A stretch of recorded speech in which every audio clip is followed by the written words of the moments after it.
Good morning, Grand Rising. Thanks for being here. Thanks for people who are catching the replay. Interesting things are going on in the news this morning. Uh, please hit the like button if you'd like.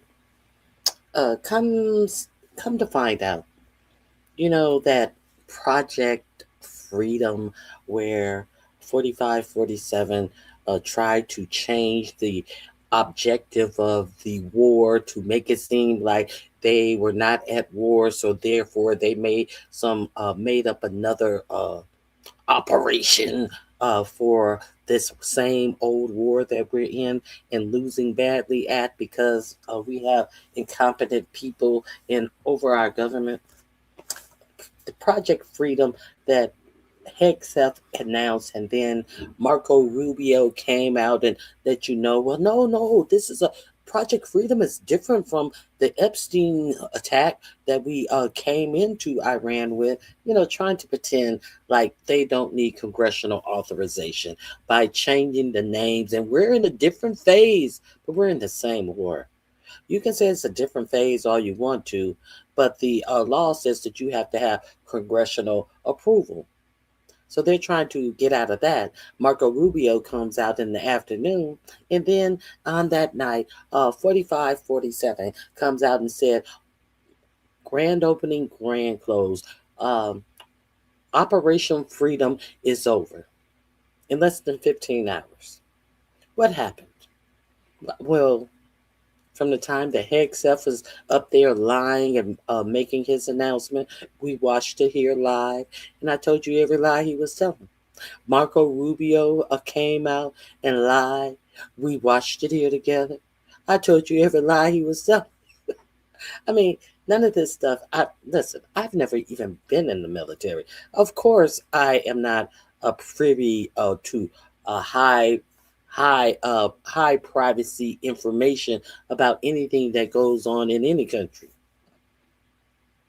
But at some point, people have to accept the fact that our administration does not care about lying to the people of the United States because it's expedient. Because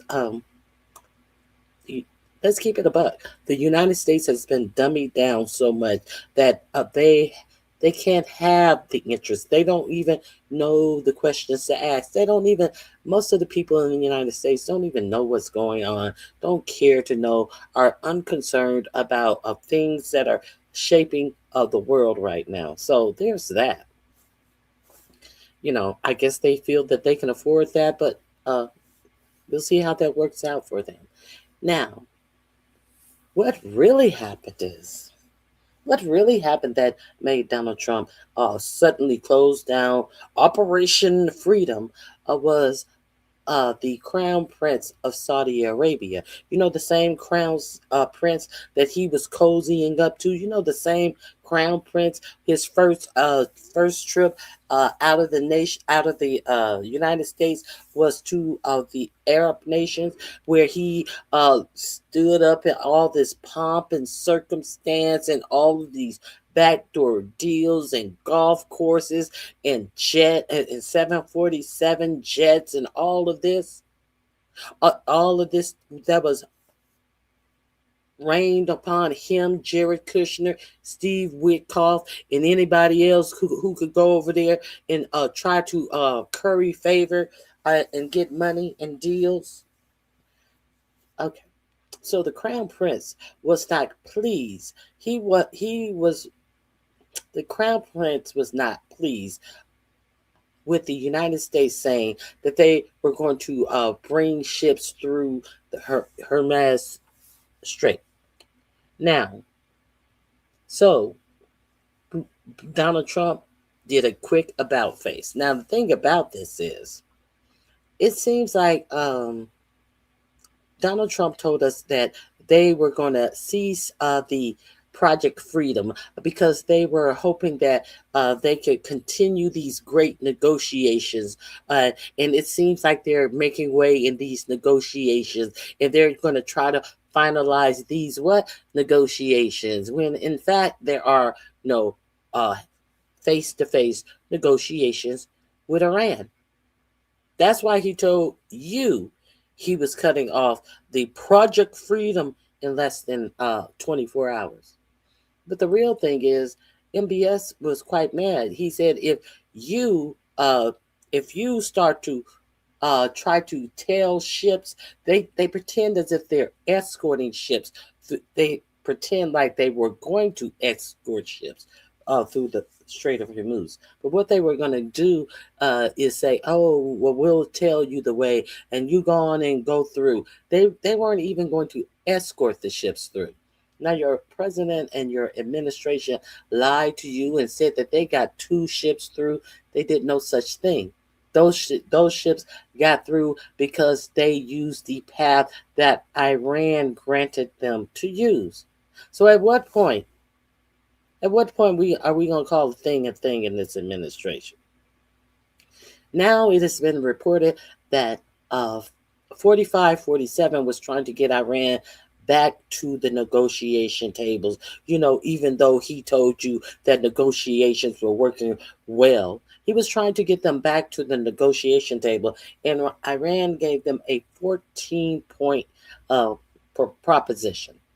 So Donald Trump wanted to counter that proposal. So in his countering the proposal, the Iranian says, no, you heard what we said. This is our position, and we can negotiate on these 14 points. And you know what was not in those 14 points? Iran being able to continue to enrich uranium. That was not in those 14 points. So it seems like 45-47, who tore up the Iran nuclear deal, just took it and ripped it apart because Benjamin Netanyahu told him that Iran was still trying to proliferate a nuclear weapon. And they were enriching their uranium. And of course, Barack Obama's nuclear deal wasn't worth the paper it was written on. So your president, in his first term, tore up the deal and had nothing to replace it. Now it seems like that while they were negotiating in February, the Iranians were willing to give up more than they had in the first deal with Obama that they signed. He's meeting with Witkoff and Jared Kushner in February. They leave on a Thursday with the workings of a deal. They said that we'll meet again on Monday, and we'll meet with the UN, and we'll cross all our T's and dot our I's on this agreement. So they leave the negotiations that were successful. And then they get struck by Israel and the United States on that Saturday. That's Saturday is before the Monday when they were supposed to plug up the agreement. So this is what your government is doing. Now it seems like they gave negotiating points where no, they're going to continue to enrich their uranium. You know that when when all else failed, when all of the 15 reasons that you were given that we went to Iran, they always fell back on Iran cannot have a nuclear weapon. We just can't have it's a no go. Iran cannot have a nuclear weapon. You know what's going on now? It appears that the negotiations that he's trying to tuck tail and get the fuck out of Iran includes Iran being able to continue to proliferate, not proliferate weapons, to enrich their uranium. Now I don't know what deal any type of inspectors are going to be, but we know under the JCPOA that Barack Obama signed with them, they were able to enrich uranium to run the energy of their country, and they had to have inspectors come in to make sure that they weren't, trying to enrich the uranium to create a nuclear weapon, and everything was working out fine. until Benjamin Netanyahu whispered in his ear, and he did whatever Benjamin Netanyahu told him to do. Now in February, no, last June, they flew all the way over there and attacked that country. Because what Netanyahu told him that they were still proliferating uh, nuclear weapons. But what does that really tell you?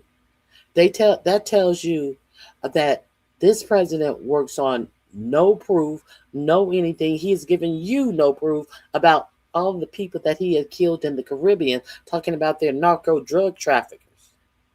You don't need any proof for this president to squander billions of your tax dollars on things that does not help you and help you live a better life here in America. But this is the America First president.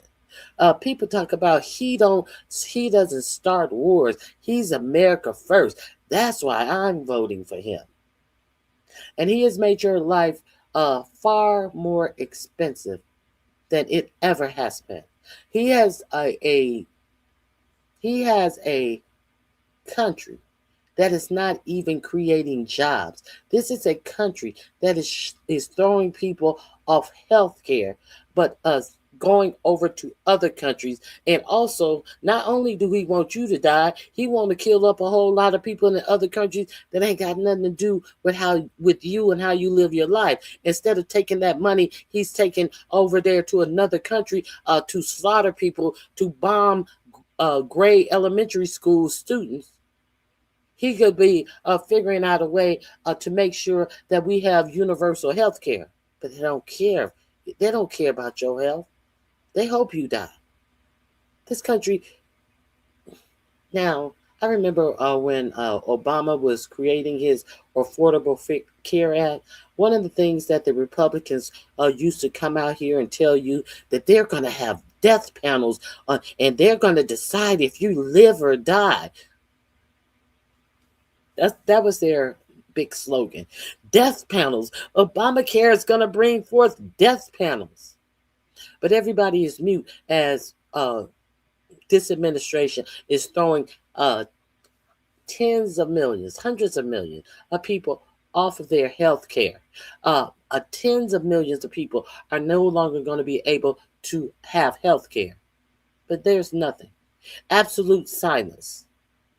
Trying to, he didn't cut Medicaid.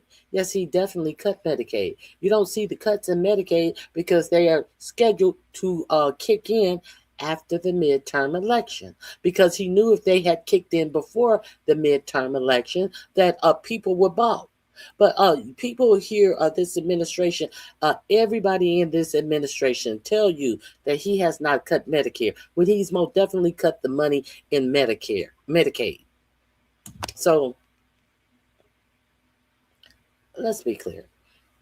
It doesn't seem like there's going to be anything in this new deal that they're working on, because this war is such a disaster that they're trying to have a reason to say that they won something in this war. The last thing that Marco Rubio said, well, we just got to get the Strait of Hormuz open and we're going to be out of here. We're going to have completed our mission.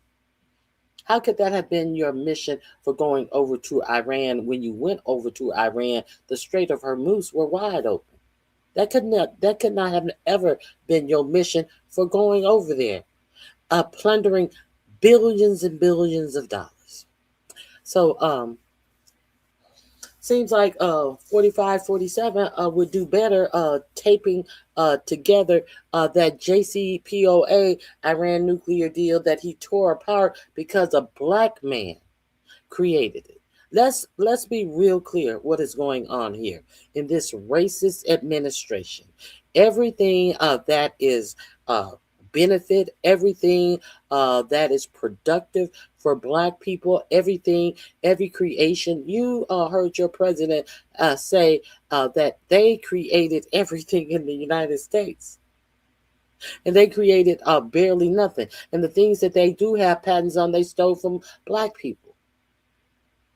You have a very insecure administration here, full of white nationalists. And this is why the United States is in the condition, in the position that it is right now. Let me see what you guys are saying. Grand Rising. Let's be real clear. Hey, Nappy Child, it is good to see you. Let's be real clear. If you have something to say, you don't have to agree with me. Do not come in my chat being disrespectful, and do not come in my chat cursing. That's all I ask. Nappy Child, it is good to see you. Um, uh,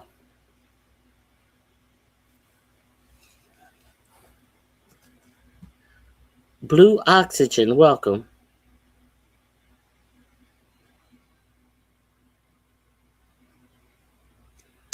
Blue. Okay, let's get into this. Be specific. Be specific. And what are you contributing? Let's really be specific. Okay, let's continue. Who is this? Shadow Pop.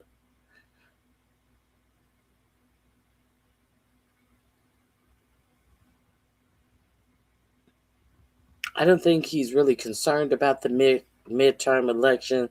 Um, Either way, I don't think that he is expecting to win the midterm elections. I think the thing about the midterm elections is they are figuring out if their plan to steal the midterm elections will go off. I think he is very well aware that he will not be, and the Republicans will not be successful in the midterm elections. So that's my opinion. Nice to see you, Shadow Pop. Hey, Red Wing Hockey, it's good to see you. Hit the like button as you come in. Let me see. Who else is here?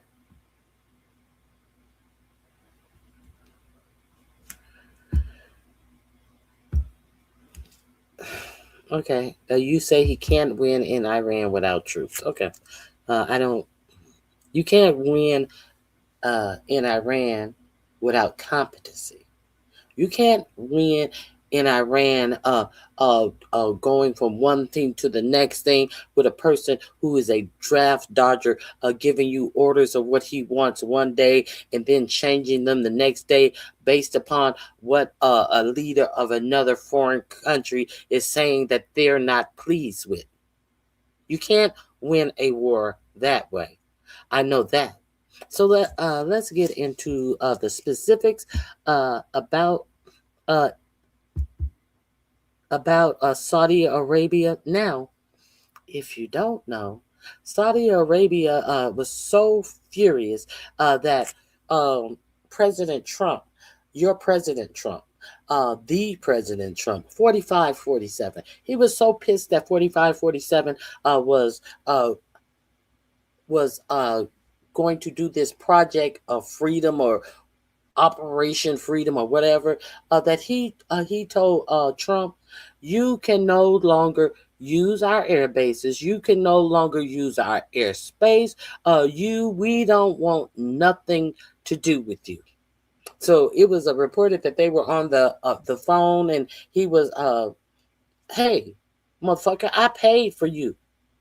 Do you not know I paid for you? This is why I paid for you. This is why I gave you all of these deals. That means absolutely nothing to me, but obviously mean the world to you. So you turned around and showed off and all of this, bragging about all of these deals, lying about how many $1 billion I'm investing in America when we know so how many 600 trillion dollars you lied and said that I was investing in America, and then you sat there and said I could probably get you up to $1 trillion in investment. And I just sat there with a weak smile on my face, like, yeah, motherfucker, whatever, say whatever. Tell these dumb Americans anything you want to, when we know our GDP don't even we couldn't even afford to give you $1 trillion. But you told your stupid Americans that all of these lies about how much I'm investing just because I gave you a individual deal to build golf courses because we put money into that live golf course. You know, the shit that he cares so much about. That was the first thing when you saw the Saudis taking money out of live golf. Live golf didn't last a week.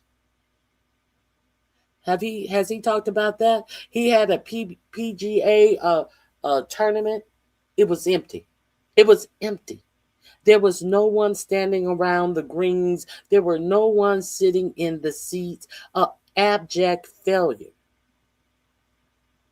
So now we're here. Now, not only did I think Bahrain told them the same thing. You can't use our airface. We're gonna air airspace or our bases. Nobody can use those bases in the Middle East. Let's keep it above because they lied about the extent of the damage. Those military bases in the Middle East are kaput. Nobody can use them. But the point of them saying you cannot use our bases means that you're not going to even be able to rebuild the bases here. I think that America thought that the Middle Eastern countries were going to rebuild bases for them. I think that they thought that they still had the old deal. They're like, no, these bases are not being built at all. These Middle East countries are looking to China now. Okay, I have talked to you many times about the decline of America. Let me see.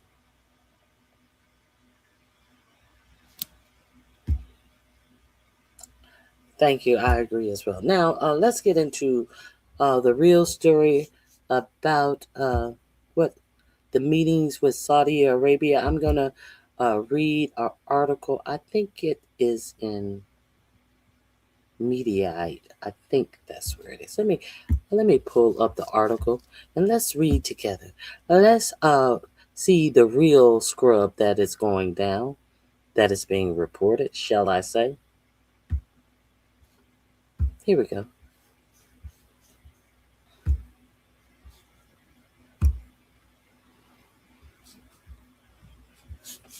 A Mediaite.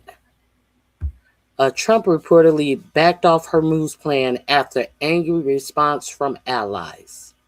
You didn't know that? Okay, well, let's get into it.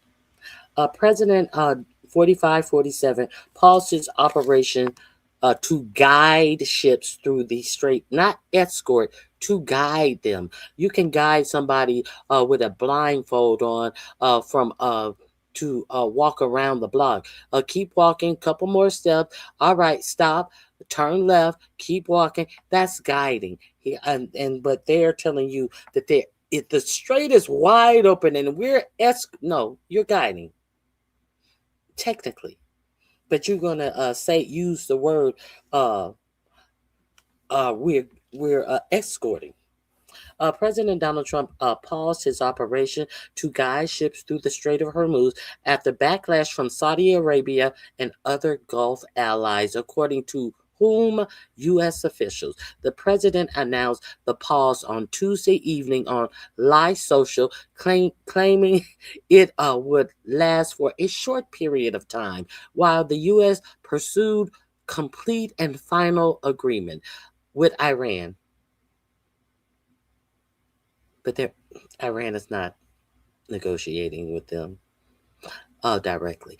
The move came just a day after Project Freedom began on Monday, following Trump's Sunday announcement that the U.S. Navy would help guide, in quotation mark, guide ships of neutral and innocent bystanders safely through the Strait of Hormuz, based upon a request that Pakistan and other countries the tremendous military success that we had. This is his post on Live Social. Based on the request of Pakistan and other countries, the tremendous military success that we have had during the campaign against the country of Iran, and additionally, the fact that great progress has been made toward a complete and final agreement with representatives of Iran. Who are these representatives? Wouldn't you say, if you're in negotiations, wouldn't you say who this are they representatives? Who the fuck are you talking to? Are you talking to the prime minister? Oh, who are you talking to? We know that you have the three stooges. Now you took one stooge out and you put another stooge in to negotiate with Iran. A whole Israel hardliner and Jared Kushner and Steve Witkoff, another one, two that are groveling for billions in investment in their companies, and another one who wants the strict Israeli agenda uh, presented and agreed to. Oh, y'all didn't know they took J.D. Vance out of their alleged negotiation team? Okay. It's still the Three Stooges negotiating on the behalf of the United States, though. Okay, representatives of Iran, we have mutually agreed that while the blockade will remain in full force and effect, Project Freedom, the movement of ships through the Strait of Hormuz will be paused for a short period of time to see whether or not the agreement can be finalized and signed, the president wrote. But two U.S. officials told NBC News that the president's reversal was actually triggered by Saudi Arabia after the country's leadership was angered by Trump's surprise Sunday announcement of the initiative. The country retaliated by telling the U.S. it would no longer allow U.S. military aircraft to use the Prince Sultan's airbase by flying through Saudi Arabia's airspace while conducting Project Freedom. And thus, Project Freedom went night night. Trump and Saudi Crown Prince Mohammed bin Salman spoke via phone, but were unable to resolve the dispute. The president then paused his new military action. It seems like they were able to solve their dispute. It seems like they were. It seems like once again our world leader kowtows to world leaders of other countries while they are sitting up here blustering and giving lip service to, oh, we're the baddest country. We have the most fierce military. Now this is nothing about against the military, because we need a strong military. But how strong can the military be when you have Bozo the Clown and his circus running them? I'm just saying. So our world leader is kowtowing left, right, front, and center for from Putin to Mohammed bin Salman to Netanyahu, is kowtowing and bowing down to whatever whim they want that will effectively help their own countries. But what is your president, this a great world leader, doing for his own country? He's depleting all of the money from his own country, while he stick quite a few dollars in the pockets of himself, his friends, and his families, and his administration. What is he doing for the people of his own country? Nothing, because he don't care about the people of his own country. And you still have people in here acting like they don't see the obvious. Do not come in my chat being disrespectful. Do not come in my chat asking me why I'm not talking about something that I'm not talking about. If you want to converse, if you disagree with some facts. Okay, let's continue. Okay, where was I? The president then paused his new military action. Qatar was also reportedly surprised by Trump's announcement, speaking with the U.S. president only after Project Freedom began. So this is kind of like uh, how Israel and the United States were the only people who knew about this impromptu war of choice. Kind of like after he gets his uh, after he get his ass in a sling and can't get out, then he wants the NATO nations, other nations should come in and help. He never consulted any of these other nations. And then what happened? He found his asshole in a sling in the Strait of Hormuz. He found no lie would suffice, and there could be no lies told. What kind of war? Since the Vietnam War, we have had press embedded in the war. It doesn't strike you strange that in this war, at the most vibrant time of technology, that there is absolutely no war footage, no on the ground reporting in the fucking strike zone.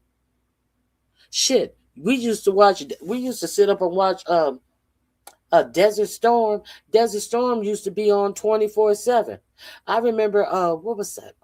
What was the first attack on Desert Storm? And you sat up for hours just watching these missiles be shot off, shot off, shot off.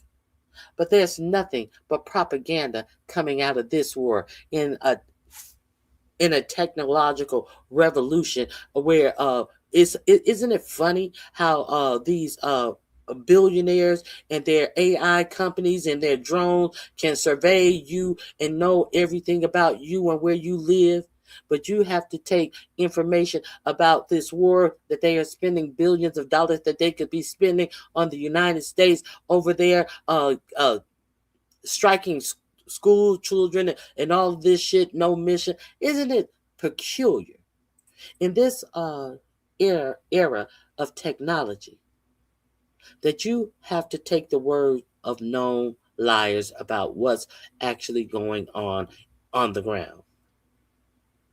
You know where you did. You know, it seems like you ought to be kind of afraid. It seems like America is trying to take a page out of the book of Israel. You know how Israel blocks any press from seeing anything. You know how Israel makes sure you don't even see what's going on in Gaza. How do they do that? They kill the press. They kill and target the press.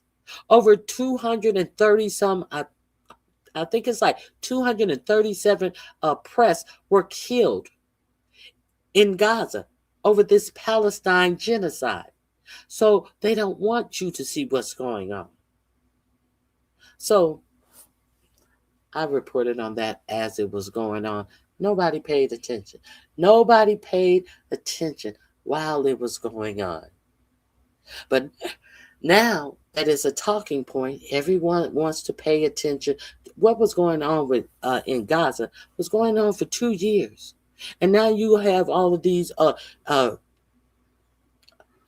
people who wants to hop on something that seems popular. Well, I'm glad that other people were there to report on it, to make it popular, to make people uncomfortable. And it seems like our government is taking a page out of that playbook to hide everything that they're doing and to sit up out here and lie to you and give you a bunch of propaganda. Well, if all of this is happening, why don't you show it? Where's the press? Where's the press that are embedded with these troops? They're nowhere. Because this is a bunch of bullshit, in my opinion.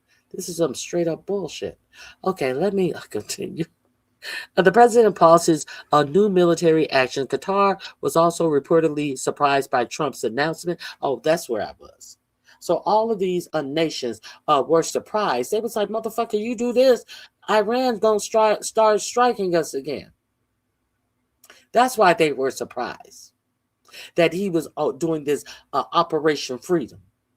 You start taking boats, you start trying to send boats through the Strait of Hormuz. We sitting right here. They done already fucked us up. So that's why they were surprised. That's why they didn't want them to do it. It's not like they didn't want traffic to go through the straits. No, they wanted the U.S. To do what the U.S. had promised them that they would do if they were struck. They're not satisfied. They like, y'all done fucked up our whole country. No, no, no, no. You need to go in there and get them. That's what we paid you for. You're not our equal. You're our fucking servants. That's what you were paid for. So go get them. And if you're not going to go get them, you can't ever use our airspace again. Let's be real clear. Okay, so let me up. Where was I? Qatar was also reportedly surprised by Trump's announcement, speaking with the U.S. president only after Project Freedom began. A Saudi source told NBC News that Trump and bin Salman had been in touch regularly, while Saudi officials were also in contact with the president, Vice President J.D. Vance, U.S. Central Command, and Secretary of State Marco Rubio, and that got them absolutely nothing. Marco Rubio is the Secretary of State, and he is something. He took that guy who was on Signal chat job. He is also Secretary of State and something else. But Marco Rubio made an announcement in the afternoon that Trump totally obliterated by the night, that same night. So who? It doesn't matter how much contact you are in with a schizo president. It doesn't matter. They thought that paying this motherfucker off would save them. Well, if you want more saving, it's gonna cost you. You just got lip service. Kind of like what the American people are getting from this administration, a whole lot of lip service based on lies. And then when shit hit the fan, they ain't got nothing for you. They have nothing for you. But what more lies and lip service? Okay. The problem with the premise is that things are happening quick in real time, the Saudi source told NBC News when asked whether Trump's Sunday announcement caught Saudi leaders by surprise. The source said that Saudi Arabia was very supportive of the diplomatic efforts by Pakistan in conducting talks to end the conflict. In answer to a question about the surprise of some of Gulf leaders over the Project Freedom, a White House official said in a statement that regional allies were notified in advance. However, a Middle East diplomat claimed that the U.S. made an announcement and then coordinated with us, though they noted that the Omans were not upset or angry. Oman is the nation right across from Iran. They are on the other side of the Strait of Hormuz. Project Freedom, brief stint, saw a total of four ships through the strait on Monday, according to S&P Global Market Intelligence. Well, I don't know who S&P Global Market Intelligence is, but there are also reports that only one ship passed through. Now, even Marco Rubio and Pete Kegbreath said that two ships passed through. So let's say between 1 and 4 ships pass through. When hundreds of ships a day usually pass through that strait. There's no victory in any of this. There's no bragging rights. There's no improvement. There's no show of anything working in the Strait of Hormuz. Zero, in my opinion. Okay. According to S&P Global Market Intelligence, Defense Secretary Pete Kegbreath said at a Tuesday Pentagon that 2 commercial vessels were escorted. He used the word escorted, but we know that they are not escorting anybody through. Pete Kegbreath lied, and I just already told you he lied. Two commercial vessels were escorted successfully through the passage by the U.S. military Monday, who also saw Iran attack U.S. escorted ship and U.S. Navy vessels, in addition to launching strikes on the UAE, which continued on Tuesday. Fox News' Brett Baier said after Wednesday a call with Trump that the president was optimistic about the deal currently being negotiated between the U.S. and Iran, reinforcing similar reporting that claims the two parties are close to entering into more serious peace talk. I guess it would be more serious. I thought he was suspending the mission because they wanted to. Uh, uh, Everything was going good, and they needed to put this pen to paper. But now he's hoping to enter into more serious talk because he is not talking to anybody who can seriously make a deal in Iran. Those are more serious talk to get a sit down with representatives from Iran who can make an agreement.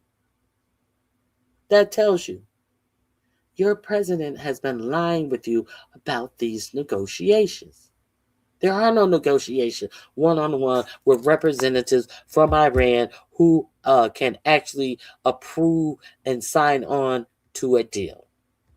Axios global affairs correspondent Barack Ravid. Now, Barack Ravid, he's a mouthpiece for anything this administration said. Now, understand, today is Thursday. There has been some weird things going on in the oil markets. All of these announcements that 45, 47 have made these past 24 hours has made someone very, very rich. Has made one person very, very rich. So let's be clear that before it appears that before your president tweets out what he's doing and new agendas and new strikes and new positions, it appears that someone is betting on the stock market. Now, they bet on oil stocks, and it's been reported that this person made over $300 million right before your president made an announcement that made the price of oil drop 8%. So let's see what happens Friday. Let's see what happens Friday. Friday, usually he does something to relay the stock market. And by Sunday afternoon, no, he usually does something on Friday to make the market drop. And then by Sunday afternoon, he does something that makes the stock relay.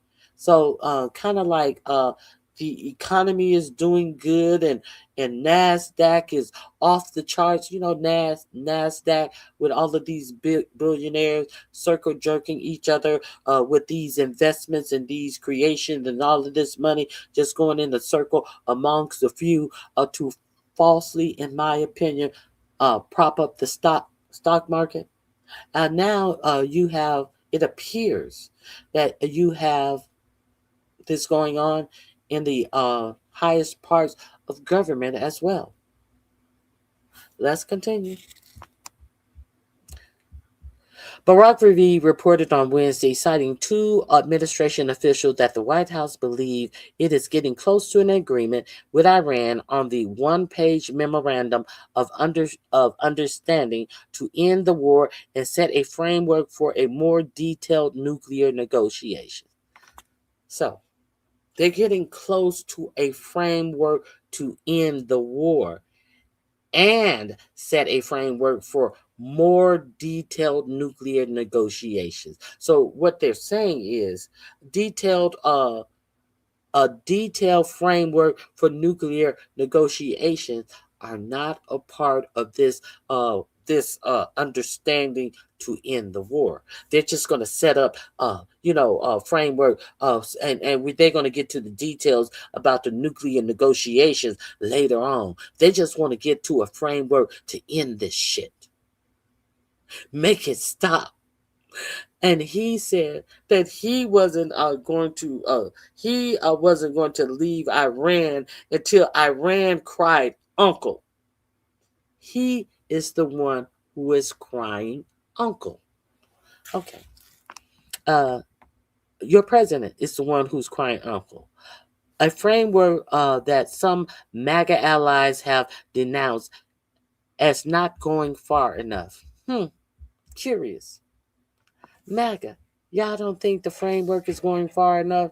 I'm going to put this link in my description box. You can read it at your leisure. It's under Cry Uncle. How about that? We'll just put it under Trump Cries Uncle. Here we go.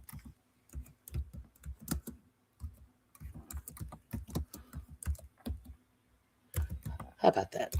Yeah, let's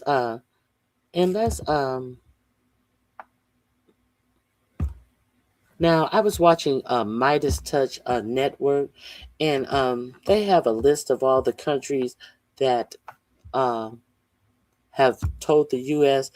Since this Operation Freedom jizz that they can no longer use their air bases.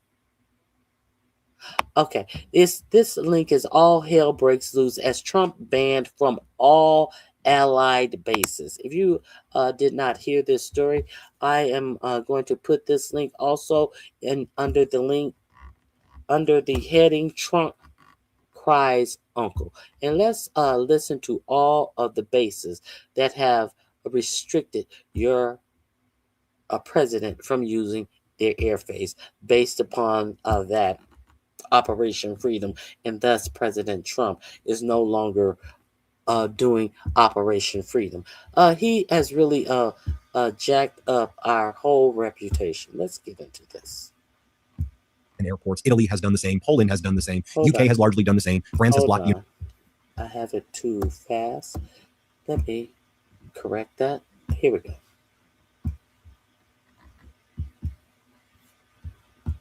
Spain has blocked the United States from using its airspace and airports. Italy has done the same. Poland has done the same. UK has largely done the same. France has blocked the United States from using its airspace and its air bases. Austria has done the same. Switzerland has done the same. And now we learn that Saudi Arabia banned Donald Trump, banned the United States from using the air base in Riyadh and any other air base in Saudi Arabia, and banned the U.S. from using the airspace above Saudi Arabia after Donald Trump announced Project Freedom on Sunday. And then 24 hours later, Donald Trump said he was withdrawing from Project Freedom because it was so utterly successful. But we learned the real reason that Donald Trump stopped this Project Freedom, which was an absolute failure, was because Saudi Arabia said they would be banning Donald Trump from using Saudi airspace and Saudi air bases. But it wasn't just Saudi Arabia. It was also Kuwait. We're learning that Kuwait said, you can't use our air bases. We're done. No more use of our airspace.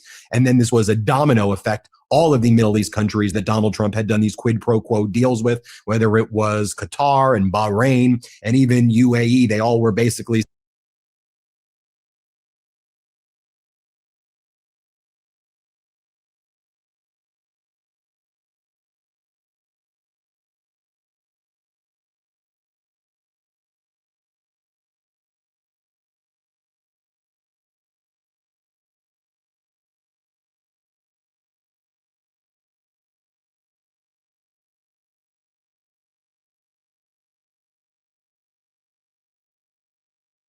saying, Donald, we're going to ban you as well. And UAE still kind of stayed in it. But guess what happened when they stayed in it? Iran attacked the Fujairah port, which is used by the UAE to try to circumvent the Hormuz control that Iran has. Also, you had a UAE tanker that was struck by Iran after Donald Trump announced Project Freedom, as well as a South Korean tanker. And in addition to all of these countries banning Donald Trump and banning the United States now from using the air bases and airspace in the countries, NATO is is basically preparing for a post-U.S. life, whether they're calling it new NATO or Europe NATO, but a NATO if Donald Trump does indeed withdraw from NATO. And one of the things that NATO is also doing right now is they're no longer having meetings until the end of Donald Trump's term.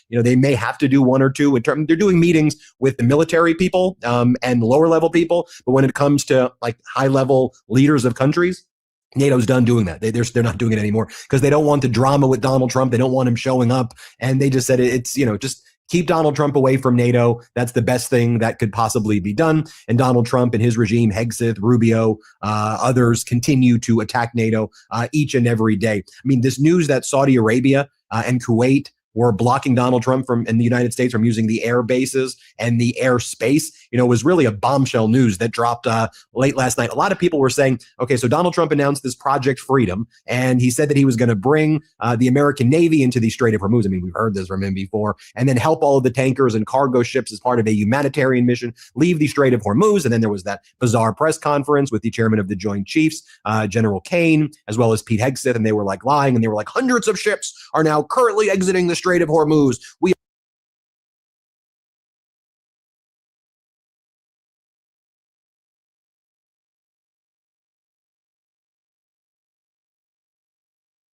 Let me comment on this. America may be in decline, but the American century has been a total success. The European Union is proving to be too stable to collapse. The Pacific Trinity is the same. Okay. The European what? The European Union. The United States is not acting in a manner that depicts that they are part of a union. They are running what do they call it? Roughshod over the union. So therefore, how long do you think they are going to be a part of this European Union? See, there has to be some harmony between people who are in a union to make a union work. 4547 doesn't know how to do that. Thus, I don't disagree with you, but you cannot continue to be in a successful union when you're acting the way this president is acting toward other countries in the European Union. Are currently leading them through and as you see, these are the reports. They're talking about not having any more high-level NATO meetings. They're rather meet with lower-level people in the government than to have put this buffoon Donald Trump on stage who is pushing them in the back so he can get front row in the pictures and all this dumb shit. They're tired. They don't want to deal with this. This is a dangerous world we're living in. And they understand that America and their leaders are unserious people. Because if America was serious, America would not stand for this. America would be up in arms. But America's just sitting around looking at bullshit. Watching bullshit. That's just my opinion. Safe passage, and it's like, yeah, that's not happening. Two ships were well, and then there was that bizarre press conference with the chairman of the Joint Chiefs, General Kane, as well as Pete Hegseth, and they were like lying, and they were like, hundreds of ships are now currently exiting the Strait of Hormuz. We are currently leading them through a safe passage, and it's like, yeah, that's not happening. Two ships were destroyed by Iran that even tried. When the U.S. Navy tried to get in there, Iran shot warning shots, and then the two Navy ships turned around. We satellite images, folks. We know whether or not the U.S. Navy successfully leading hundreds of ships. No, it's like one ship left the Strait of Hormuz, and that was through the Iranian passage. It was allied with Iran, and the Strait of Hormuz is firmly under Iran's control. But then we learned, and NBC got the exclusive yesterday, hat tip to them, that MBS, the Crown Prince, Mohammed bin Salman of Saudi Arabia, was livid when Donald Trump announced this Project Freedom, which was an escalatory measure. MBS and the head of Kuwait, and all of the royal families in the Middle East said, look, this is an escalatory measure, or at best it creates escalatory ambiguity. Iran's going to escalate. Like, you're going to provoke them. And it's exactly what Iran did. And these Middle East countries are reeling right now. I mean, they are really suffering. Donald Trump and the United States promised them a security umbrella. They did all of these quid pro quo deals with Donald Trump, not because they like Donald Trump, but because that's how Donald Trump projected the security umbrella of the U.S. You need to pay me personally tribute. Qatar, you got to give me a 747 jet. Saudi Arabia, you got to do hotel deals with me. UAE, Dubai, you got to do deals with me. You got to put money into my World Liberty financial crypto thing. And so he would go around, and they thought that they were getting protection. And when push came to shove, not only did they not get protection, Donald Trump didn't warn them in late February when he and Netanyahu went alone and had this unlawful and catastrophic war criminal invasion of Iran and started blowing up elementary schools, killing little girls, and lighting the entire Middle East on fire. And these Middle East countries were like, hello, you're not going to even give us a heads up? Yet alone, we should coordinate this together. And of course, Donald Trump didn't tell NATO. He didn't tell anyone other than Netanyahu. And then the United States officially put it in their State Department position paper. They said this is a legally justified war because this is word for word, basically what it says. Iran's been at war with Israel, an ally of the United States, for 47 years. And thus the U.S., to protect Israel, doesn't need any further justification to go to war with Iran. I mean, that's literally the State Department's position. And so it finally seemed, okay, are we moving closer to resolution? Are we moving closer to potentially a deal? Then Donald Trump on Sunday fires off this Project Freedom thing and talks about bringing Navy ships and escorting ships out of the Persian Gulf and out of the Strait of Hormuz. And then people in the military had, military leaders, generals, admirals, had to walk it back a little bit and say, no, this isn't a new operation that we're launching. This is actually part of something we announced last week. It's defensive in nature. It's a humanitarian. We're not actually going into the Strait of Hormuz. We're just going to help insurance companies, and we're going to help ships there learn the latest updates when the Strait of Hormuz opens. But then Donald Trump and Hegseth were like, nope, this is a new mission.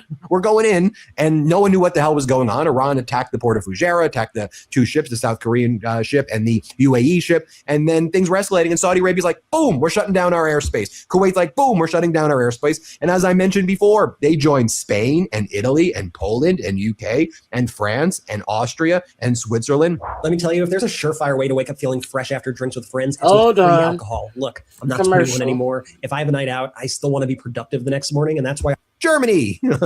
Let's attack Germany.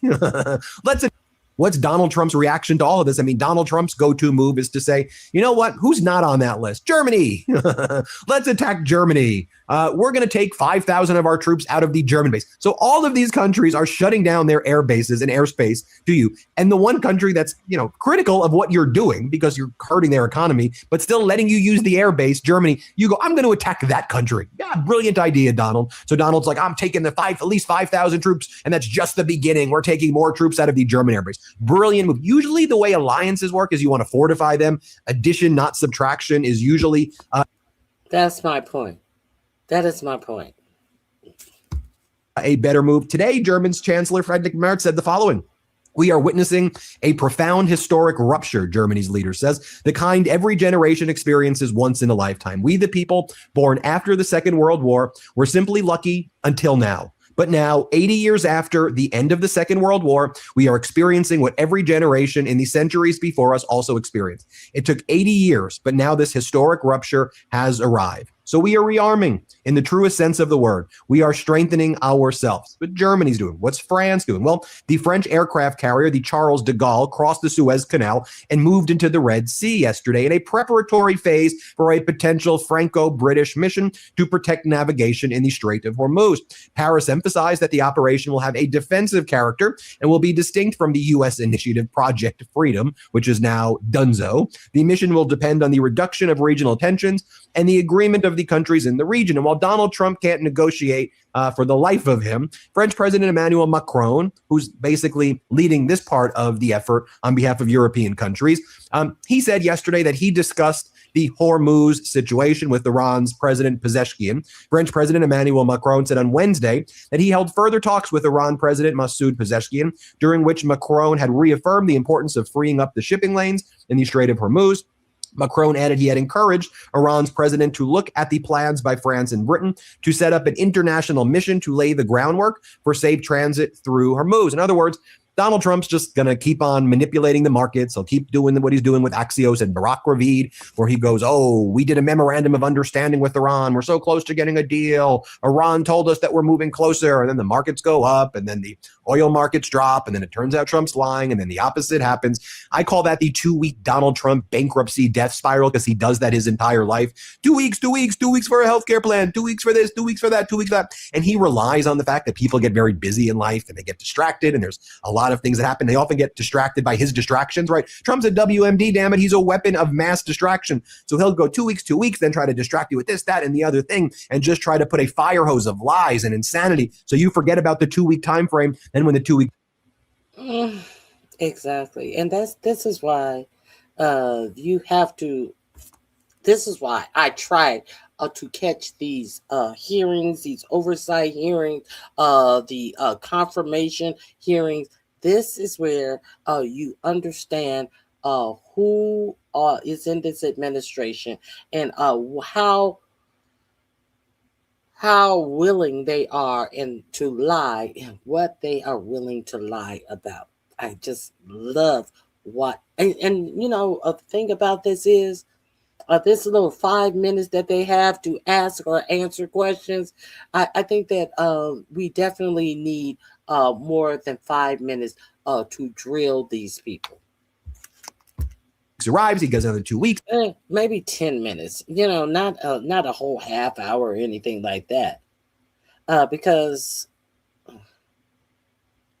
they're riveting. Then it's a month, then it's 2 weeks, then it's a day, then it's 3 days, then it's 2 weeks. That's the Trump debt cycle. And it ultimately leads to bankruptcy, right?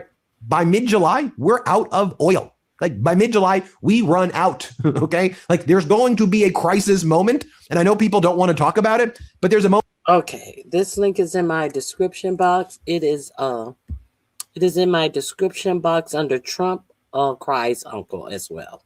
Let's move forward. There are a couple of more things that I wanted to present to you. I think I forgot to show you this on yesterday, but if I did show this to you, forgive me. I wanted to talk about the Trump administration.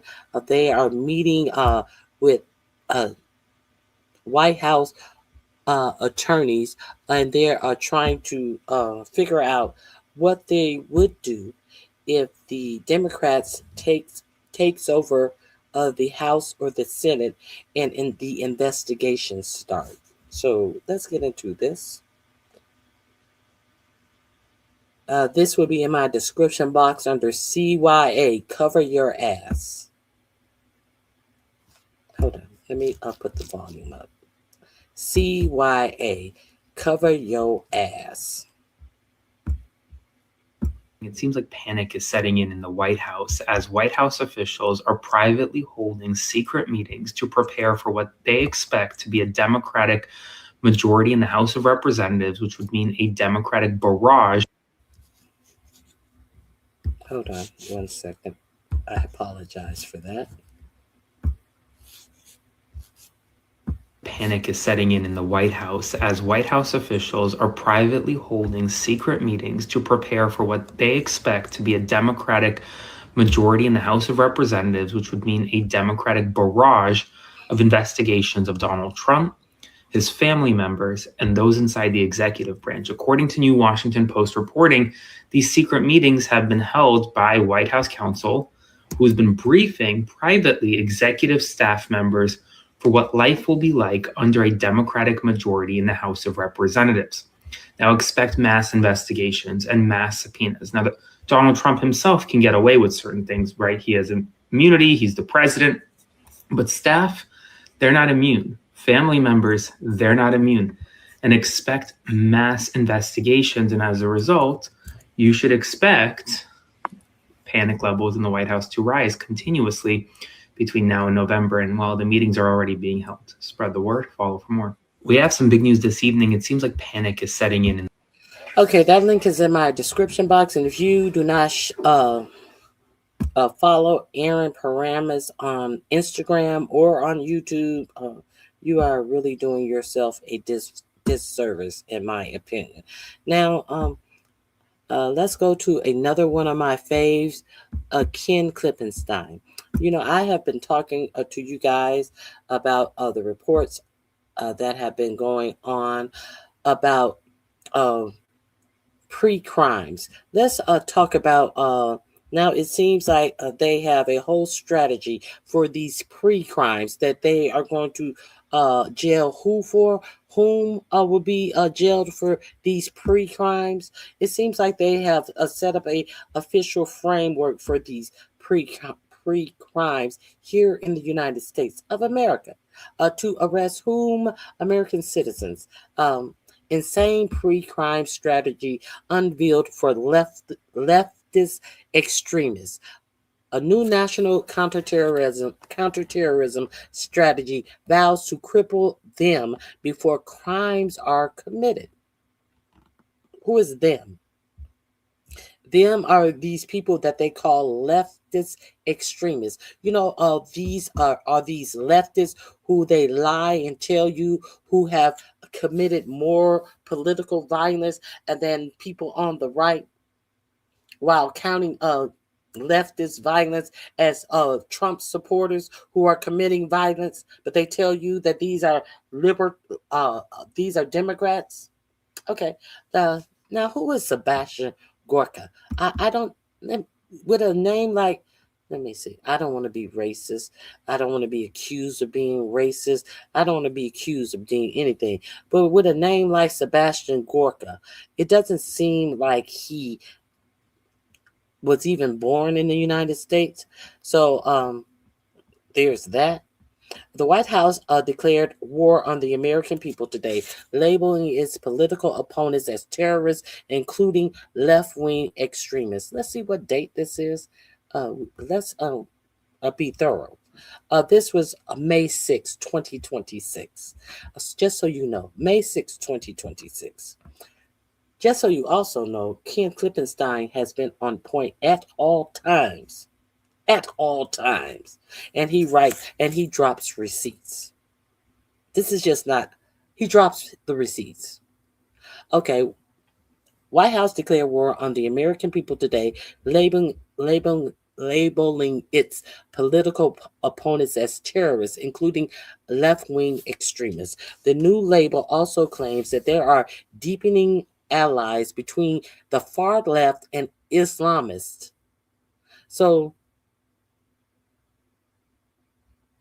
if you are on the left, and let's say you are against what's going on in Palestine, they want to then say that you have some connection with Islam and Islamists.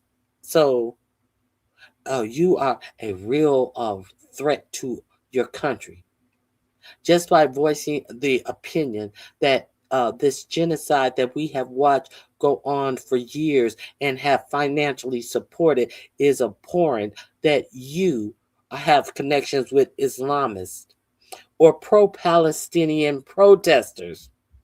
The language it contained in the White House newly released National Counterterrorism Strategy. It is the first national security It is the first national strategy to be unveiled since 2021 when the Biden administration issued its document. The strategies identify the left wing, anti fascist, anarchist, I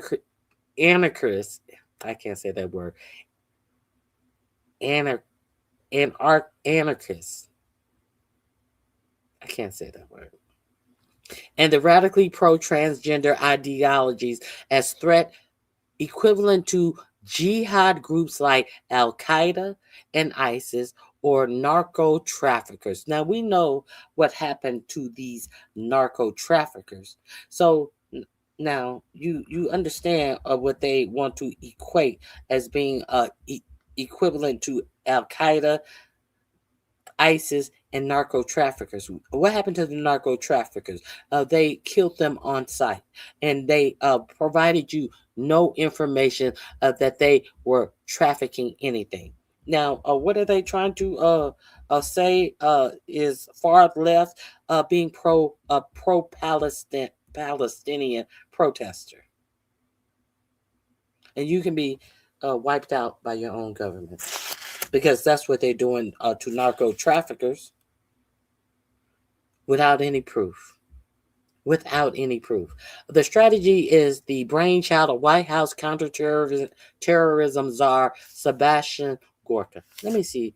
Let me see who this man is. Uh, with a name like Gorka, that's not a name like Smuckers. With a name like Smuckers, it has to be good. Let me see. Where is he from? Who is this man? Isn't it strange that all of these immigrants that they hate so much, if they are from predominantly white countries, they are given high positions in our government. Isn't that strange to you? Let me see.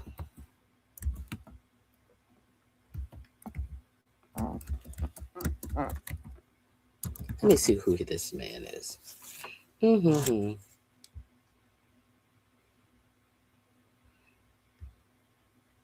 Well, one thing. What is this?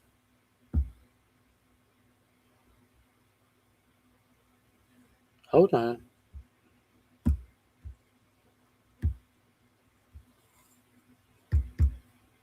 This is the worst place to get facts.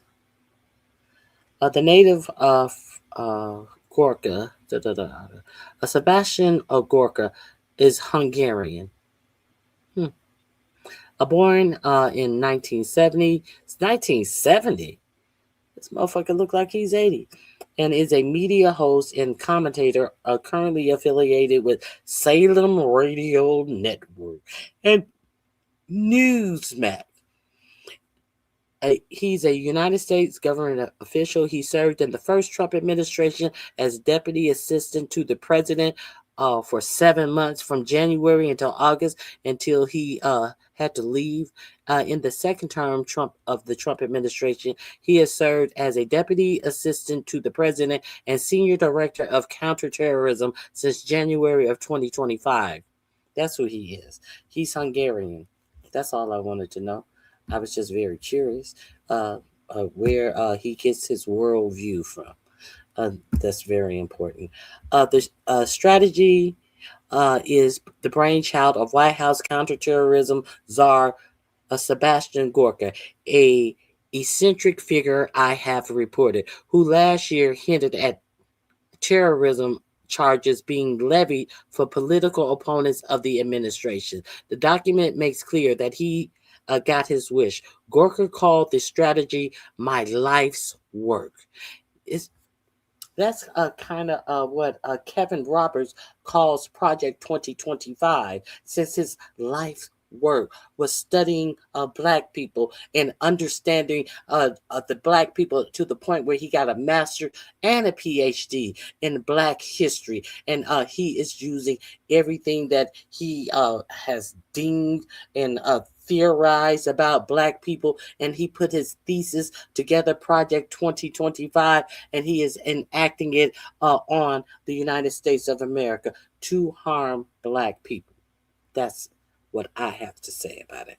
Let me see. The document made clear that he got his wish. Gorka called the strategy "my life's work" and apparently waxed so poetic in previous draft that his superiors told him, by his own account, cut it down, Gorka. Currently, we face three major types of terrorist group. The strategy says, listing narco terrorists and transnational gangs, legacy Islamist terror and legacy Islamist terrorists, and violent left-wing extremists, including anarchists and anti-fascists. This is from the White House. Here's a receipt. The White House, the United States counterterrorism strategy. Currently, we face three major types of terrorism: narco-terrorism, transnational gangs, legacy Islamist terrorists, violent left-wing extremists, including anarchists and anti-fascists. This is a White House. A White House receipt. Counterterrorism itself is a propaganda term sanitizing the actual practice pre-crime, which aims to build cases against people for what they might do, most ominously based on speech or belief. I've written about the Bureau's pre-crime push at length. Yes, he has. And if you hit this link, you will be forwarded Homeland Security's pre-crime push. This is the thing. There are receipts. Yes, there are receipts. Receipt. From the Department of Homeland Security, pre-crimes. And you may want to go visit Ken Flippenstein and understand what your media is not talking about. With receipts, with with things that have been set in place in your government. Why do you think that they're setting all this shit in place in your government? As Pete Kegbreath will not say if he will not put our military at polling stations for the midterm election. You don't have to commit a crime. That's what a pre-crime is. I've written about the Bureau's pre-crime push at length. The strategy doesn't bother hiding it. It promises to identify terror actors and plots before they happen, and to use law enforcement tools to cripple them operationally before they can maim or kill the innocent. The strategy also hints at a crackdown on pro-Palestinian groups. In a section laying out 5 functional aspects of the current CT environment beyond the counterterrorism CT environment, beyond the previous named 3 categories, it warns of new and deepening alliances between the far left and Islamists, i.e., the red-green alliance. I don't know what the red-green alliance is. A phrase borrowed from the conservative disclosure to suggest that a conspiratorial alignment between the American left and radical Islam. That's what it means. The Red-Green Alliance term has been pushed by Israeli think tanks like the Runt Group, which defines the term as the nexus between radical progressive groups to Islamist organization, and picked up by the right-wing U.S. news outlet. The framing is designed to recast pro-Palestinian activism as a front for jihadism.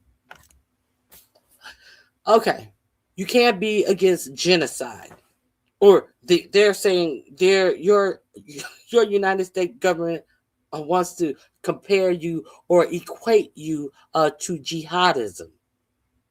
Make that make sense, but this is not speculation. This is just not an article. This is what your counterterrorism terrorist czar in the United States has enacted as his great world, his great wet dream that has come true. This is the workings of his mind, what to call you and your rights to free speech. You know that free speech dinner that Donald Trump, that he pretended like he was going to celebrate the press in their free speech at the White House Correspondents' Dinner. And then the very next day, he told Nora O'Donnell, what a disgusting thing. You're disgusting. You're disgusting. This goes way far beyond that. They're talking about putting you in jail for terroristic crimes. Okay, I don't know if you knew that. The strategy proposes employing the same tactics used to map out jihadist networks like Al Qaeda against Americans here at home, promising rapid identification and neutralization of the supposed threat. This is exactly the technique that Gorka and other top Trump officials like Kash Patel cut their teeth on during post 9/11 global war on terror. Experience that I previously warned they would lean heavily on. Previously warned, you can go to where he previously warned you of this. You can Trump's domestic war on terror, March 2025. Yes, you were previously warned by Ken Klippenstein. You were also previously warned by Ken Klippenstein that it appeared that Israel and the United States were about to strike Iran in March of 2025. And when did Israel and the United States strike Iran? In June of 2025. I reported and I read you the article right here. Right here on my news. And then in June, it happened. Now, our government told us, no, we're not doing that. We're just doing some exercises with Israel, trying to teach them how to refuel their planes in midair and all of this. But then the Israeli government told their people in their newspaper that yes, we are doing a joint mission where if Iran doesn't do, I can't remember what they talking about. If not, Iran didn't do that. That the United States and Israel was going to strike them. See, their people, they told their people what they were going to do. There's a link to the article where you can go to the Israeli newspaper and they was like, hey, what you in the U.S. doing flying so close to Iran? And they told them. But your government lied to you. Let's continue. Go look it up. Ken Klippenstein article.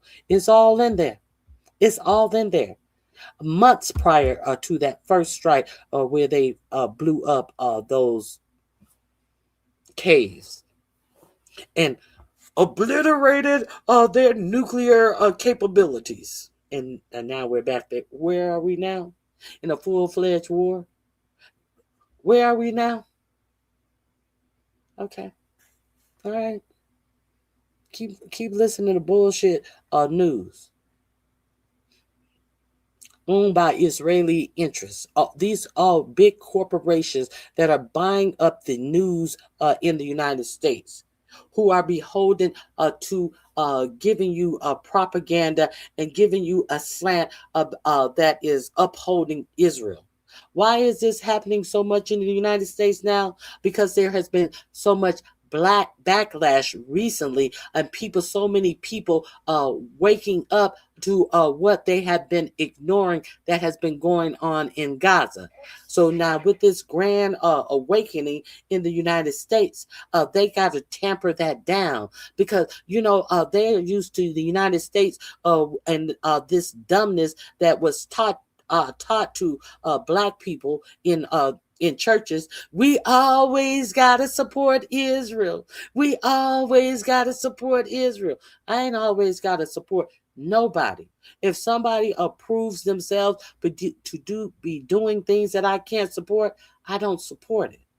I don't support genocide. I don't care if it's Israel. I don't care if it's Cambodia. I don't care if it's Nicaragua. I don't support it.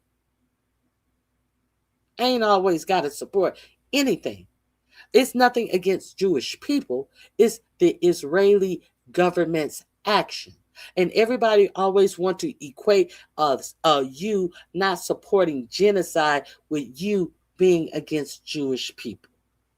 That is just a misnomer, and that is just bullshit to try to say that you are anti-Semitic. I don't even know enough about Jewish people to have anything against Jewish people. What I am against a government going into a place and decimating the people in the place to steal their land and genociding a whole swath of people. Isn't everybody? Everybody is not against that. Why am I the criminal? Why do you want to make me the criminal? And isn't the whole idea of being anti-Semitic, doesn't that come from when a group of people went in and created a mass uh,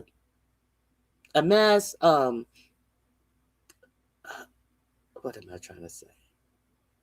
A mass killing of the Jews? Isn't that where this anti-Semitism really picked off,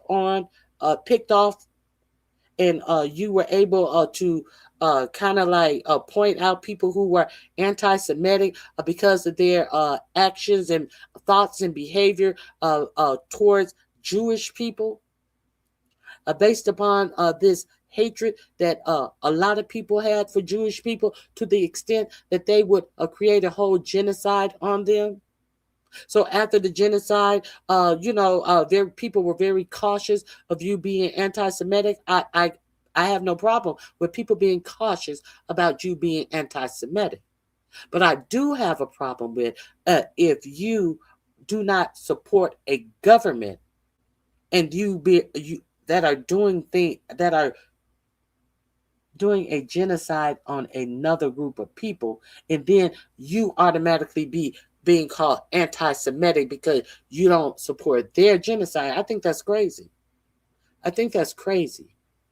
And what you need to know is that the United States has made it very easy to squash your free speech because it has gotten very unpopular in the United States. More eyes are on what had gone on in Palestine, as they tell you they've made a peace agreement, as they are still bombing and taking lives in Palestine. Still stealing houses in the West Bank and running people off, still attacking people in the West Bank, just straight up stealing their property, their land. Get out. When you run out and running from me, that's all you're going to get from your own home. Imagine living like that. All of these people in Palestine living in these tents, and their tent cities being bombed. It's bad enough they have bombed the buildings and tore down the buildings that they lived in. Now they're bombing tent cities. Absolutely no protection. Well, I guess if they bomb the tent cities, it'll get rid of some of the rats and shit that they're living with. The rats that are biting their children themselves, infecting them with diseases. And if I don't agree with this, if I don't agree with my government supporting this, I'm anti-Semitic. Let me tell you, one Jewish woman I know that I met that I know who is Jewish. I don't look at people trying to figure out if they're Jewish or not. I may know some Jewish people. I'm not looking for if this person is Jewish or not. Excuse me. I'm not equipped like that. I know this person isn't black. I know this person isn't Asian. This is a person. I ain't trying to figure out if they're Jewish, first and foremost.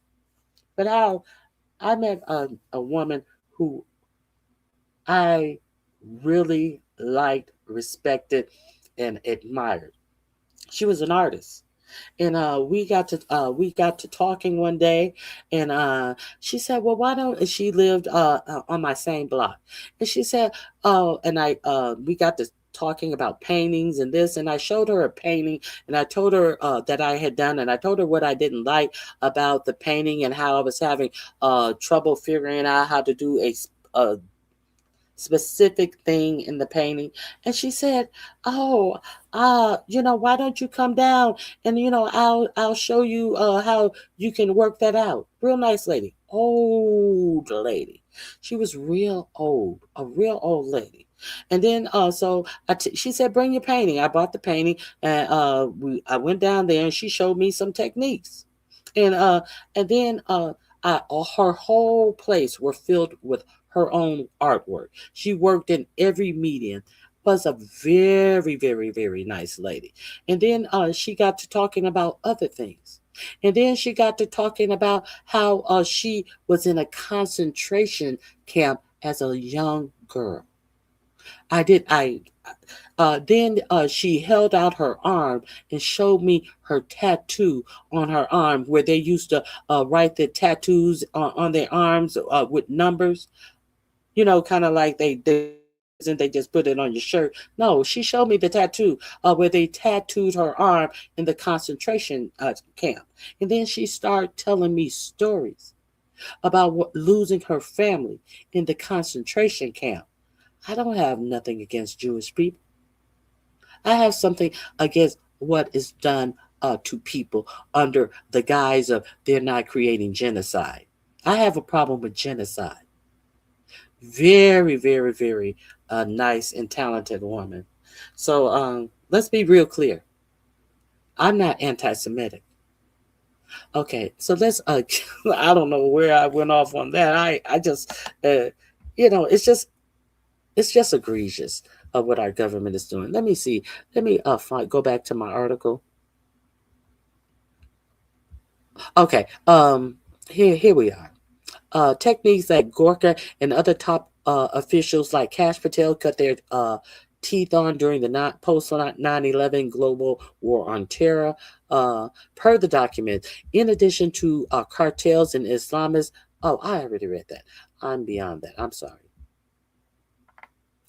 As I reported last year, the FBI, in response to Charlie Kirk's murder, was preparing a war on what it considers transgender extremism. Based on my sources, that report was subject to endless fact checks asking how I knew this. He did a report on that. Here it is. Here's the report. FBI readies new war on trans people. Here is his story. And he is saying after he wrote that story, people were getting hemmed up saying, how did Ken Klippenstein know about this? As I reported last year, the FBI, in response to Charlie Kirk's murder, was preparing a war on what it considers transgender extremism. Now, we do know that curiously, on these bullets, the alleged shooter of Charlie Kirk, with all the evidence, the guns and the bullets that don't fit the gun, and mysteriously there is no a bullet that is identified as the gun that actually struck him. All of this curious shit, that just so happens to fit a narrative. But they have none of the evidence. Charlie Kirk's, what is his name? The alleged shooters, attorneys have not even gotten discovery. The FBI and the DOJ, much like in the case of the alleged shooter at the White House Correspondents' Dinner, they are refusing to give these people, Tyler Robinson and I forget the alleged shooter at the Correspondents' Dinner. They are refusing to even give their attorneys discovery evidence. How can you defend your client if you have not been given discovery so that you can mount a defense, call witnesses, call professional analysts and all of this shit? They have refused to give discovery in these two cases. Is there an agenda to target people on whatever agenda they want? And do they have a mechanism into which to even put you in jail if you have not even been? Well, we know that they do whatever they want in this administration. We know that they're not looking to give any facts. They looking to form narratives and stories, and they go with it. As I reported last year, the FBI, in response to Charlie Kirk's murder, was preparing a war on what it considers transgender extremism. Based on my sources, that report was subject to endless fact checks asking how I knew this, something I can't answer without burning my sources. And whenever I was spreading panic in the transgender community, the counterterrorism strategy affirms my reporting, explicitly pointing to the assassination of Charlie Kirk by a radical who expound extreme transgender ideology as part of its justification for the new targeting. The strategy is in important respects Charlie Kirk's strategy. Within hours of his September 2025 murder at Utah Valley University, White House Justice and Homeland Security officials scrambled to draft a sweeping domestic crackdown as I previously reported. Did he previously report that? Yes, he previously reported that. MAGA's 9/11 is a assassination. Charlie's death is like a domestic 9/11, says Treasury Secretary Scott Bizass. Charlie's death is like a domestic 9/11. He has already given you this information. Understand all of this hyperbole that you hear on the 24 hours, 24/7 news. You don't hear the shit that's really going to affect you and how you live your life. You hear the same stories over and over and over and over and over. Okay, I'm just trying to give you more information. The strategy is an important aspect. Is important. Wait a minute. Let me see. As I previously reported, Treasury Secretary Scott Bessent called the killing a domestic 9/11, vowing his department would now do his vowing his department would now do to America political networks what it once did to Al Qaeda in going after their finance. Now understand, Scott Bessent is the Treasury Secretary. Now Scott Bessent is saying that under this new, we have so many domestic terrorists, that he's going to go after your finances. Did you know that? Is your for-profit media telling you that they have put together some strategies to go after your finances, to deem you to be a domestic terrorist if you say even the thing that you support the Palestinian people? That you can be deemed a domestic terrorist and they can go after your finances? What else can they do? Well, if you don't know, you should know. Treasury, okay. We are vowing the department would do what America Political Network did.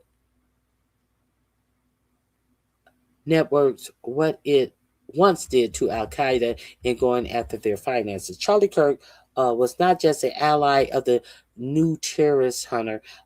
Trump reportedly considered the 31-year-old Turning Point USA co-founder part of his extended family, in his words, with a direct line to the Oval Office that few others enjoyed. The president credited Kirk with delivering young voters in 2024. Posthumously awarded him the President Medal of Freedom. Isn't that great? Isn't that great? When a white, in my opinion, a Christian nationalist gets a Medal of Freedom from the President of the United States, the same President of the United States that allowed day one into his administration, allowed federal contractors to separate, discriminate against their workers, to actually have allowed them to segregate their workers based on race or whatever else, allow segregation in the federal contract arena. Isn't that great? Wouldn't a president who is allowing contractors to the American government to segregate their workers once again via a what do he call those things? Via what is that? Executive order. Isn't it wonderful that that same man would award someone like Charlie Kirk, who ranted a whole lot of racist ideas, talking about if he had a black pilot, he'd think twice about getting on the plane because he'd wonder if the guy was qualified to fly a plane. This college dropout is wondering if a black man is qualified to do something that he has never done. Isn't that ironic that he would get the Medal of Freedom in this administration under the things and under the things that they are doing in broad daylight, but we're supposed to sit back and pretend like we don't see what's going on?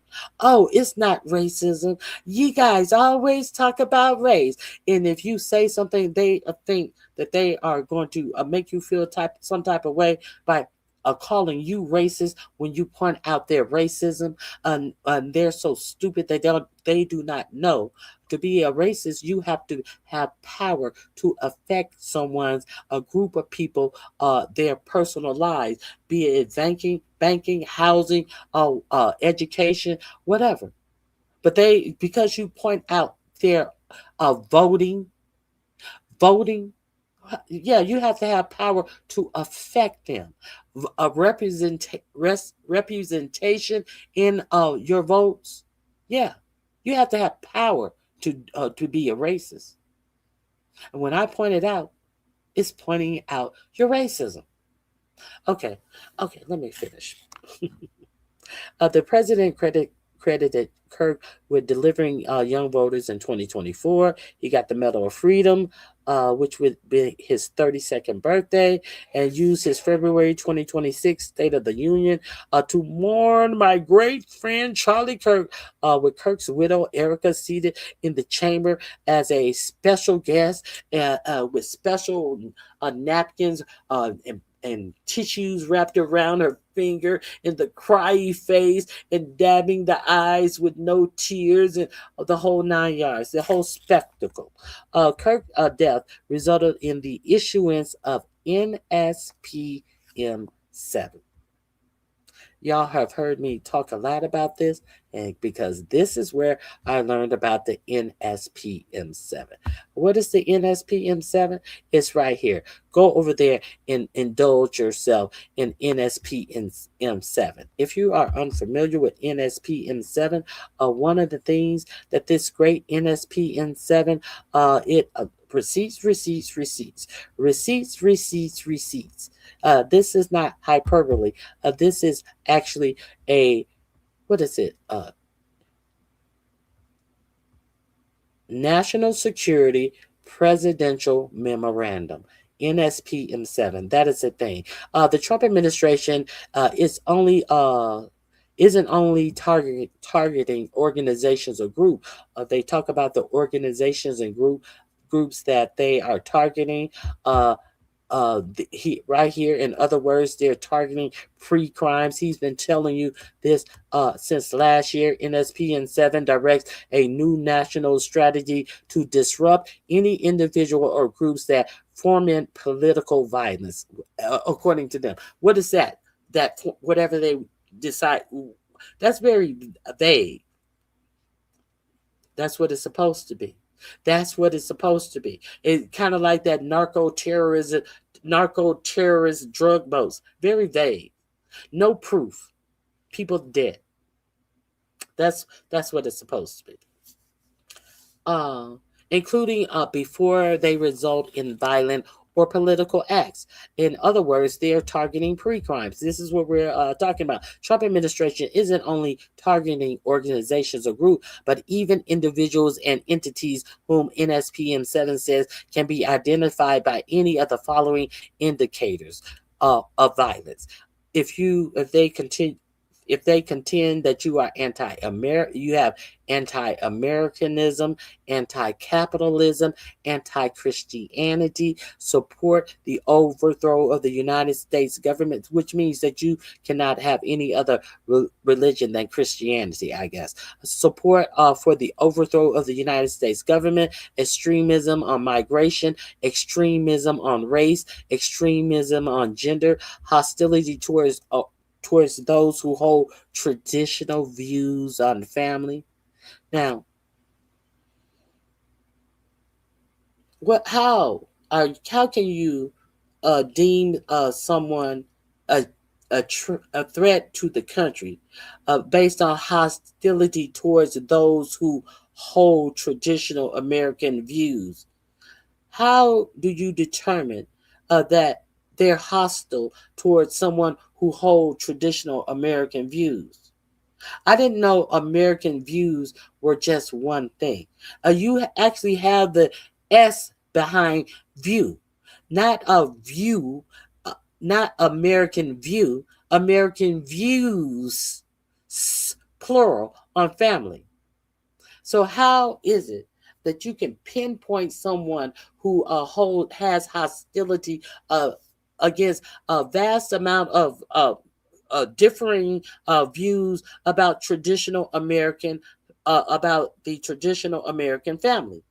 Because you, in this statement, actually say that obviously there could be more views about the traditional American family, because you didn't write the word view of American family, traditional American family. But they have a way to distinguish that you have hostility towards a traditional views on the American family.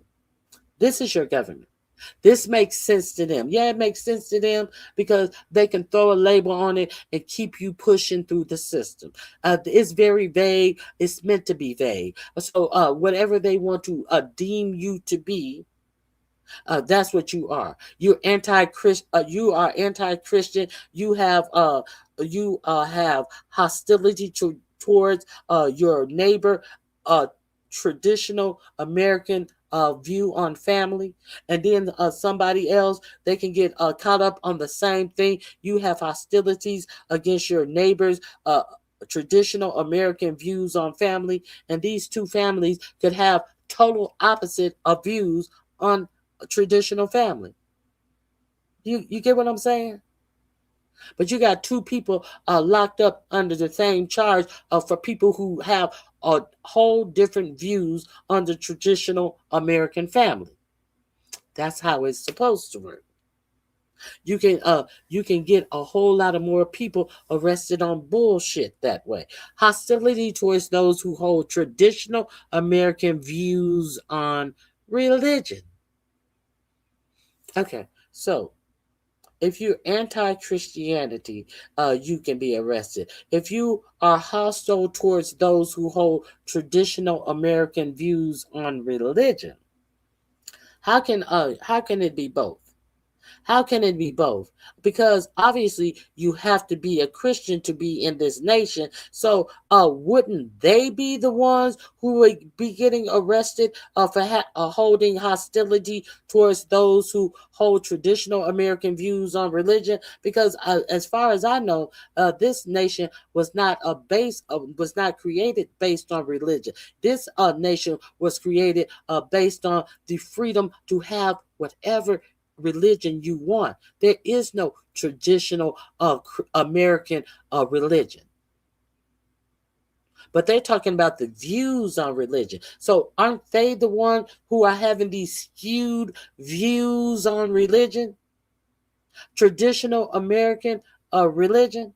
Wouldn't your government be the one who is having hostility towards those who hold a different who is not a Christian? You cannot be a traditional American citizen and you're Jehovah's Witness. You cannot be a traditional moral American citizen if you're a Muslim. Is that what they're saying? Well, who's holding these views? Wouldn't it be your government who's holding these views when America is created so you can practice or not practice whatever religion you want? So they would be the one who are going against their own law, but they're locking individuals up. They're locking individuals up. And the final one is hostility towards those who hold traditional American views on morality. Make that make sense. Morality. an immoral government, a peak keg breath who won't answer the question if they double struck a school of girls under the age of 12, the age of 12 and under. And they want to talk about locking you up for your hostility towards morality. Get the fuck. Now, if you did not know this, yes, this is a real thing. They actually have written the memorandum out. This is just not a thought process. No, this is a real thing that your government has in store, has in their back pocket to charge you with. Okay. Okay, let me see. The new strategy also leans heavily on grievances about the weaponization of counterterrorism power under prior administrations to justify a sweeping expansion of those same powers.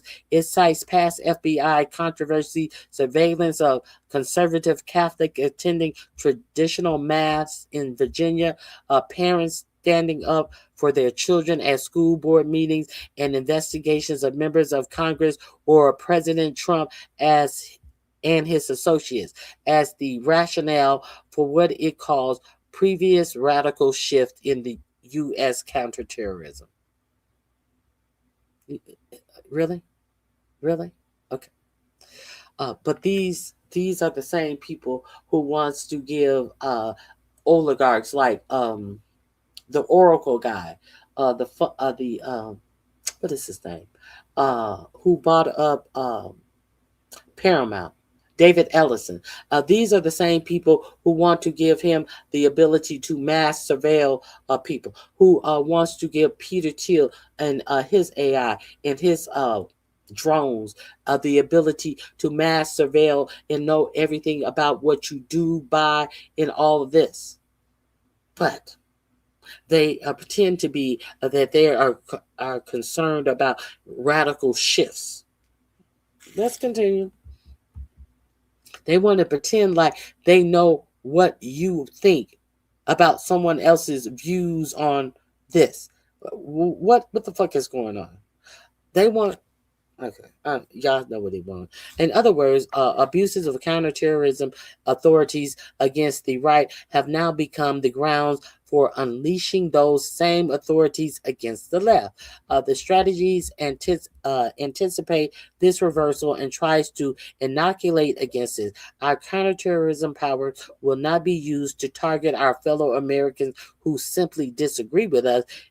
It insists before going on to describe a regime that does not a regime that does precisely that, provided the disagreement is categorized as extremism. Except that's exactly what it does. The strategy includes a forward by President Trump as the emphasis is unparalleled focus on the homeland. My administration has put a unprecedented focus on dismantling threats to the American homeland in our hemisphere, not in our country, in our hemisphere. The global war on terror has come home. I apologize for stopping so much in between reading that. So this is why I will put the link to this article. If you haven't not gone over to Ken Klippenstein, treat yourself. I'm gonna put this under terror. I'm just going to put that under terror. And let's move on. I just wanted to give you guys that information. Let me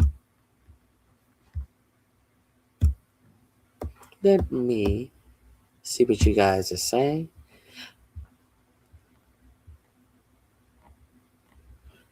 Still reading at a 5th grade level. So that's how I graduated from a college, reading at a 5th grade level. Oh, okay.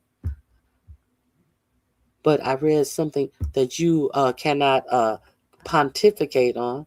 What do you have to say about what I read at a 5th grade level? What do you have to say about what I read at a 5th grade level? What do you have to say about what I read to you that you didn't even know existed?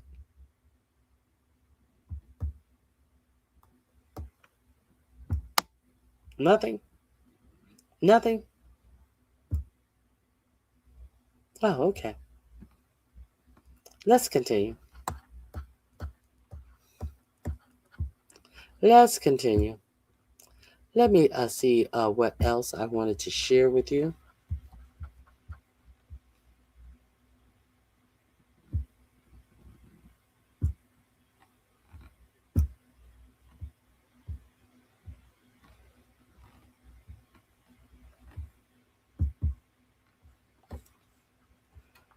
Let me go here. Hold on. Here we go.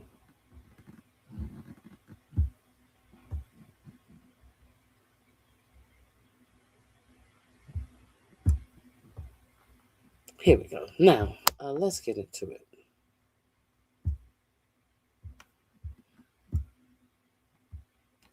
Let's go here. I think this is...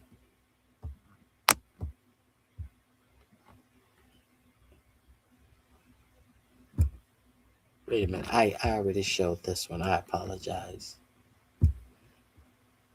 Let me share with you some other things that I wanted to go over in this video. Other news that I thought you could use.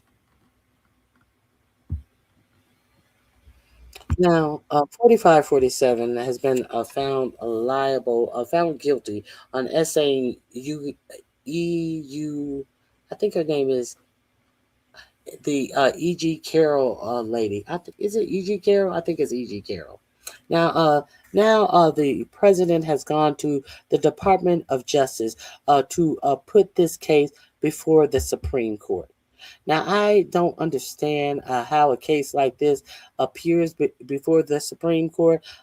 He is due to have to pay her some $800 million. So now, guess what? The Department of Justice is trying to put before the Supreme Court to save your president money from a suit that he lost. Let's get into this. Let me share my screen with you. If you are unaware of this, this is why I always watch Aaron Paramus. Let's get into this. Political prospects in the November midterm elections, simply because the rise of gas. I have it on double speed, I do believe. Yes, I do. Okay, here we go.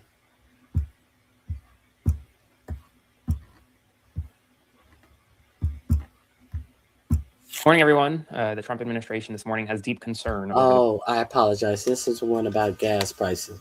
That'll do. I wanted to talk about that. Trump is mad about the gas prices, and he was the one who made the gas prices go up. Go figure. Idiots. President's political prospects in the November midterm elections, simply because the rise of gas prices. For the first time, privately, Trump advisors are sounding the alarm over the rise in gas prices.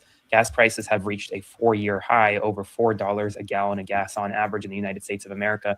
And there's no sign of letting up, as the war in Iran, although the president claims is, quote, terminated, is still impacting gas prices as the Strait of Hormuz is effectively closed.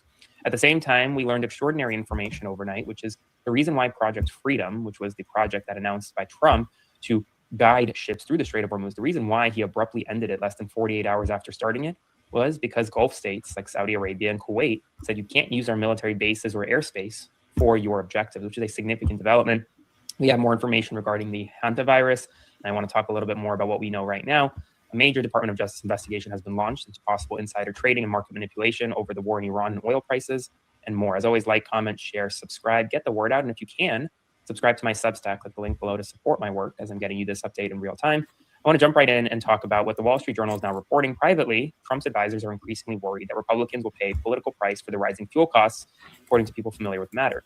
Many of those advisors are eager to end the war in the hopes that prices will begin moderating before November's midterm elections. Right now, the price of a gallon of gas is well above $4 on average. And many say that, it could raise up to $5. See, Donald Trump yesterday in the Oval Office said that he would be okay for crude oil prices to go to $200 a barrel, which would lead to $5 a gallon of gas in the United States of America, because in his view, what he's doing in Iran is more important than what Americans are paying at the pump. But even America's closest allies in the Middle East are souring on the president's military objectives, because you see, overnight, Trump's abrupt reversal on plans to help ships go through the Strait of Hormuz came after a key Gulf ally suspended the U.S. military's ability to use its bases and airspace to carry out the operation. Trump surprised Gulf allies by announcing Project Freedom on social media Sunday afternoon. Now, Trump allies surprised the Gulf by announcing Project Freedom. It angered leadership in Saudi Arabia. And in response, the kingdom informed the United States it would not allow the U.S. military to fly aircraft from the Prince Sultan Air Base southeast of Riyadh, or fly through Saudi airspace to support the effort. Now, a call between Trump and Saudi Crown Prince Mohammed bin Salman did not resolve the issue, forcing the president to pause Project Freedom in order to restore U.S. military access to the critical space. Now, it's not just Saudi Arabia, Kuwait as well cut off access to basing and overflight. Now, I can't overstate truly how significant of a moment this is in the war, because in a lot of respects, Saudi Arabia and other regional allies to the United States of America supported the U.S. efforts in Iran. They almost got involved in the war themselves. There was some reporting early on that Saudi Arabia considered even getting involved. The UAE considered getting involved and putting their military in jeopardy. They didn't do that. They did face strikes from Iran. And well, now you have key U.S. allies saying, this is one step too far for me.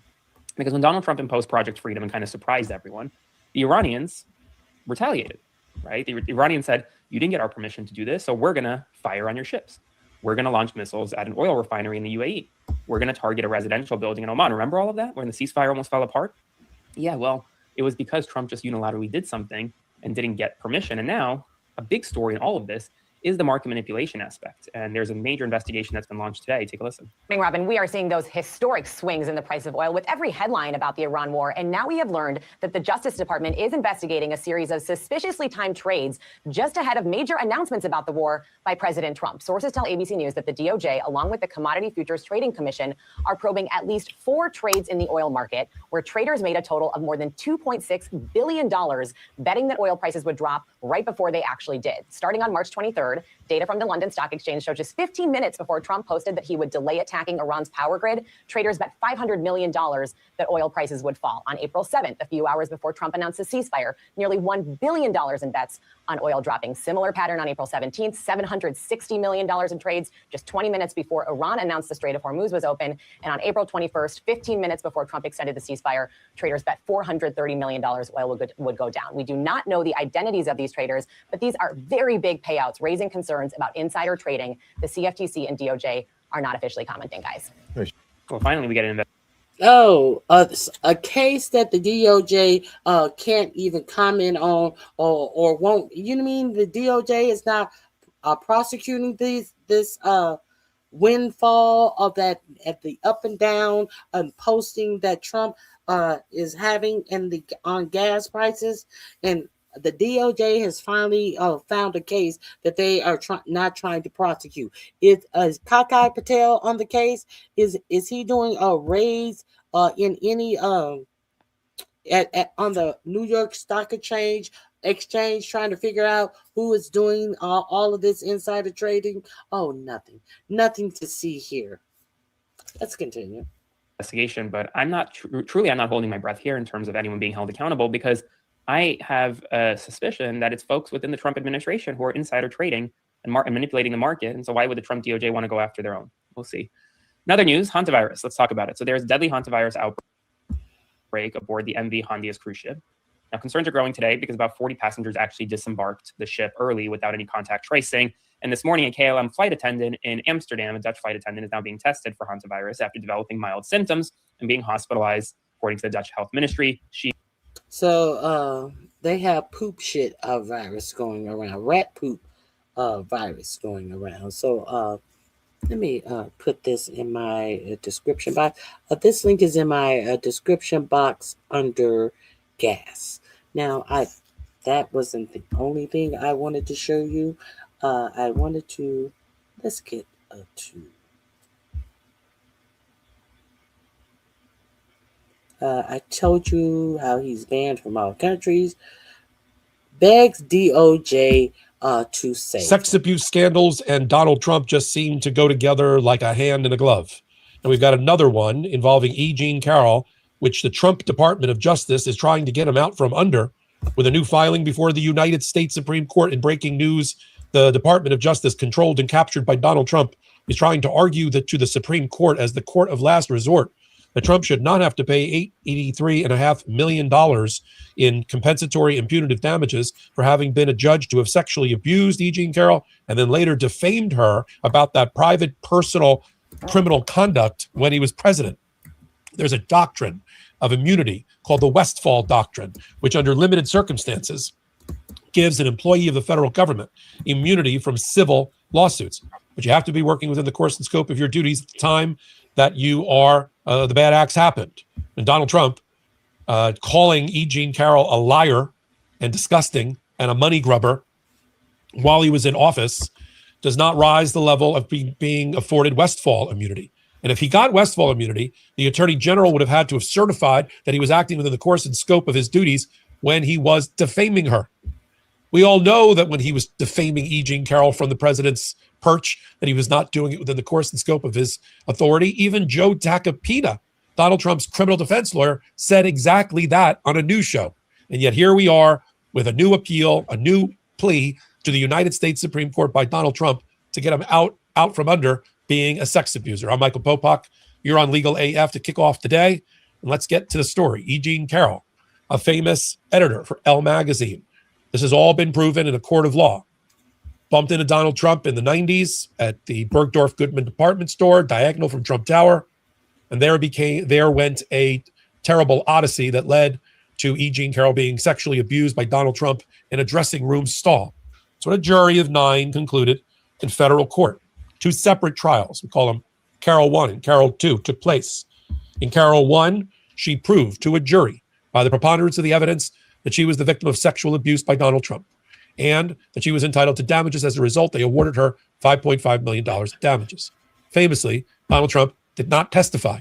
In fact, you may recall that he was in Scotland doing some ribbon cutting for a golf course and refused to testify. Here's a clip of Donald Trump in Scotland instead of defending himself against sex abuse charges. Play the clip. I have to leave Ireland and I have to leave Scotland, where I have great properties. I have to leave early. I don't have to, but I choose to. Will you attend the trial, Mr. President? I'll probably attend, and I think it's a disgrace. It's a disgrace that it's allowed to happen. It's called false accusations against a rich guy, or in my case, against a famous, rich, and political person that's leading the polls by 40 points. And I have to go back for a woman that made a false accusation about me, and I have a judge who's extremely hostile. And I'm going to go back, and I'm going to confront this one. This woman is a disgrace, and it shouldn't be allowed to happen in our country. Once that trial was over and the jury awarded the 5.5, the judge started the second E. Jean Carroll case. Why was there a second one? Because he then defamed her. He defamed her while he was president. He said that she was not his type.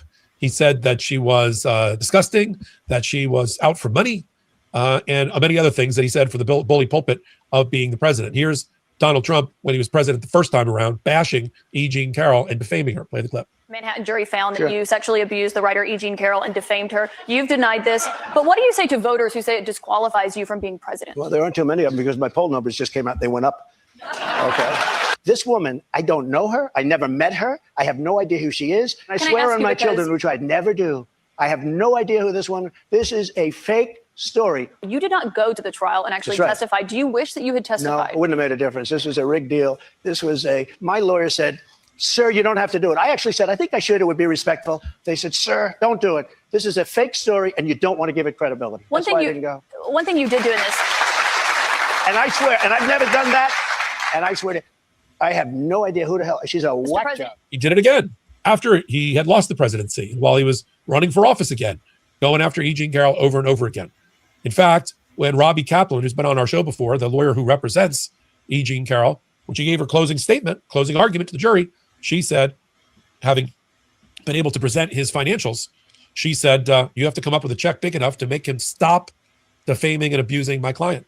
And they came up with an $83.5 million judgment.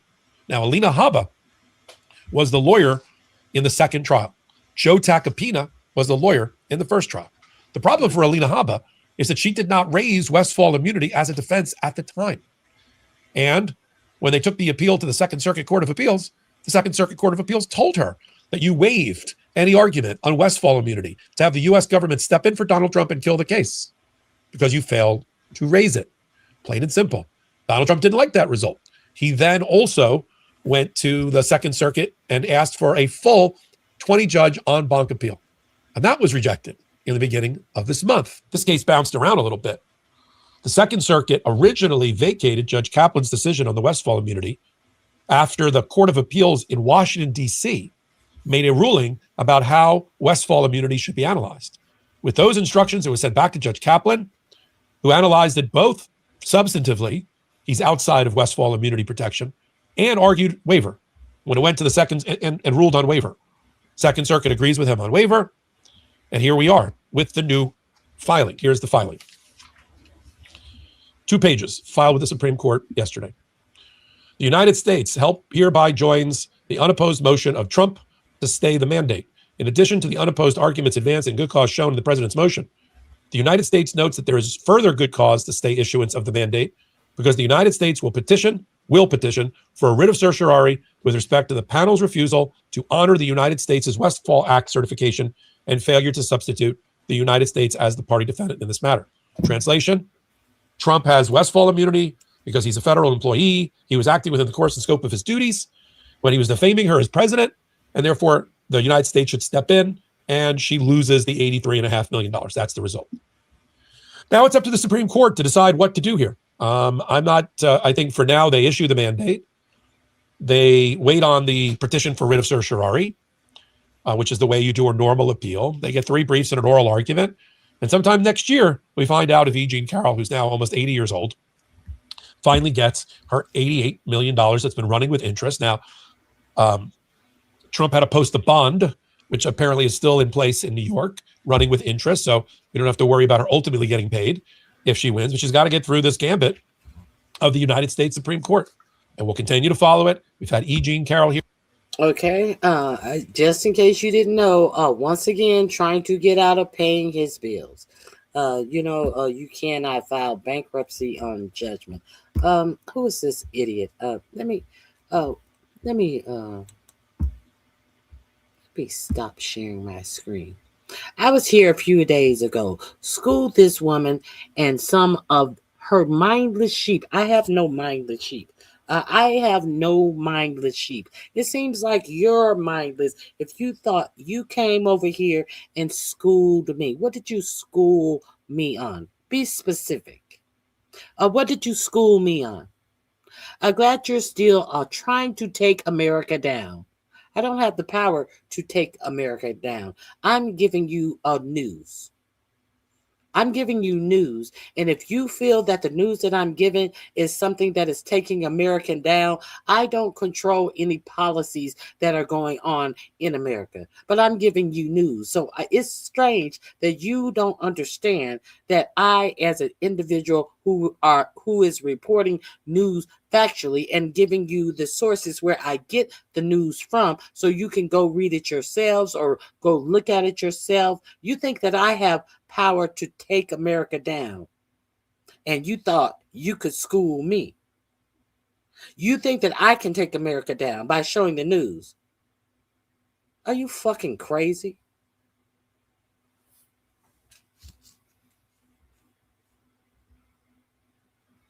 You are the criminal. Oh, okay. Believe that. Believe that. Do you see the idiocy that these people have to say? They cannot talk about the news. Hey, Liz, it's good to see you. Hey, everyone coming in. Please hit the like button on your way in. Please hit the like button on your way in.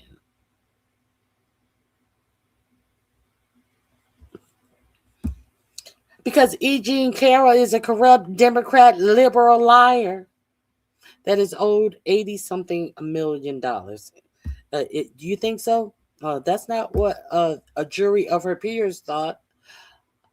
The Pope hates warmongers. Okay, I don't know how we got on the Pope.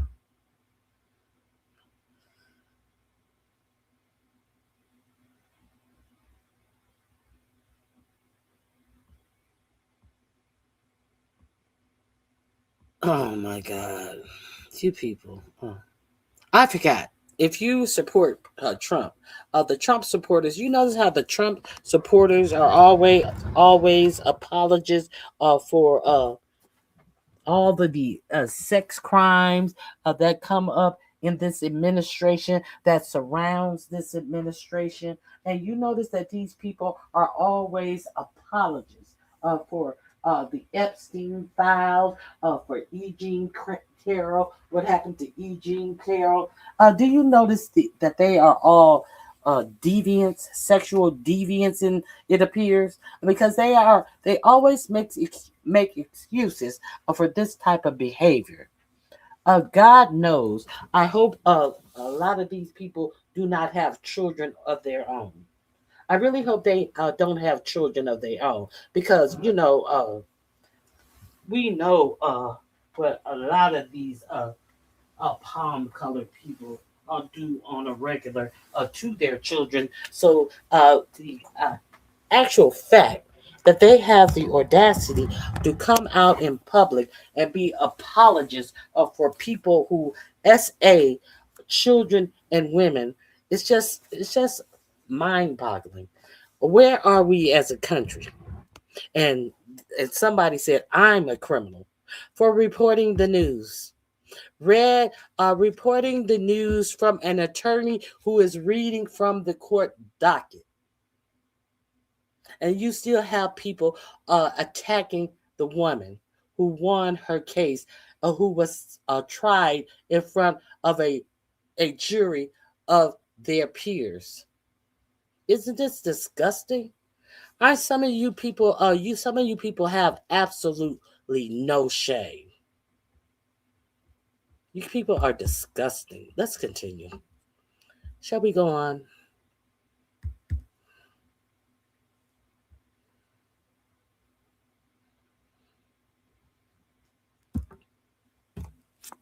I just want to do what?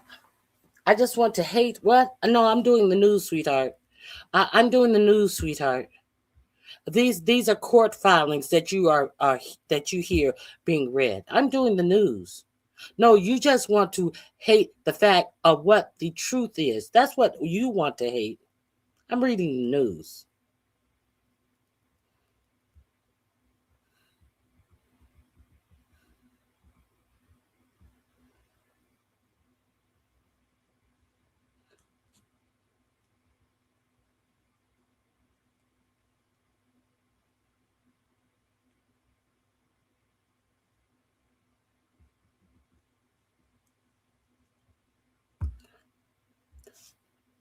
Snowflake, get out of your feelings. This is the real news. Snowflakes, those were court documents. Snowflake, get out of your feelings and accept the fact that you're an idiot. How about that, Snowflake? Let's continue. Where were we? I can't deal with these deviants all day. These sexual deviants and apologists for essaying children and women and probably and the way that the Grinder app always shut down when there's a big Republican event. Probably abuser of essaying men as well. Let's not forget the men. Because the Grinder app don't stand a chance when there's a big Republican function convention going on. We ought to get the Republicans for assaulting the Grinder app. We ought to get you guys for assaulting the Grinder app. Y'all be fucking that Grinder app up when y'all are together at your convention. Grinder don't stand a possible chance. Goddamn.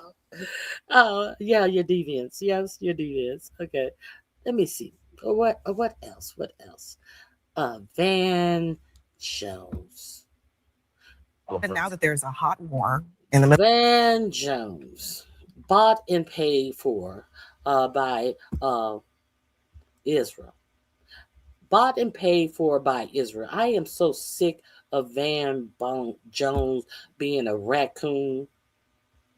Van Jones, you're making absolutely no sense in what you're saying here. Go sit your ass down. Must we continue to see Van Jones on TV talking dumb shit? Trying to normalize something that is abhorrent? So fucking sick of this motherfucking raccoon Least, here. does that change the calculus? Let me start this from the beginning. And now that there's a hot war in the Middle East, does that change the calculus? What is the point? We already know that they have nukes. If the United States forces them to cough up the fur ball, how is that in the interest of the United States? I just don't. I'm sure there's some point. I just don't know what the point is. Does anybody explain to me like what? How does it? It seems to me it's just another attempt to for the left wing of my party to throw a rock at Israel. It seems like another opportunity for the left on my party to throw something at Israel. To throw it at Israel. To make Israel admit that they have a nuclear weapon. What's the point? What's the point? What's the point? We're gonna find out. We're gonna find out what the point is. We're gonna find out that they have someone who's running for prime minister in Israel, who was arrested for being a spy, who gave Israel and Russia U.S. information, and guess who he received a not a pardon. Guess who he was able to get out of jail on? With Barack Obama. Let this traitor to the United States out of jail. Now he's running to be prime minister of Israel. He was born in the United States, but as soon as Obama let him out of jail, which I do agree he should have been in jail for life. This is the same motherfucker who threatened that they would Israel should use nuclear weapons on the United States, running for prime minister. But Van Johnson don't see what is the reason. It's just something to make the left on my side of the party. Van Johnson, are you even on our side of the party? Are you on the side of anybody in the United States? Because Van Johnson, you are beholden to Israel. Don't you do your voting over there in Tel Aviv somewhere, bitch? Fuck you talking about? Let's see exactly what Van is talking about in its entirety. I don't want to see Anna. I did get some good clips from here, though, I must admit. All right. So last night, CNN's commentator, Van Jones, argued that there would be no point for Israel to disclose that it has a clandestine nuclear program, is not part of the non-proliferation treaty, and pretends to be a victim endlessly, even though they literally have nuclear weapons that Now, also notice that it has been presented to you that we are in this Iranian war because Iran can strike Israel and it can destroy Israel. And we are supposed to be under this understanding. We're supposed to cover our eyes and pretend like we don't know Israel has nuclear weapons. So when your president come and present to you that Israel is so defenseless, and look at a big old Iran, and we cannot prove that they have any nuclear weapons, but we're going to tell you that Iran, they can strike Israel, and that is just we cannot live with that. What if Iran strikes poor little weak Israel? What if they strike them? Let's continue. Guarantees that whether they have a right to exist or not, they will exist because they have nukes. Now, I appreciate that Abby Phillip there pushed back a little bit, but let's talk about this. Let's not. Okay, let's get back to the clip. This link will be under my description box under nukes. Let's go. Government officially refuses to acknowledge the risks of miscalculation, escalation, and nuclear use in this environment are not theoretical. They certainly are not theoretical, and I'm going to prove that to you in just a moment. A 1974 Special National Intelligence Estimate, a formal consensus assessment of the entire US intelligence community, including the Central Intelligence Agency, the Defense Intelligence Agency, and the State Department's Bureau of Intelligence and Research, concluded that Israel already has produced nuclear weapons. The document was classified top secret for nearly 32 years before being declassified and released in 2008. And then finally, they end their letter by simply saying, we ask you, President Trump, to hold Israel to the same standard of transparency that the United States expects from any other country that may be pushing, or pursuing, I should say, that may be pursuing or retaining nuclear weapons capability. Now, with that in mind, let's turn to the CNN panel, which was discussing this topic. Now, before Van Jones made his case, presidential historian Tim Naftali explained the history of Israel's nuclear program. Let's take a look at that. Some people out there might not know this, but the United States government tried really hard to prevent Israel from having nuclear weapons. It was not in the state and national interest of the United States under the administrations of Dwight Eisenhower and John F. Kennedy and Lyndon Johnson for Israel to have a bomb. The French engaged in a covert operation with Israel to help Israel build its capacity. The French were not straightforward with us about it, and the Israelis were not straightforward with us. By the end of the 60s, you have a new administration that comes into town, and the French have changed their policy, and they're now not selling weapons to Israel anymore. The Israelis come to our government and say, we'd like to buy F-4s, Phantom bombers. We're willing to do that, but we say to the Israelis, but you've got to announce that you'll never introduce nuclear weapons into the Middle East. And we were afraid that if the Israelis announced that they had nuclear weapons, the Egyptians would go to the Soviets and say, would you give us a nuclear guarantee? And we'd find ourselves in a Cuban Missile Crisis, but in the Middle East. So the Nixon administration, which, by the way, the Joint Chiefs of Staff didn't want Israel to have nuclear weapons. The State Department didn't want them. Really, none of the leaders in that administration wanted them to have nuclear weapons, but they had them. And so the U.S. government came up with this fix, which was basically, don't say to the world that you have them, and don't introduce them. In other words, don't assemble a weapon, and we'll sell you Phantoms, because the administration was afraid that if they didn't sell Phantoms to Israel, members of Congress who were supportive of Israel would say, why aren't you helping the Israelis out? And the U.S. government didn't want to say, well, we're not helping them because they have nuclear weapons. Okay, they have nuclear weapons. Okay, they have nuclear weapons. They stole nuclear secrets. They stole enriched uranium. Okay, that's what happened. That's what Israel did. And for whatever reason, Van Jones doesn't think it's a big deal. You know, it's a clandestine nuclear program based on stolen enriched uranium from the United States, or stolen materials from the United States, stolen secrets from the United States. That is the reality of the situation. Van Jones couldn't care less, apparently. Gee, I wonder why. Okay, so. Because he's getting paid. We all know why, and you know why. You're not saying why, but because it's obviously he's on the payroll. So he did get a little bit of pushback from Abby Phillip, which you saw in the earlier video. No, and, I saw. Is there? Clip. Take a look. I mean, we do. Is there? I'm asking an honest question. Why? I mean, has there been some rumor? Why? I mean, what are you saying? What are you saying? You want to monopolize the conversation, but you keep repeating the same words 10 and 12 times. You're not saying anything. This is a bad spokesperson that they are. If they are paying him. This is a horrible spokesperson. You're making absolutely no sense. Why does it matter if Iran has one then? Why doesn't the same thought process go into effect when it comes to Iran? Because I don't see Iran going to any of its neighbor just unilaterally striking their neighbors like Israel has done in Syria, and Palestine is in the process of doing in Yemen. I don't see that happening from Iran. But you want to be an apologist for people who don't want other people who's going around, oh, look what they're doing, when they have already done the same thing. But we haven't gotten to the best part yet. See, this is something I didn't know that I'm going to share with you. I don't pretend like I know everything, but when I find something out, I'm going to share it with you. That's what I do.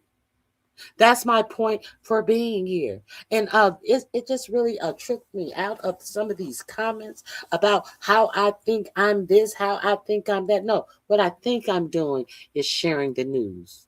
And because I'm sharing the news that your dumbasses didn't know existed, you I think that what I think I am is I'm someone who knows the news, and I am sharing the news with you, and I am citing my source. I'm sorry, some of you guys are college dropouts, high school dropouts, meth heads, crackheads. You don't understand what citing your sources mean. I can't help you. You can go to my description box, find all of these clips. I'm not trying to profess to be anything. I'm not trying to profess to teach you anything. I'm giving you the news. Period, point blank. And it flatters me that you think that I am trying to prove myself to be something that I am absolutely not trying to do. I'm giving you the news, and I'm giving my commentary on the news. And if you really don't want to see it, you really wouldn't be here. If you really didn't want to see it, you really wouldn't be in the chat telling me to shut up on my channel. How silly do you sound? It's just amazing. It's just really amazing that you people come in here, know nothing, show how ignorant you are, and tell a person to shut up on their channel because you cannot converse on the content of the information that I'm giving you. So you tell me to shut up. That just shows that you're in your feelings and that you're stupid and you're unintelligent and you cannot have a conversation on the content that is being presented. I'd love to see it. I really, really love to see you ignorants do that. It's just so satisfying. Let's continue. Now, and it also lets me understand why when I give the news and I give my commentary and you say, I think I'm this and I think I'm that, it just really warms my heart to know the fact that I'm giving you information that you didn't know. It makes you feel inferior, and you should feel inferior. You should always feel inferior. It takes the shine off of this fake supremacy that you ignorants want to pretend that you are. See, so when you say I think I am something and I think this and that, no, I think I'm giving you the news, and the fact that I'm able to give you the news that you haven't ever heard, now you feel inferior, and you think you're saying something about me is an attack. No, it's an assurance that I have you feeling insecure about your own ignorance. Let's continue. It says Israel is going to nuke Iran. Here's the thing. I guess the question is again, now there's been a change of status quo. The earlier video, and is there? I'm asking an honest question. Why? I mean, has there been some rumor that says that Israel is going to nuke Iran? Here's the thing. I guess the question is again now. Has there been some rumor that Israel's going to nuke Iran? Has there been some rumor that Iran is going to nuke Israel? Why? Why are you? That's the only why you have to act. If there's a rumor that Israel going to nuke anyone, just because that's the only reason why a country should declare that they are a nuclear country, is if there's rumors that they're going to nuke somebody? Van, are you serious? Is that the only thing that says that this country should declare that they have nuclear weapons? Rumors. There's rumors that Iran was still trying to enrich uranium to get a weapon. Who started that rumor? None other than Netanyahu, who has been running around the country for over 35 years, repeating that same rumor that Iran was so close to a weapon, they could have a weapon in a couple of weeks, a couple of months. Who was telling that rumor? The same person that you feel shouldn't have to declare that they have nuclear weapons based on rumors. But we are in war based on rumors from the person you say shouldn't have to reveal their nuclear weapons, but they have been putting rumors out on Iran for 30-something years. Van, you make no sense. I don't even know why you are trying to support and talk about this. They are making you look like an abject fool out here supporting this, talking about, are there rumors? From the biggest rumor mill it is, Benjamin Netanyahu, about Iran is having nukes. They're having nukes in a week, a day, a month, a year. 33 years of rumors.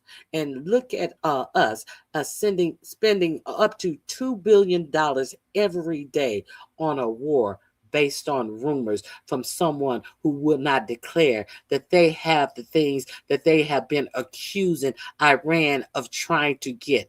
And he has been accusing them. He has been spreading this same rumor for over 35 years, 33 to 35 years. Van Jones, shut the fuck up. There's been a change of status quo. There's a war between the United States, Israel, and Iran that is going on right now in the Middle East. And under those circumstances, that is actually different from what we've been experiencing for the last, 40, 50 years. And so under those circumstances, there's only one power in the Middle East that has a nuke, and it's Israel. And so the question is, what are the circumstances? What are the boundaries? Are there any boundaries? They don't acknowledge that they have them. I appreciate her saying that because it's true.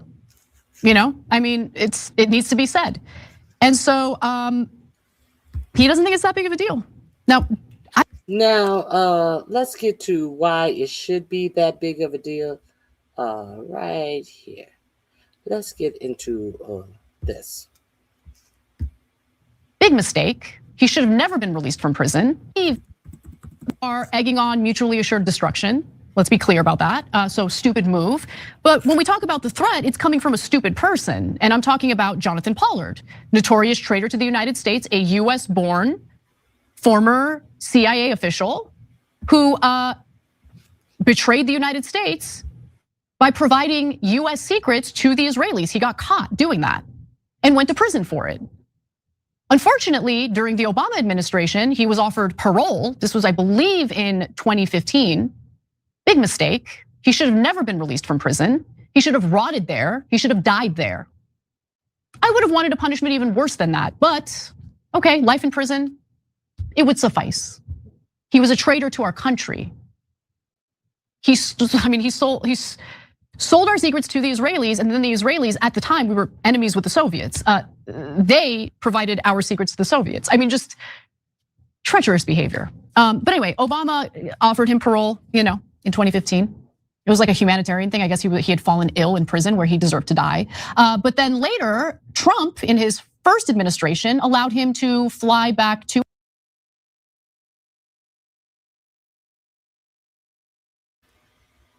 Israel is our greatest ally. Israel is our greatest ally. Let's continue. Israel, and that's exactly what Jonathan Pollard did. He flew back to Israel. I shouldn't even say back to Israel. He wasn't born in Israel. He was born in the United States. But he flew to Israel to safety with the people he actually cares about, the country he actually cares about. And he did so on the Adelson jet. So he got to fly to Israel in class, right? And then what did he do after that?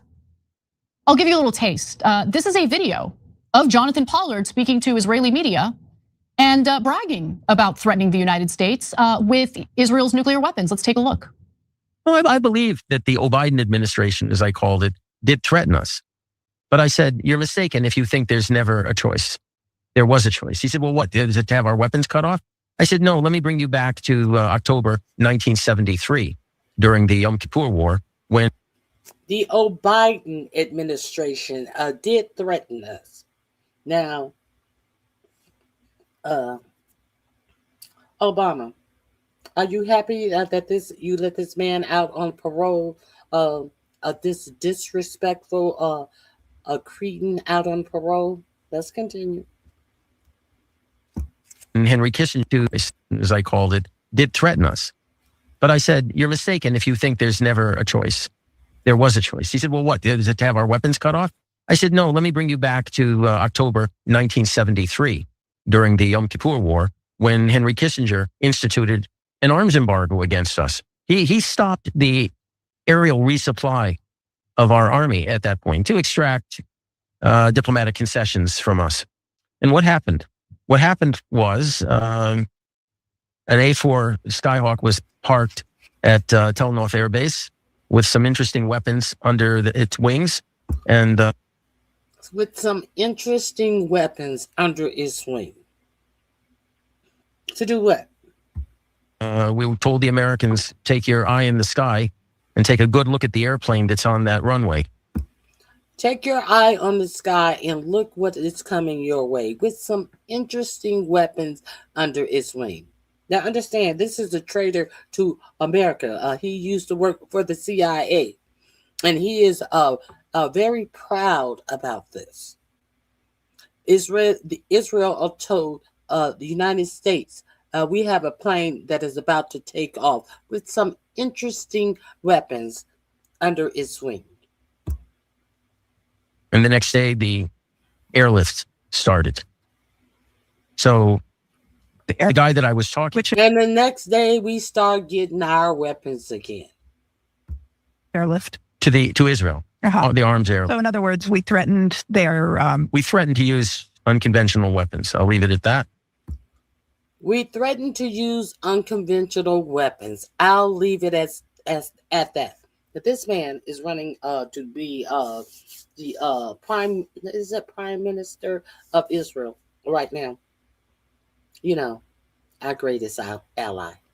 Let's continue. Threatened to use nukes. By the way, Biden threatened the Israelis. Are you kidding me? Well, what did Biden threaten the Israelis with? Oh, we're going to withhold. Not Biden, Biden. Meaning Obama and Biden. He doesn't even have the respect to say Obama's name. But he let this motherfucker out on parole. See, America is sick of this. A lot of Americans are sick of this. Very, very sick of this.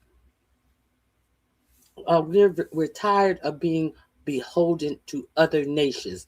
Israel has universal health care. Israel has free colleges, free college for their students. America is sick of being beholden and having our fortune dwindled on other countries that don't even respect us. We're tired of it. All of this talking about us being some great nation. Have you looked around the United States of America? Have you looked around the infrastructure of the United States of America? What's great about America? Don't put nothing into the fucking country, its people, anything. All of these administrations have been emboldened to just shit in your face after you elect them. Democrats and Republicans. They don't do a fucking thing for their constituents on a large scale. Of course, I'm not talking about all elected officials, but they have made the abnormal normal. And who's benefiting from that? And who's suffering because of that?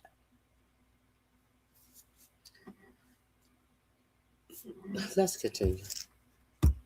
Some of the bombs that we've been providing to you because it looks bad that we're providing the bombs that you're dropping on children's heads in Gaza? Is that what? Oh, that's deserving of a nuclear threat? That's our ally. That's our ally. So you guys understand why I'm so heated about and passionate about how I think Jonathan Pollard should have rotted and died in prison? Hold on 1 second. Let me check something out right quick. Let me check something out right here quick.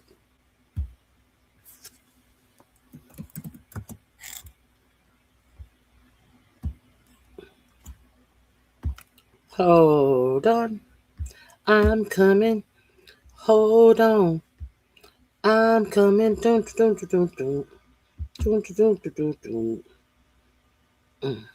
me see. One more thing. I'll be 1 second. Okay. Bad vibes. Bad vibes. Get the fuck out of my chat. Don't come in my chat being disrespectful, you fucking cunt. Do not come in my chat being disrespectful. Bitch, nobody gives a fuck about what you have to say. Bitch, this is my show, bitch. You want to show off and be a bad bitch? Bitch, go start up your own channel and talk the shit that you want to talk. Don't come in my motherfucking chat being disrespectful.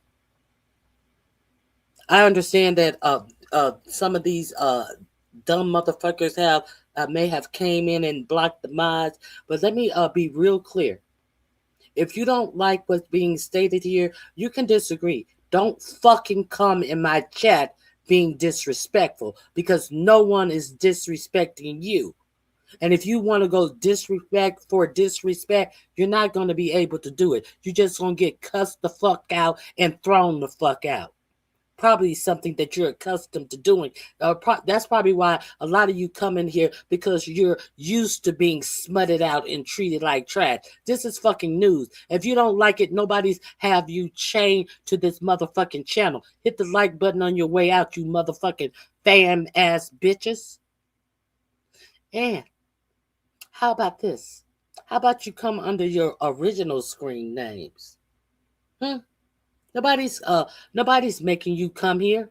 Nobody gives a fuck about what you have to say. If you want to have a conversation, have a conversation.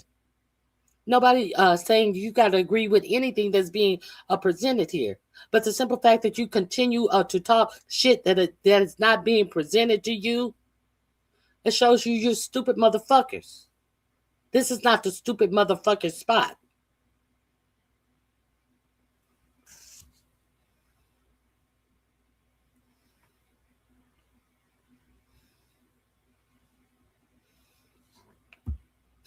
When you walk in the house and your brother is getting cussed out by your mom, but you can't laugh.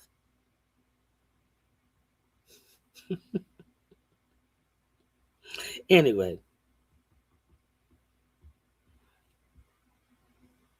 Oh, no, everyone doesn't agree with TYT, sweetheart. Everyone at all don't agree with TYT. I agree with this story. I like the story that is being presented. I like the information that is being presented. But everyone doesn't agree with everyone on everything at all. So that's not true. I like that story that was presented. It was very informative.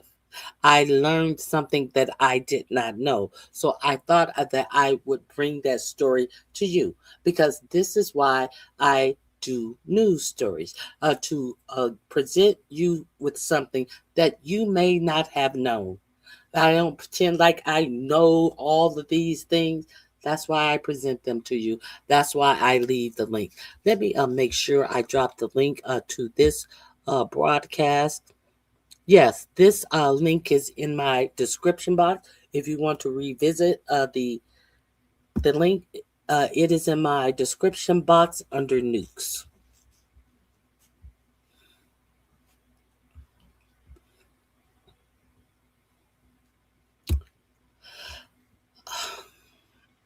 Fried chicken is good.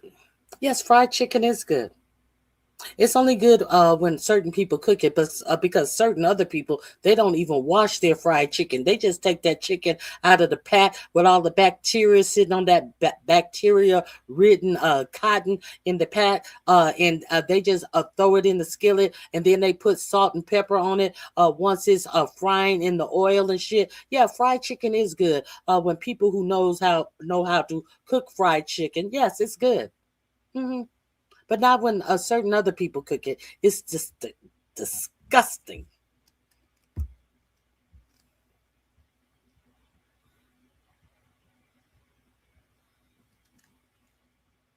Tap the phone screen twice or give the live stream a thumbs up.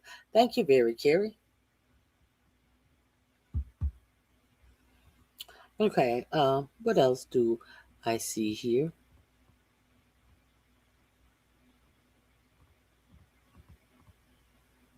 Okay, Let me share my next story that I wanted to share with you. What is it? What is it? What is it? Great example. If you guys are not familiar with the status quo, they are in New York City. If you are unaware, in New York City, they are selling off Palestinian land. Did you know that? Did you know? Did you know? Did you know? They are selling off Palestinian land, and they are also doing the sale at a synagogue. You know, they're trying to put some religious spin on them selling Palestinian land in New York City in a synagogue. You know, the Palestinian land that they genocide a whole block of people that lived in Palestine. Now they're selling the land off. But you're gonna have to have to make sure that you put the body parts in the bin, and someone will come by and pick up the body parts, because you know that Israel is the largest skin bank in the world. So you know, even though the buildings have been plowed down by the Israeli army, you know, we're gonna need that skin. We're gonna need that skin. So on top of them selling the land, the Palestinian land, in a synagogue in New York City, they are a whole lot of Orthodox Jews who came out and was disgusted by this. See, because you cannot paint everybody with the same brush. There was a big uprising of Orthodox Jews who came out, and they were quite disgusted at what was going on. Let's go here. This is Nazism. Let me see what the title of this is again. The title of this is not, that's their title. This is Nazism. Pro-Palestinian Jews goes off near illegal Palestinian land auction. Let's get into this. It's on status quo. This is going to be for sale under the description in my description box. In my description box, this will be under the title "Land for Sale," so you can find it. This is a criminal event. 2.5 years of genocide in Gaza.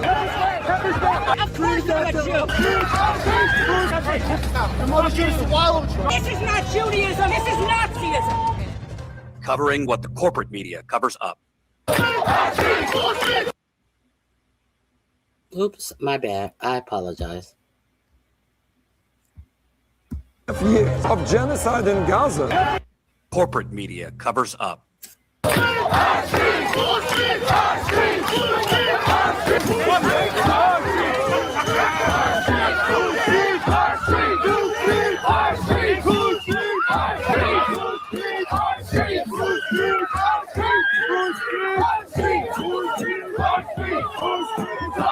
We are standing here in Manhattan, New York City, while there is a pro-Israeli event taking place. Guess where? In a synagogue, selling stolen property from Palestinians. This is a criminal event, selling stolen land.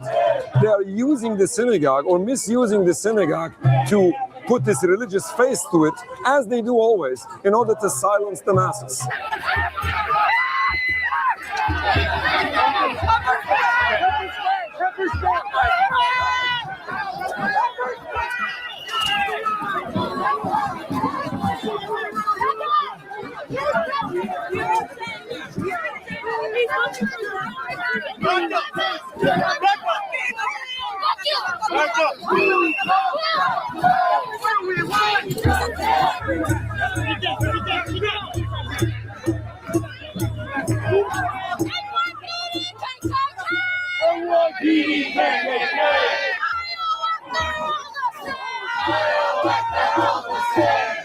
Now, the question is, why in a synagogue?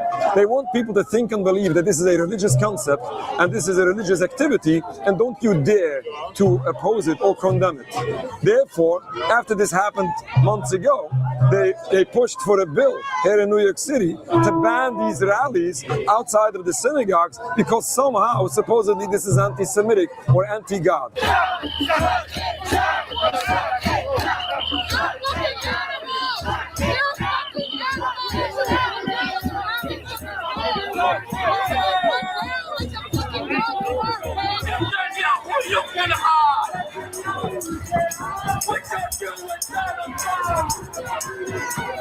We are here to end the starvation. This is about humanity.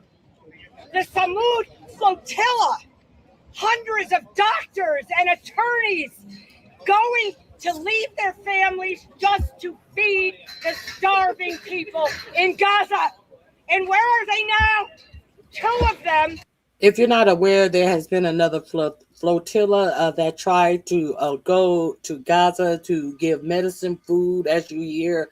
I don't know what legal advice they can get in a outdoor prison that Israel has set up for the Palestinian, but they are willing to go. What happened to them? Of course, they were intercepted. I thought that there has been a peace agreement, but they are not. They don't want you to see what they're doing in Palestine. So they intercepted the flotilla, of course, and let's see. Are in Israeli jails and have been tortured. This starving people in Gaza. And where are they now? Two of them are in Israeli jails and have been tortured. This is not humanity. This is not Judaism. This is Nazism. Jewish too? Of course I'm a Jew. Of course I'm a Jew. They just because captured I the was people on the raised. flotilla. They crushed their boats. They tortured them. No trial. That's what Israel does. We were sitting in City Hall and trying to explain to politicians how misleading all of this is. When this illegal event is taking place, now it's Mayor Mamdani of New York City that released a statement saying that this is possible illegal according to international law. This is what Mamdani said. Now, these illegal activities taking place in the synagogue, this is embarrassing to us as Jews, as always, when these crimes are being done supposedly in our name. Using a synagogue as a religious face to all of this, as if the Jewish religion condones all of this. This is a desecration of God's name. This is ridiculous. We are standing here after 2.5 years of genocide in Gaza. But this is not only Gaza. As time is passing, these crimes, these atrocities are just expanding.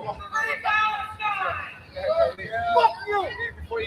Shut the fuck up! Shut the fuck up! Get the fuck away from me! Get the fuck away from me! Shut go, you don't have to stop, go! Fuck! You don't have to stop. Go. Don't fucking touch my shit! Don't fucking touch my shit! You're looking for trouble. I'm not looking for shit! You guys are fucking out of shit! Fuck you! Fuck you! Let him go and then you get fucked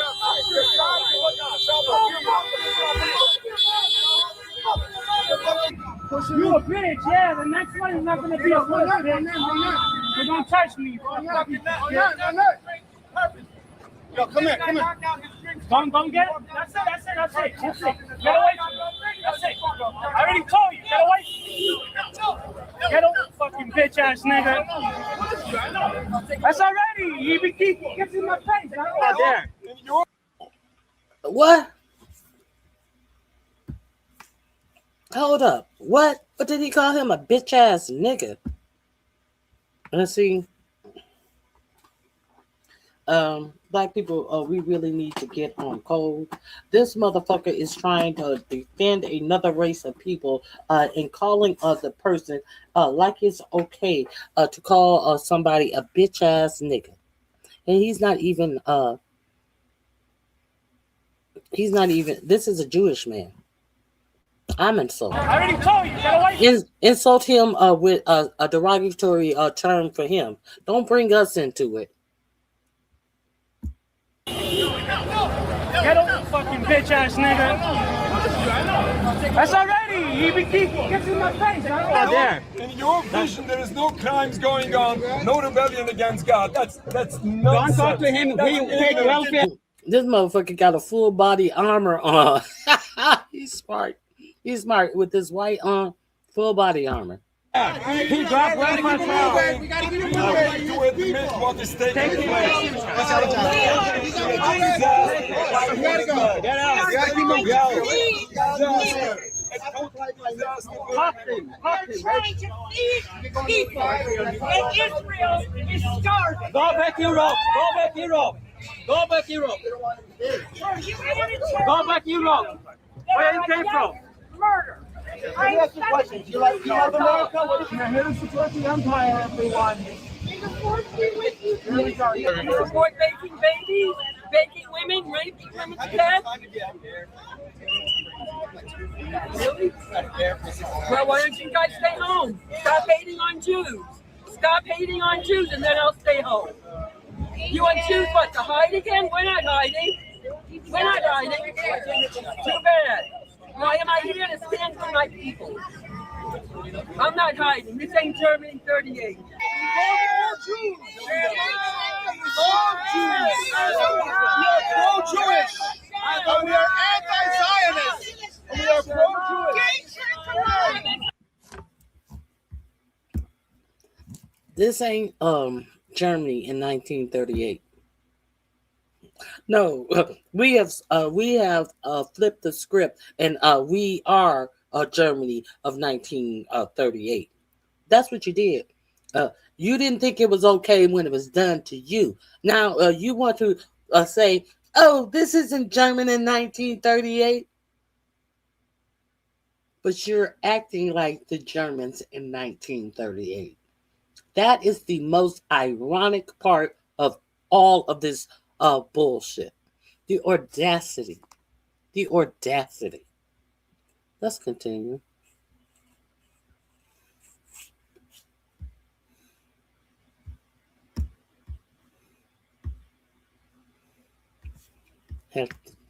Had to delete that comment right quick.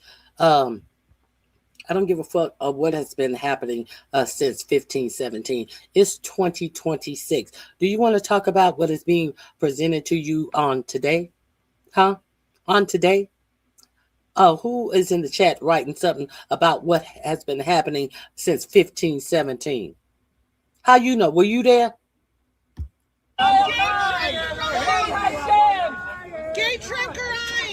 This is not in favor of anyone. This is a true catastrophe for Palestine, for so many additional countries, and a catastrophe for the Jewish people. As one of the signs we are saying, labeling people as anti-Semitic cannot justify occupation and brutality. This cannot be, you cannot cover up these crimes by any of these ridiculous claims and misleading people. On the contrary, when you are misusing the accusation of anti-Semitism, you are conflating anti-Semitism with anti-Zionism. You are making a statement. You are conflating Judaism and Zionism, which says, God forbid, that all Jews are behind all these crimes and all Jews are accountable for all these crimes. This is anti-Semitic. If right-minded people are concerned about anti-Semitism or racism against any people, and they should stand up against the movement of Zionism, which is the greatest exacerbation of anti-Semitism today, in addition to all crimes committed to so many other people. This is ridiculous. This is wrong. This is embarrassing. This is a desecration of God's name. This is dangerous and a catastrophe for everyone involved. Because at the end of the day, we are witnessing an endless cycle of bloodshed. Okay, if you are unaware, this is what. And now that there's a hot war in the Middle East. That is what is going on in New York City. That link is in my description box. Go over there and check out Status Quo because they do a great work. And if you did not know, the Epstein alleged. If you've read the Epstein files, the alleged Epstein. I'm gonna take my own life note has been dropped. Did you guys know that they have released the Epstein note, the alleged note, from the jail that they had him in jail with a police officer who had taken the lives of 4 people, and mysteriously, there was an incident where the cops had to come in and figure out why Jeffrey Epstein was unconscious, and the police officer, who was a big old body building type of police officer who allegedly had mob ties, was like, I don't know what happened to him. I don't know why he's unconscious. And then they took him out of Epstein's room. Why are these people sharing cells? I guess he was a high-profile prisoner as well, but he didn't know. But mysteriously, this same, I don't know what happened to him. I don't know why I don't know why he's unconscious. Who has been convicted of those four charges of taking lives. This former NYPD cop. They have found this. This letter that is worded unlike any other of the emails and any other type of I don't even think I saw Jeffrey Epstein use capital letters where capital letters were at the beginning of the sentences, or a name where he was supposed to use capital letters in his emails, but he's using capital letters here, and some of them he's using all capital letters. So they say that the formal cop showed them where to find this letter, and it was in some dirty, not dirty, sexually dirty book, and it was tucked away there. So the crooked cop led them to the note. So they have been holding on to this since the night that he lost his life. But don't forget, Attorney General Barr, I think it was his office. Yeah, that DOJ had written up the announcement that Jeffrey Epstein had taken his own life the night before Jeffrey Epstein had even taken his own life. So there's that. So, do with this as you may. This will be in my description box under. Read all about it. Let's get into this. Closely, he does not write emails like this. He does not talk in all caps. Frankly, he does not talk like preteen. Covering what the corporate media covers up. Hey, it's Jordan with Status Coup. Breaking news. Jeffrey Epstein's purported suicide note has been released by a federal judge. And if you've read his emails closely, it does not strike me as similarly sounding to the way he talked in those emails. This is from the New York Times. Let me read what is said in the note, allegedly by him. Again, this note was reportedly sitting in a Manhattan jail in the FBI's possession for years, and a judge just demanded its release. A federal judge released the note, which Jeffrey Epstein's former cellmate said he found in a graphic novel. The New York Times has not authenticated that Epstein wrote it. A federal judge has released a suicide note purportedly written by Jeffrey Epstein that was sealed for years as part of the criminal case of his cellmate. By the way, the cellmate who was convicted for murdering several people. So we're taking his word that he found a purported suicide note in a graphic novel. Quote, this is purportedly what Epstein wrote in his quote unquote suicide note. They investigated me for a month, found nothing, all caps. The note begins adding that the results was charges going back many years. Quote, it is a treat to be able to choose one's time to say goodbye, the note continued. What you want me to do? Bust out crying? Exclamation point. All caps, no fun, it concludes with those words underlined. All caps, not worth it. Mr. Epstein's cellmate, Nicholas Tartaglione, said he discovered the note in July 2019 after Mr. Epstein was found unresponsive with a strip of cloth wrapped around his neck. Mr. Epstein survived that incident, but he was found dead weeks later. So to be clear, this note that was released that they're claiming Epstein wrote is not the note, the supposed suicide note that they, for the actual instance they found him dead. This was a few weeks earlier when they claim he tried to kill himself, even though Epstein files have shown he told his lawyers that his cellmate tried to kill him. Hard to follow, I know. Sounds like a movie or something. But at the end of the day, I mean, objectively speaking, take off your conspiracy hat, or if you strongly think he killed himself or you think he was murdered, if you've read the Epstein files closely, he does not write emails like this. He does not talk in all caps. He does not talk with uber exclamation points everywhere. Frankly, he does not talk like a preteen, because that's what that supposed suicide note reads like. Almost like a boisterous, immature, braggadocious teenager.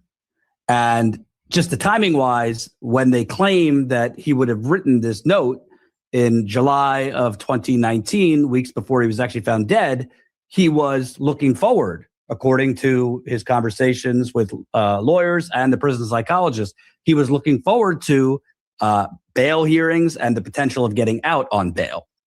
So makes you wonder, how could somebody looking forward to his bail hearings, hopeful that he might be released, be writing, oh, well, you know, it's a gift to get to decide when you could go, and, you know, screw it. It just doesn't make sense.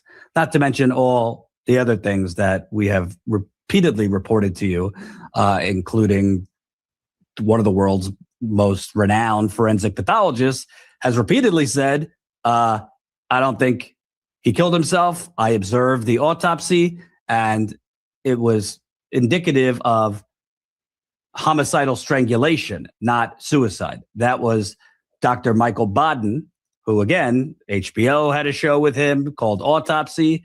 He has done, I mean, hundreds and hundreds and hundreds of autopsies. Used to be the forensic pathologist for New York City, chief medical examiner, excuse me. If you've never seen this, let me show you. This is what he said months after, actually shortly after Epstein's death in 2019, that he thought it was homicidal strangulation, not suicide. Are you saying you don't think it was suicide? I think that the evidence points toward homicide rather than suicide. Why? Because there are multiple 3 fractures in the hyoid bone, the thyroid cartilage, that are very unusual for suicide and more indicative of strangulation, homicidal strangulation. Let's take a look at what the medical examiner stated. After careful review of all the investigative information, including complete autopsy findings, the determination on the death of Epstein is below.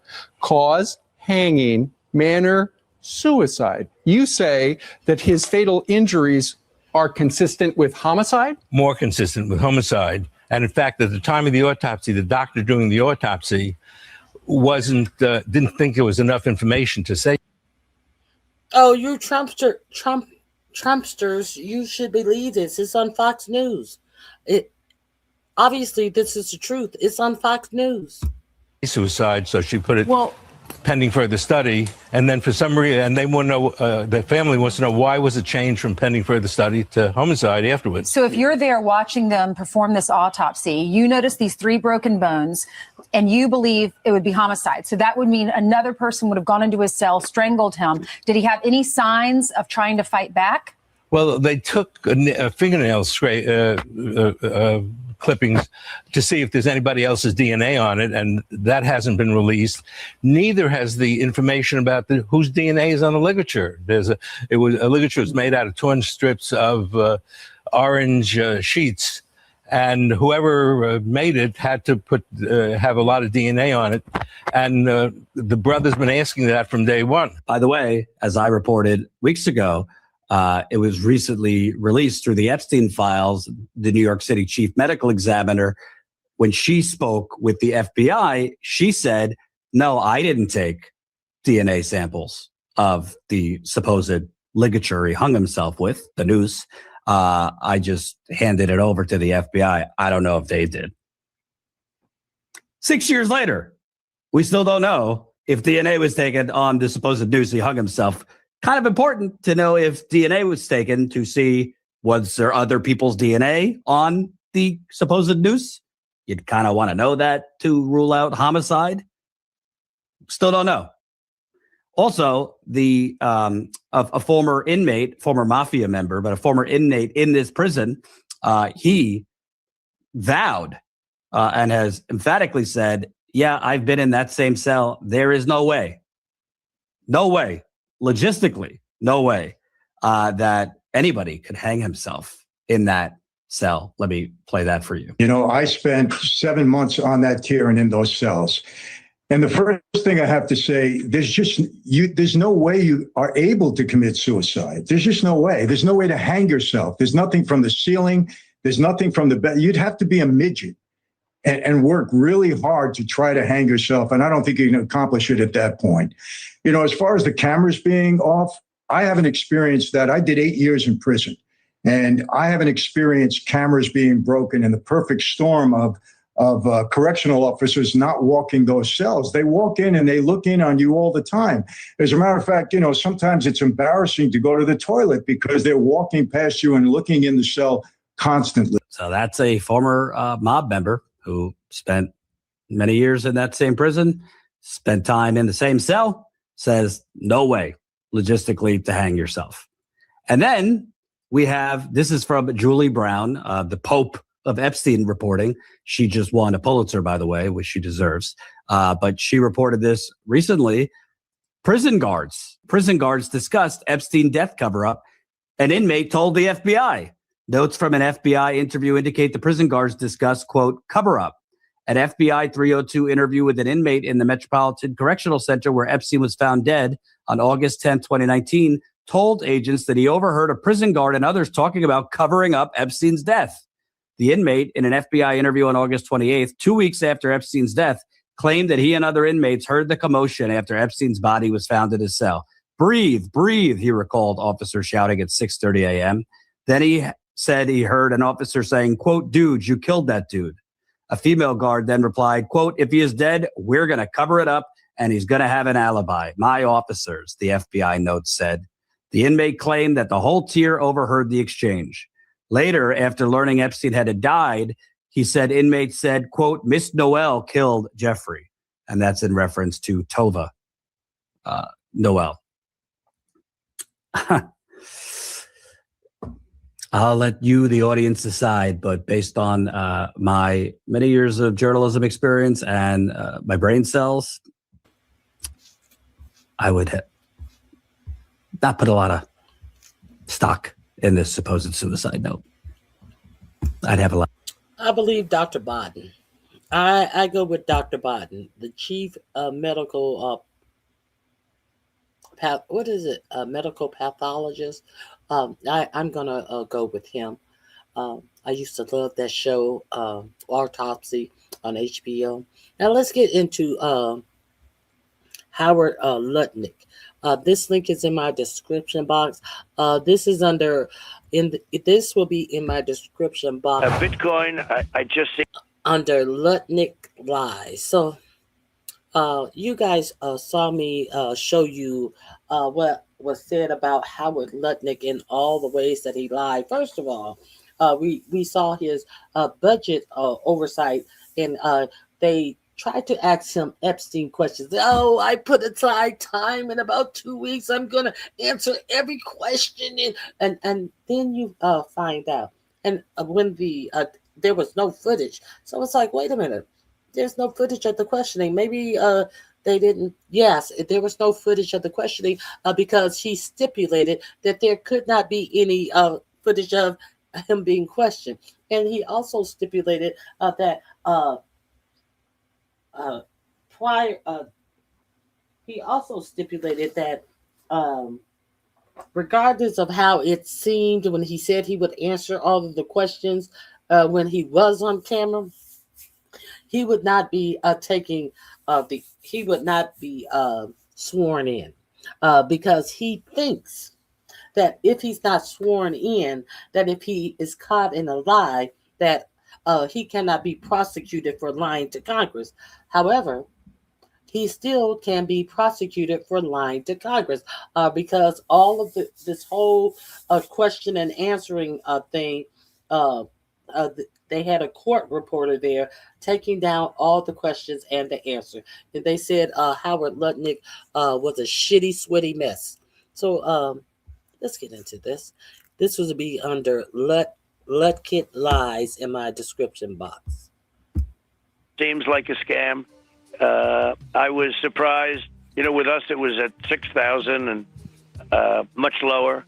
I don't like it because it's another currency competing against the dollar. Essentially, it's a currency competing against the dollar. I want the dollar to be the currency of the world. That's what I've always said. Donald Trump has had quite the turnaround when it comes to his opinion on crypto, due in no small part to his partner in crime, Commerce Secretary Howard Lutnic. The future of crypto and the future of Bitcoin will be made in the USA, not driven overseas. I will support the right to self-custody. To the nation's 50 million crypto holders, I say this with your vote. I will keep Elizabeth Warren and her goons away from your Bitcoin. And I will never allow the creation of a central bank digital currency. Department of Commerce is going to start issuing its statistics on the blockchain because you are the crypto president, and we are going to put out GDP on the blockchain so people can use the blockchain for data distribution, and then we're going to make that available to the entire government so all of you can do it. We're just ironing out all the details so we can do it. And inequality as a fundamental worry, I just don't think inequality is going to be the thing that we should worry about. That guy is Howard Lutnic. You might remember him from season 7, episode 13 of Celebrity Apprentice. All right, that's the game we're playing. I'll take a bid for $100,000 in the front row. Lutnic has come a long way from bidding $100,000 for a tea date with the Duchess of York. After donating $10 million of his own money and raising over $75 million for Trump, he was just tapped to be Commerce Secretary. And he's also been rewarded with his real cup of tea, leading the team in charge of staffing Trump's government. As CEO of Wall Street behemoth Cantor Fitzgerald, Howard Lutnic oversees a global investment bank with clients involved in nearly every aspect of the U.S. economy, including Bitcoin. Does Cantor Fitzgerald own Bitcoin? A shed load of Bitcoin.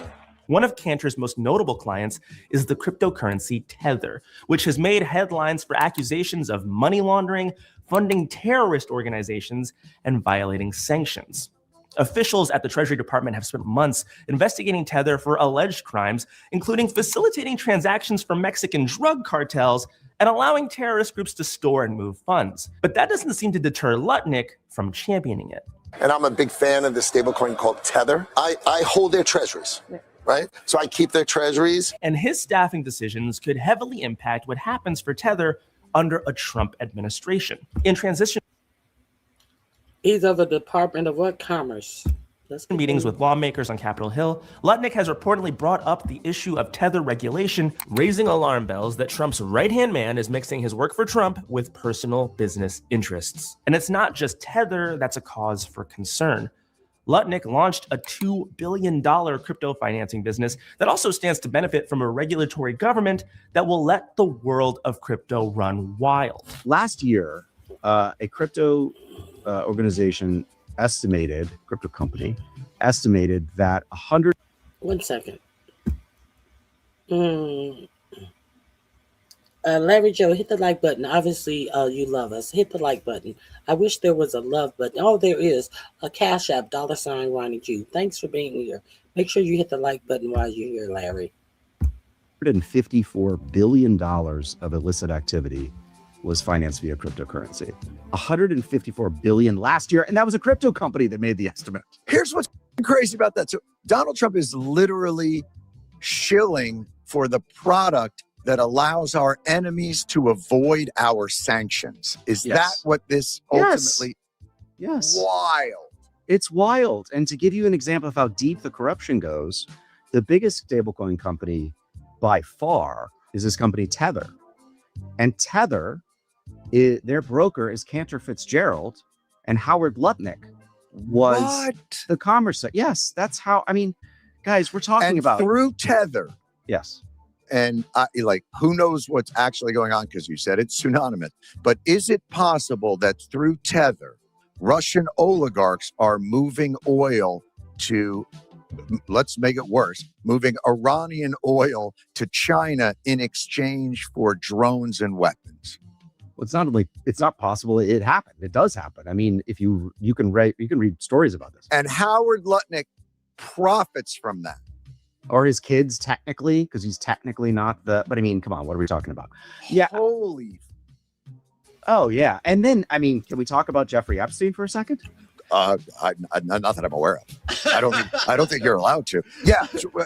Was he an early crypto dude?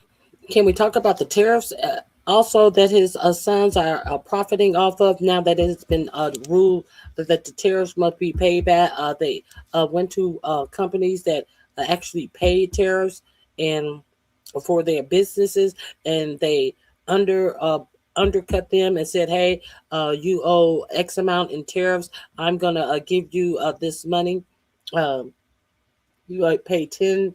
You paid $5 million in tariffs. I'll give you $500,000. Hey, I'll take that debt off of you, $500,000." Now it's been deemed that the tariffs were illegal. So who get the other $4.5 million now that they have to be paid back? Not the company that fucked around with Howard Lutnic's sons. No, Howard Lutnic's sons and Cantor Fitzgerald will be receiving that $4,500,000. You know, Howard Lutnic, who was standing up there grinning like these tariffs were a good thing. So what? Do you know why he was supporting tariffs? Let's talk about Epstein, though. Is that what that was? Yes. So his sex trafficking was enabled by that same system. One can assume. I mean, we don't have evidence of it because, again, pseudonymity of the ledger, and who knows. But what we do know, and redactions. But here's what we know: we know in the emails that Epstein was funding something called Bitcoin Core Development, which is the group of programmers, software engineers who maintain Bitcoin's operating system. Yes, there are people behind this supposedly, completely computerized future. So he was funding that through the MIT Media Lab. You remember the MIT Media Lab? There was a blow up some years ago, a big article in the New Yorker. It's like this offshoot of MIT. This guy, Joy Ito, was running, and they had relationships with a lot of very wealthy people, including Bill Gates, and funding various projects. So Epstein was basically funding, keeping the Bitcoin system alive in 2015 at a point when it was kind of languishing. Silk Road had been shut down. There was a lot of fighting. And why would Jeffrey Epstein like crypto? Well, if your main businesses are blackmail and money laundering, we have buried the lead here, Ben. I saw about an hour ago, Donald Trump in a press conference said that Howard Lutnic is, quote, a very innocent guy. Donald Trump has asserted many times that he knew nothing of Epstein's crimes. If he doesn't know anything about Epstein's crimes, how can he know for sure that Howard Lutnic is, quote, a very innocent guy? We have questions for him. The visit you and your family took to Epstein's private island in 2012, and I think you also said you went on his yacht. Is that right? Or boat? No. No. Okay. They didn't say that. At that time, I think you mentioned that you were accompanied by your wife and kids and nannies. My question is, do you know whether the nanny that you had on that trip was the same nanny that Jeffrey Epstein expressed interest in meeting? No, I have no idea about that whole thing. I mean, I don't recall it having anything to do with me, and I don't know that. It's just, this guy was a convicted sex offender, and obviously not a great place for kids and nannies. Was Ghislaine Maxwell on the island at that time? No. It's pretty tough to keep up with the absolutely unimaginable amount of grifting and corruption in this administration. Howard Lutnic is operating in an environment where greed is good and crime is legal, but that doesn't mean we shouldn't follow the money and investigate what's going on, if for no other reason than for the hope that one day he'll actually face some sort of punishment. It's so important that this doesn't just become our new normal. These people shouldn't be allowed to go outside without being reminded that soon enough, their day will come.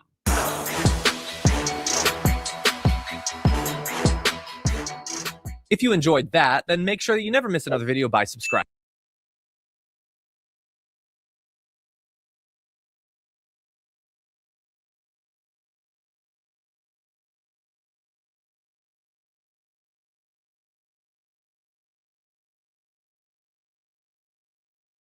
Lawyers and plaintiffs' lawyers, I like them. I can be prosecuted.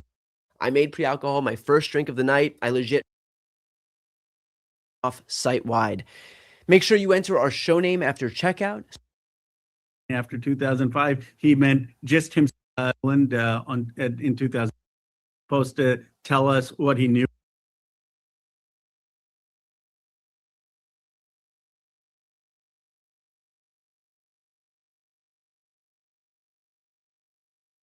Carolina, Missouri, Ohio, Florida, just to name a few. The thing to do is wait until we have more information, but I think that I would be a fool not to point out that I don't think it's a coincidence that Louise Lucas is now in the FBI's crosshairs just 2 weeks after she dared fight back against Republicans' redistricting overreach.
Another shock move by Trump's FBI, where the latest victim of this weaponized government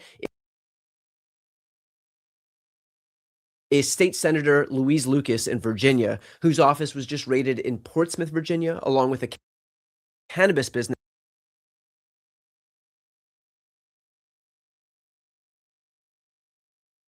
that Louise is affiliated with next door.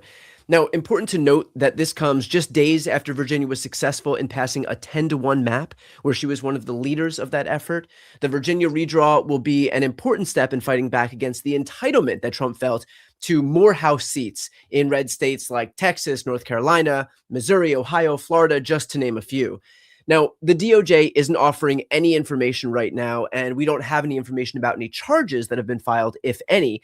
Normally, in a situation like this, the responsible thing to do is wait until we have more information. But I think that I would be a fool not to point out that I don't think it's a coincidence that Louise Lucas is now in the FBI's crosshairs just 2 weeks after she dared fight back against Republicans' redistricting overreach, especially considering weaponizing this Justice Department against its political opponents has become the hallmark of the Trump administration. We've seen it done against James Comey, Letitia James, Adam Schiff, Jerome Powell, Tim Walz, Jacob Fry. The list goes on and on and on. But this is what this administration does. It takes action against anyone who dares fight back against this White House. So Trump can apparently say that he's entitled to 5 seats in Texas, but as soon as Democrats fight fire with fire and seek 4 seats in Virginia, they sick the FBI on them. It is so obvious and so common that even Obama brought it up in his latest interview with Stephen Colbert. The White House shouldn't be able to direct the Attorney General to go around prosecuting whoever the president wants prosecuted. Right, because technically it's under the executive branch. Technically, but the norm is that it's independent. The idea is that the Attorney General is the people's lawyer. It's not the president's consigliere. Right, even when it's Bobby Kennedy. It's Bobby Kennedy. And so two of the core principles of a democracy, we can survive a lot. Bad policy, funky elections. There's a bunch of stuff that, we can overcome. We can't overcome the politicization of the criminal justice system, the awesome power of the state. You can't have a situation in which whoever's in charge of the government starts using that to go after their political enemies. And look, I could sit here and condemn the hypocrisy of the party that just last Congress convened a weaponization of government subcommittee because they claim to hate weaponized government just that much. I could condemn Trump's actions without the hypocrisy of their past comments. I could complain about the fact that they want to abuse their positions to the ends of the earth and only complain when Democrats dare punch back. But I'm going to spare you all of that because you get it. At this point, I actually think that our time is better spent talking about the solution if and when we're in a position to solve this with full control of government, something that I will fight for with every breath that I have in my body. So I'm going to read an excerpt from my new book, which is titled The Day After. What does reform look like the day after Trump? Cleaning up our politics after years of lawlessness and corruption must start with law enforcement. You don't need a law degree to understand the scandal around the dropping of corruption charges against New York City Mayor Eric Adams, Trump's desire for loyalty, for government officials to follow his orders blindly, including those on his immigration raids in New York, for instance, is itself a corrupting influence on public service. That's why the interim U.S. attorney and several other public integrity lawyers quit their jobs because of the Adams case. Corrupt officials hate the rule of law because it cramps their corruption. Restoring the rule of law starts with accountability for the corrupt officials who have perverted public service into a private profit machine. Inside the new Justice Department, there will need to be a special unit of prosecutors and investigators tasked with pursuing corruption cases throughout the Trump years, not just to deliver justice to criminals, but to deter future corruption in later administrations. There were hundreds of prosecutors involved in the cases surrounding the January 6th insurrection. The corruption prosecutions for crimes committed during the second Trump term will surely involve similar numbers of prosecutors. However, they must move with more speed and determination than the Biden Justice Department. Merrick Garland put optics above justice. The opposite approach must be taken by the next Democratic Attorney General. Now, if you'd like to support my work, please consider pre-ordering my book The Day After. I'm going to put a link on this screen and in the post description and in the comments. As you know, I never paywall a single piece of my content, and I never will, but this is the one time that I'll ask for some support. I really appreciate it. So look, I say this now because there will come a your mattress right to your door with free shipping in the U.S. There's the 100 exclusive for listeners of No Lie. When it came out that people knew about Epstein, can you explain a hearing today, a private hearing today with Howard Lutnic, who's in Trump's administration? Can you explain what the point of that hearing was, first and foremost, and anything remarkable that came out of it? Well, there turned out to be no point to it because Howard Lutnic basically lied throughout the deposition. No one who has come before our committee, in my view, has lied more. He was supposed to be forthcoming. He was supposed to tell us what he knew about Epstein. He was supposed to explain why he had told the American people that he never met Epstein when it came out that he had taken his family to the island in 2012. And the reality is he basically lied. He said that when he told the American people that he would never meet Epstein after 2005, he meant just himself. He wasn't talking about going and meeting him with his family. I mean, can you imagine that? That he thought it was too disgusting to meet him himself, but he was fine to have his wife and kids that go with him. And then what was most shocking is I asked him, well, you said that Epstein was blackmailing people. You said that he was recording massages. And he says, I was just speculating. I said, okay, what did you base that speculation on? No, I was just speculating on a podcast. And then he says, now I don't believe it anymore. I say, why? Because he said, I now have consulted the Trump administration and I don't believe it anymore. I don't think he engaged in blackmailing. So it was a cover up. It was a lies. Donald Trump would fire him on the spot if he saw that video. Should Howard Lutnic resign from his position? Yes. The fact that he's not resigning is such an indictment of our nation. Here you've had the former Prince Andrew be prosecuted. You have Lord Mendelsohn in Britain be prosecuted. It's literally bringing down Norwegian royalty. You have business leaders in France being prosecuted. And here you have a sitting cabinet member who's lied about his involvement with Epstein, who is lying about whether Epstein blackmailed or not in his contact with Epstein, who is basically, if you saw the interview, if it was videotaped, you could tell he was sweating, he was mumbling, he was nervous, and he's still in the cabinet. It says that we're taking no accountability for what I call the Epstein class. People were caught up with this person and excused his behavior. I'm not saying that Howard Lutnic was involved in any way in raping or abusing young girls. I don't believe that based on the evidence, but I do believe that he knew much more about what Epstein was doing and he's covering up. Was that hearing under oath? I'm assuming the answer to that is no. And if not, is there a situation where he could be called back to testify, given that you think he was lying during this afternoon's hearing, and actually get him under oath so that there are some consequences if he decides to lie again?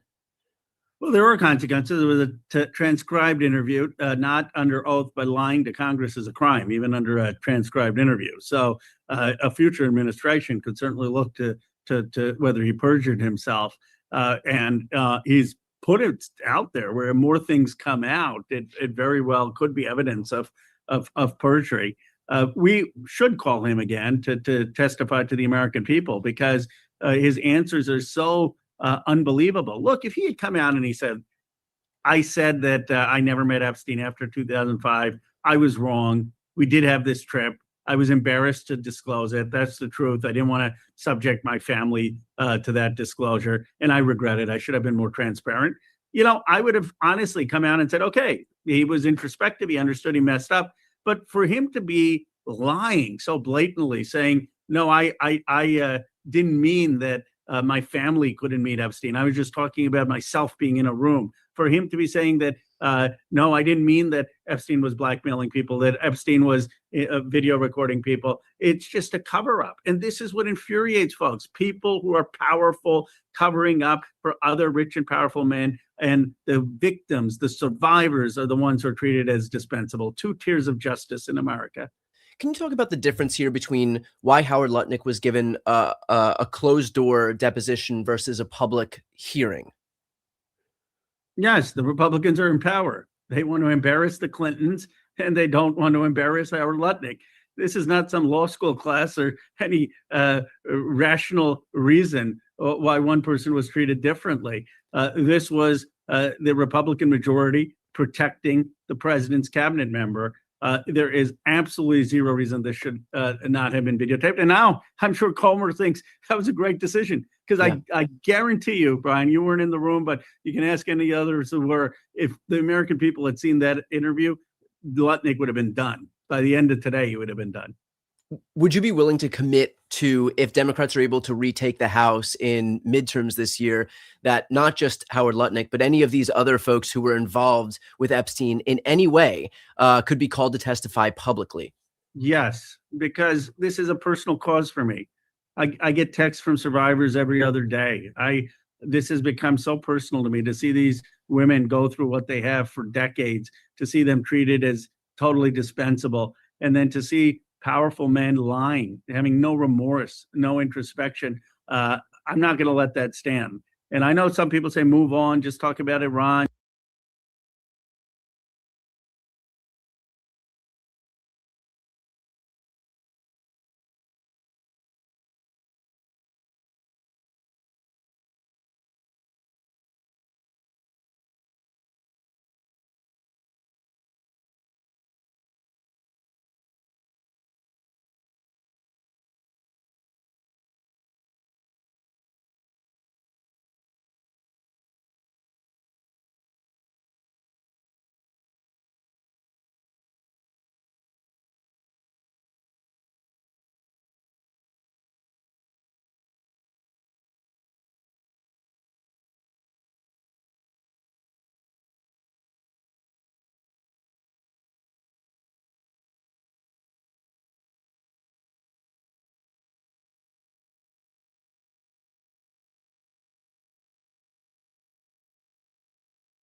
I've been talking all this time. Let me go to the next video. I've been talking all this time. All this is happening under James Comer. I apologize. Sometimes it puts me on mute when I play videos. Sometimes it doesn't. James Comer. James Comer is helping cover up these Epstein's files. You heard them mention You heard Ro Khanna mention that they want to embarrass Hillary. Understand that Hillary and Bill Clinton had to testify before this same committee under oath. James Comer wanted to hold them in contempt of court because they had some agreements that they wanted to agree to. I think one of the agreements were that they would actually have cameras in the court in the hearing room when they were testifying. But James Comer did not want it to be shown live on TV. Now, opposite of the Clintons wanting it to be showed live on TV, Howard Lutnic, who is now Hillary Clinton was the former first lady. She was the over the State Department. These people have a higher standing in government than the Commerce Secretary, Howard Lutnic. But James Comer was unyielding to honor any of their requests for it to be filmed live because she wanted the public to see it. She didn't want it to be manipulated or anything. She didn't want certain things cut out. She wanted you, the public, to see it live since they want to ask me these questions. But James Comer, since she decided that she wanted to see it live, James Comer resists that at every front. We are well aware that she testified under oath, but James Comer takes Howard Lutnic and he hides him in the back room at his own request. Okay, you don't want to be on camera. Okay, you don't want to raise your hand and take the oath to be truthful. Okay, I'll work that out for you. What do you think is going to happen when Pam Bimbo comes in? You think Pam Bimbo is going to get the same treatment she's supposed to testify? She's already had miss one subpoena date where she was supposed to answer questions in front of this committee. But now Comer is guaranteed, yeah, she's going to show up this time. She's going to show up this time. So what, under what agreements have been made for Pam Bimbo to actually show up this time? Will she get the same deal? I don't want to be on camera, and I'm not going to swear in. It doesn't matter if you swear in or not. If you lie to Congress, you lie to Congress. And if it has been found that you have lied to Congress, it's the same penalty because they will have a court reporter there. So lying to Congress is lying to Congress. We just won't get to see you sweat. We want to see you sweat. I apologize for being on mute all that time. Let's let me show you. There is something else I want to show you. I think I am going to go right here.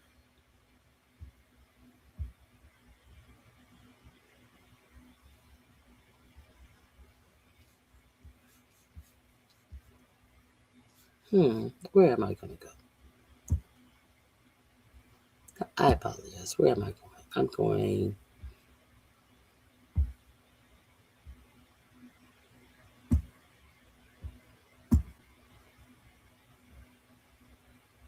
Okay, let me share this with you. I got lost in my own sauce. Let's go to Louisiana. Y'all want to go? Y'all want to go to New Orleans with me? Let's go to New Orleans. Let me share this with you. You know that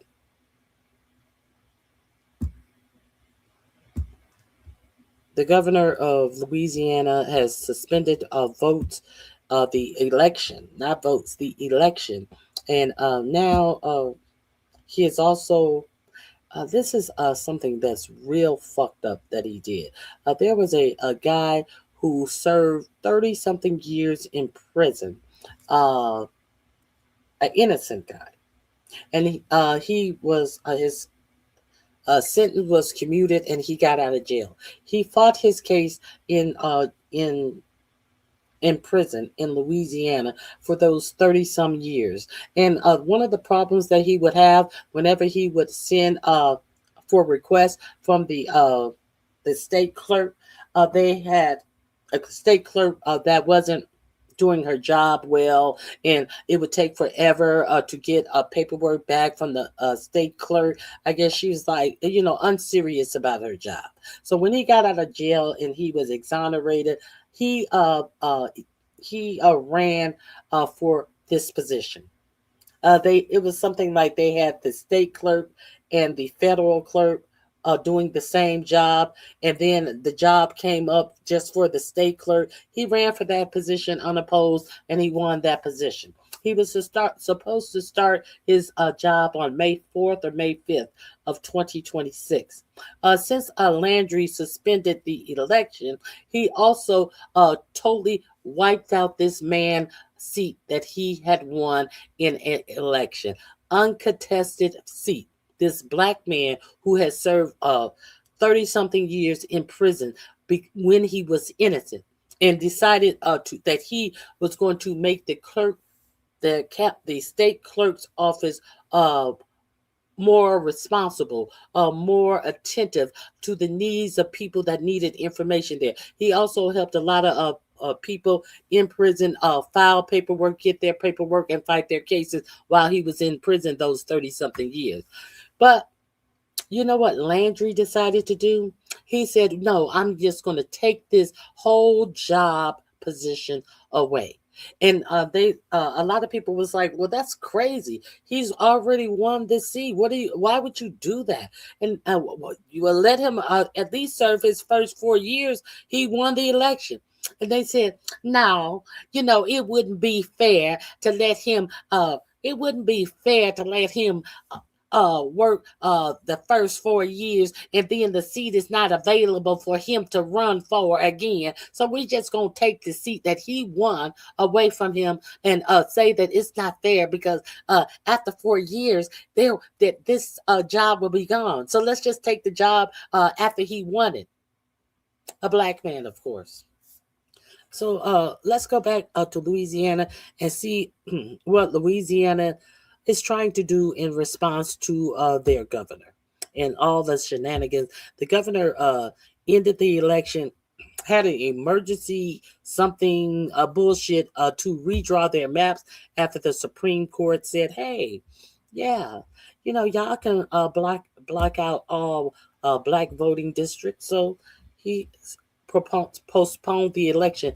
And now Louisiana are trying to put towards efforts to recall the Governor Landry of Louisiana. Did you know that?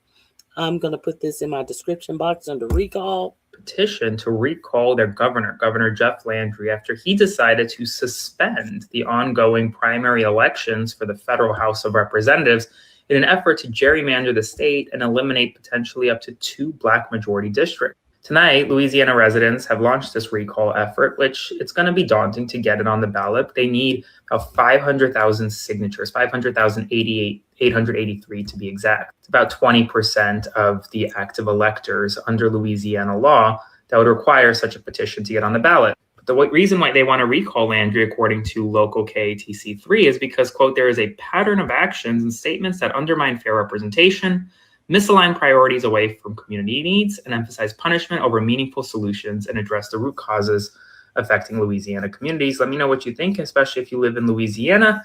As always, spread the word and follow along, stay up to date on all the news. Why is this important?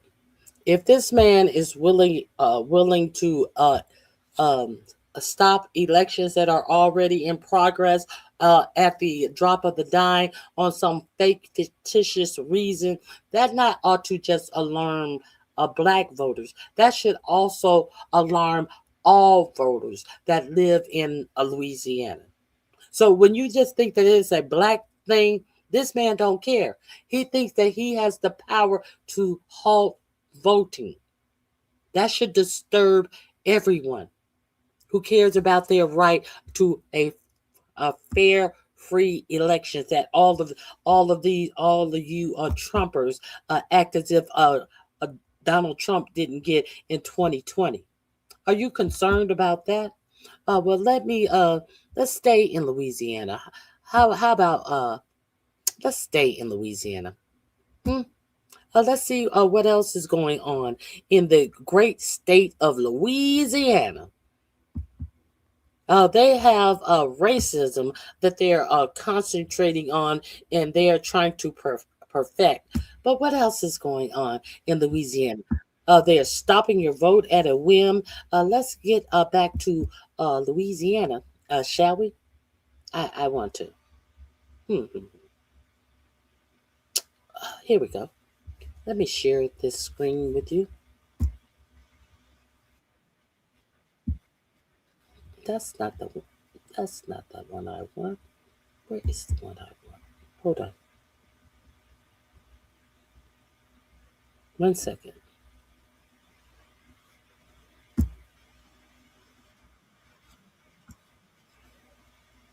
Let's get into this.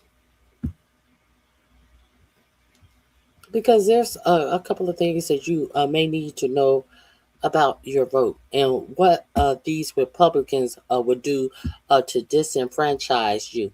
And if you think just because you are white, you're not a billionaire. You don't matter either. Let's continue. Okay. Gary Chambers. Who remember Gary Chambers? Gary Chambers drops a nuke on Republicans erasing black votes. No better place to drop a nuke.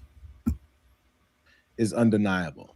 In this particular case, they're stealing a seat from someone that was. The truth that flows from Gary Chambers is undeniable. In this particular case, they're stealing a seat from someone that was just elected. You've got a vote to make in order to do what you feel you need to do for the governor and your politics. But your state ranks number 50 in the nation because you continue to do these things. We rank number 50 in the economy. Now look at this one up here, trying to affect some type of emotional reaction, chewing this gum, shaking his head no, and trying to intimidate this man.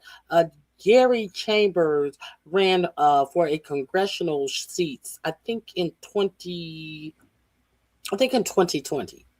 He almost won, he didn't win, which means he's lost. So I want you to pay attention to what he's saying and the effect that all of these policies and these votes have gotten Louisiana and their constituents. And I want you to look at the peering and the feigned something that's supposed to intimidate this man. Let's continue. Economy. Number 50 in crime. You can shake what you feel you need to do for the governor and your politics. But your state ranks number 50 in the nation because you continue to do these things. We rank number 50 in the economy, number 50 in crime. You can shake your head, Representative.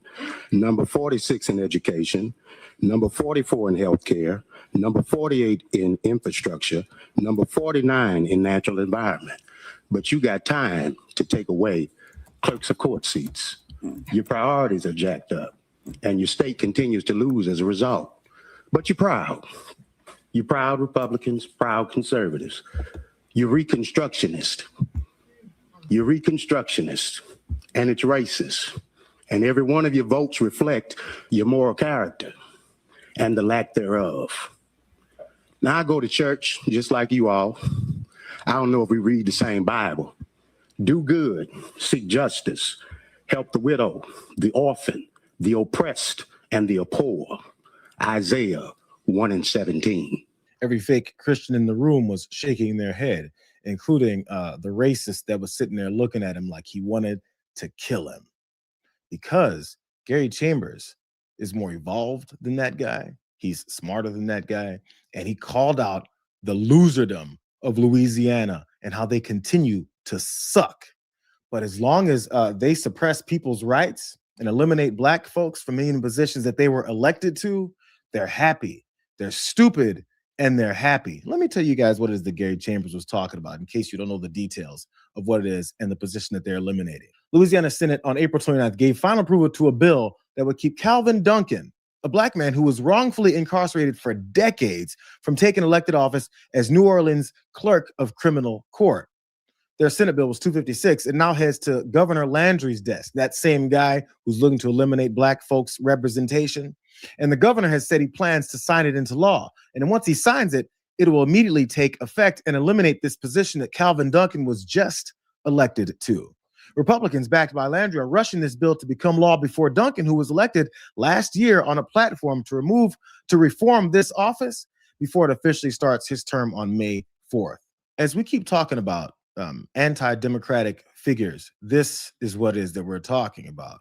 The people of the state, at least of the New Orleans area, they elected this guy, Calvin Duncan. And afterwards, Landry, state reps, and everyone involved stepped in to eliminate their vote.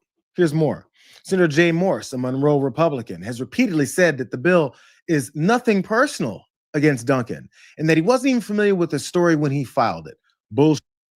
But Morris also said that he thinks it would be better to have Duncan never start the job in the first place rather than letting him serve out his 4-year term and then not be able to run for re-election.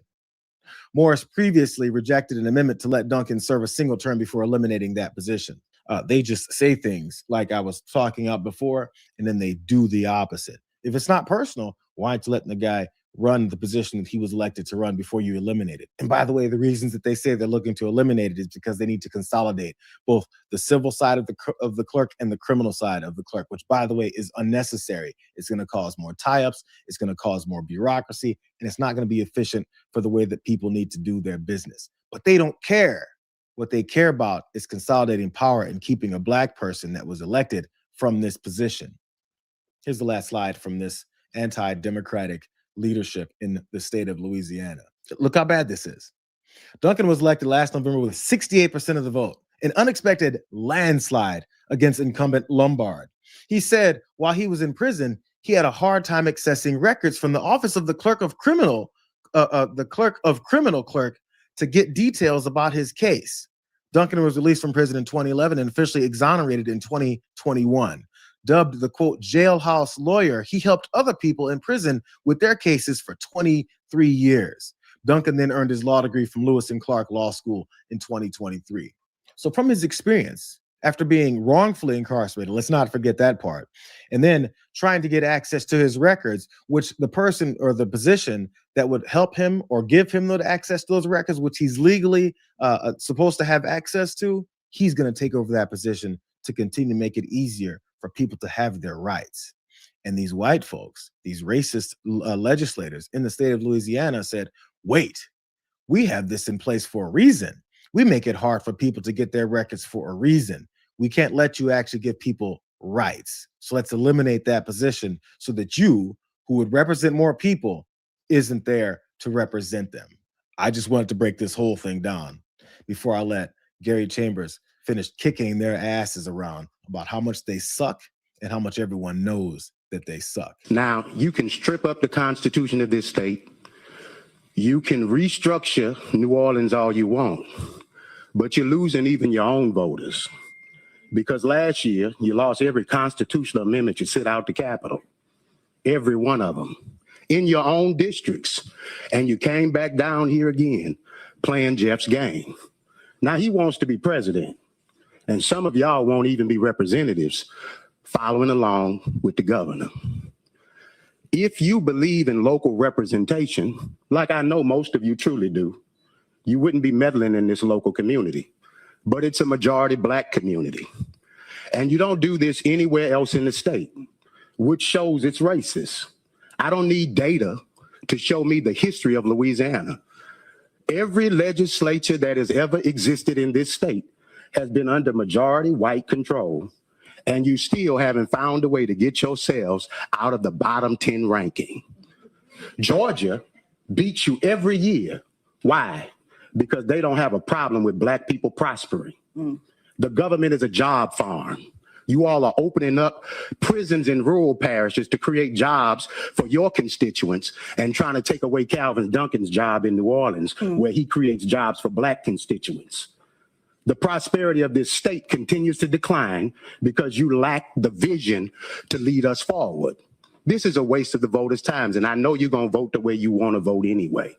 But I wanted to look you in your faces and tell you this is weak, self-serving, and cowardice, and you're reconstructionists, and history will remember you. That's the extent of what Gary Chambers is telling these guys. And they want to make sure that no Gary Chambers or anyone that thinks like him has the opportunity to affect change in this country. It's why we're lacking. Period. Number 50 in everything. They are so concentrated on black people. They are so concentrated on trying to make you believe that We need to hold on of the black man, hold him in his place. All of this shit. Why? Because you're superior. If you're so superior, why is your state 50 in damn near everything in the United States? This is what they're concentrating on. Let's move on. I think I have one more thing in the realm of this type of tomfoolery that I want to share with you. One more thing. Yes. Let's get into Iowa. Is it Iowa? Idaho. Idaho. You know,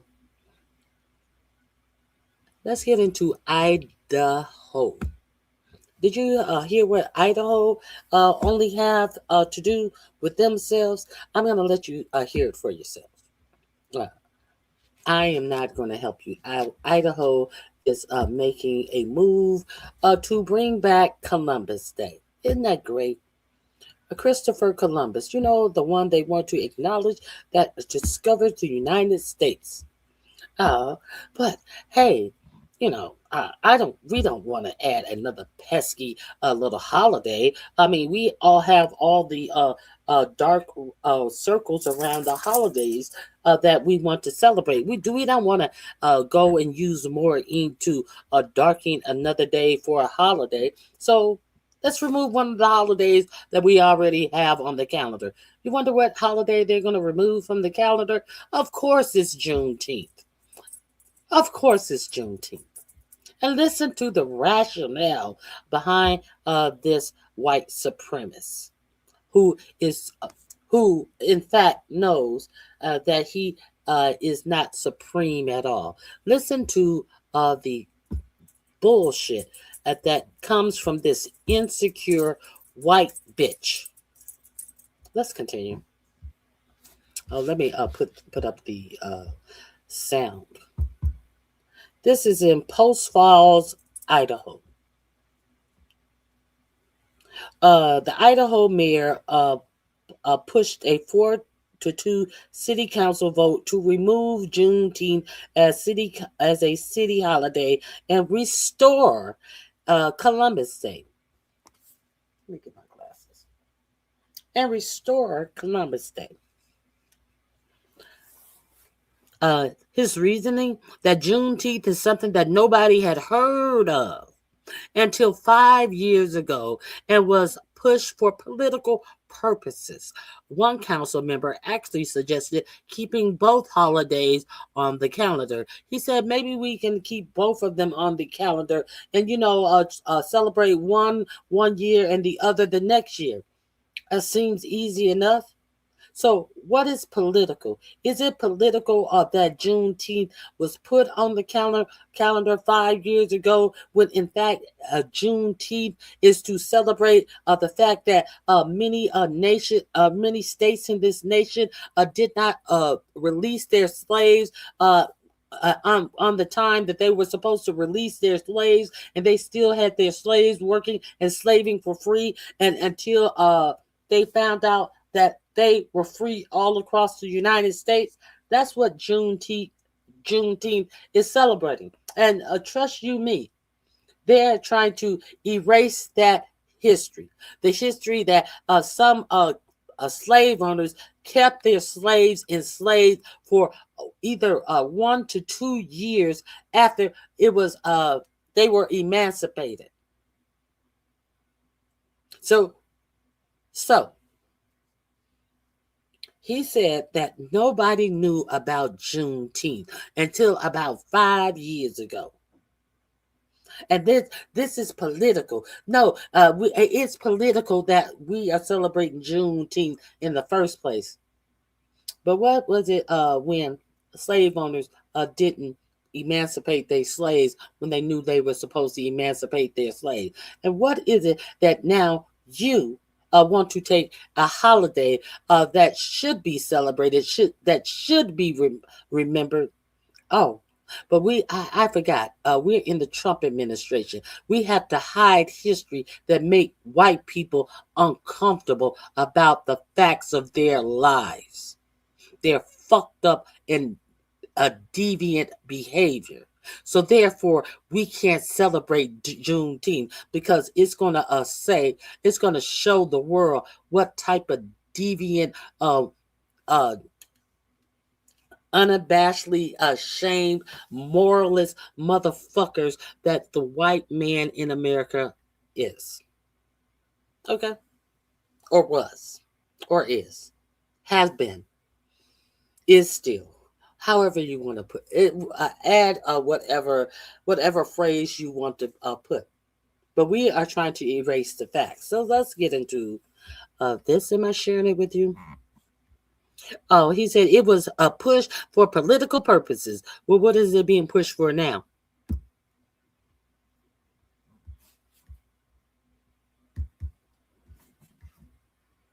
Move to approve the amendment to the personnel policy and holiday schedule. Second.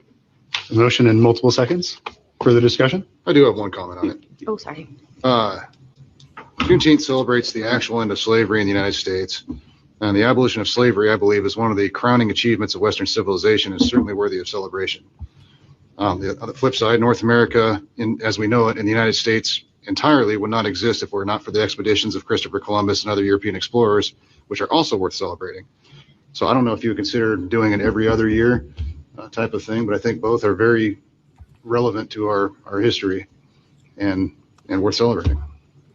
I don't want to change the holiday schedule up. I think that's a lot of complexity.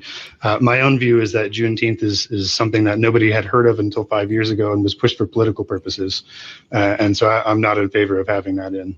Removing Juneteenth from the list of city holidays and restoring Columbus Day, which I believe is a more appropriate holiday honoring our American heritage. I move to approve the amendment to the personnel policy and holiday schedule. Second. A motion in multiple seconds. Further discussion? I do. Yeah. And honoring your cultural heritage would be more in line to having Juneteenth. To remind you, your heritage is criminal. Your heritage is taking advantage of people. Your heritage is laziness. Your heritage is taking credit for work that other people have done for you for free. Your heritage is trying to pretend like you're such a patriotic motherfucker. Your heritage is pretending like you are the one who built the United States. Your heritage is a whole lie because it is the black people in the United States that built this country. That's your heritage.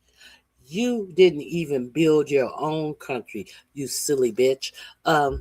Let's move forward. That link is in my description box under Juneteenth. I think that's all that I have. I am thoroughly disgusted at all of this overt racism. No, there may be one more. I may have time for one more. Let me see. I may have time for two more. I talked earlier about the infestation of rats in Gaza. This is the ceasefire is over. Everything's all well and good. They're firing on tents. The tents are infested with rats. Rats are biting the children, eating them up. Okay. Let's get into this. If you were unaware of this, I want to make you aware of this. But God forbid, in the United States of America, you say something to support the Palestinian people. Your own country wants to figure out a way to arrest you for being akin to jihad. They're figuring out because if you say something about this, oh my God. I just can't believe where America has gone. They're trying to criminalize you, but they don't want to say anything about this. strikes on Gaza while expanding areas under its control and blocking essential aid from entering the besieged territory. And what she Israel is said? continuing daily strikes on Gaza while expanding areas under its control and blocking. Can't be. We under a ceasefire. There's peace over in Gaza. I know she didn't say what is the date of this video? She can't. This must be 2 or 3 years old. What is the date on this video? Oh, 2 hours ago. 2 hours ago. Okay. Essential aid from entering the besieged territory. An Israeli airstrike on Wednesday killed the son of Khalil al-Hayya, Hamas's chief negotiator, taking part in indirect talks with Israel. His son, Azam, died from injuries from an airstrike in Gaza City. Israel has now killed 4 of Khalil al-Hayya's sons since 2018. In a separate attack on Wednesday, Israel killed 3 Palestinians from the same family. Hamas condemned the violence as a blatant violation of last year's ceasefire agreement. Since the ceasefire went into effect, Israel has killed at least 837 Palestinians. How many? Last week, an Israeli drone strike killed a 9-year-old boy, Adel al-Najjar, who was searching for cardboard to use as fuel for cooking. Relatives of the boy decried the Israeli attack. They were collecting cardboard so we could bake. We don't have gas. We collect cardboard to bake. They want to eat. They want to drink. His father is blind. His father does not come or go. He is completely blind. He cannot see at all. Their father leans on these children. They are the ones who hold him, move him, and bring him. A little child. He did not damage a tank. He did not make missiles or do anything. He was torn. Isn't it shameful? Isn't it shameful what is happening to us? Isn't it shameful that we bury? Isn't it shameful? Yes, it's shameful. It is absolutely shameful. But they want to make you a criminal of the state and figure out a way to lock you up in your own country for saying something that is shameful is shameful. They want to lock you up in your own country for saying out loud, this shit is shameful and disgusting. Our children every day right in front of us. Isn't it shameful? I swear to God, our hearts are breaking for these children. This all comes as the Israeli military seizes more territory in Gaza beyond what was agreed to in the U.S. brokered ceasefire last October. What Jared say? Oh, Jared probably had first dibs on, hey, when y'all go in and seize the rest of this property, this is the property that I want up here. You know, it's sitting up on the hill. It has a good view of the ocean. That's mine. What Jared say? What Steve Whitcroft say? And nobody's saying a goddamn thing. That's what they're saying. Nothing. Because this was bullshit. I told you it was bullshit when we were watching it live together. Bullshit. New maps issued by Israel show 2/3 of Gaza is now effectively under Israeli control. We go now to the Gaza Strip, where we're joined by Eyad Amawi. He's a representative of the Gaza Relief Committee, coordinator for local NGOs based in Gaza. He recently published a report detailing how Gaza is facing a, quote, environmental and biological apocalypse.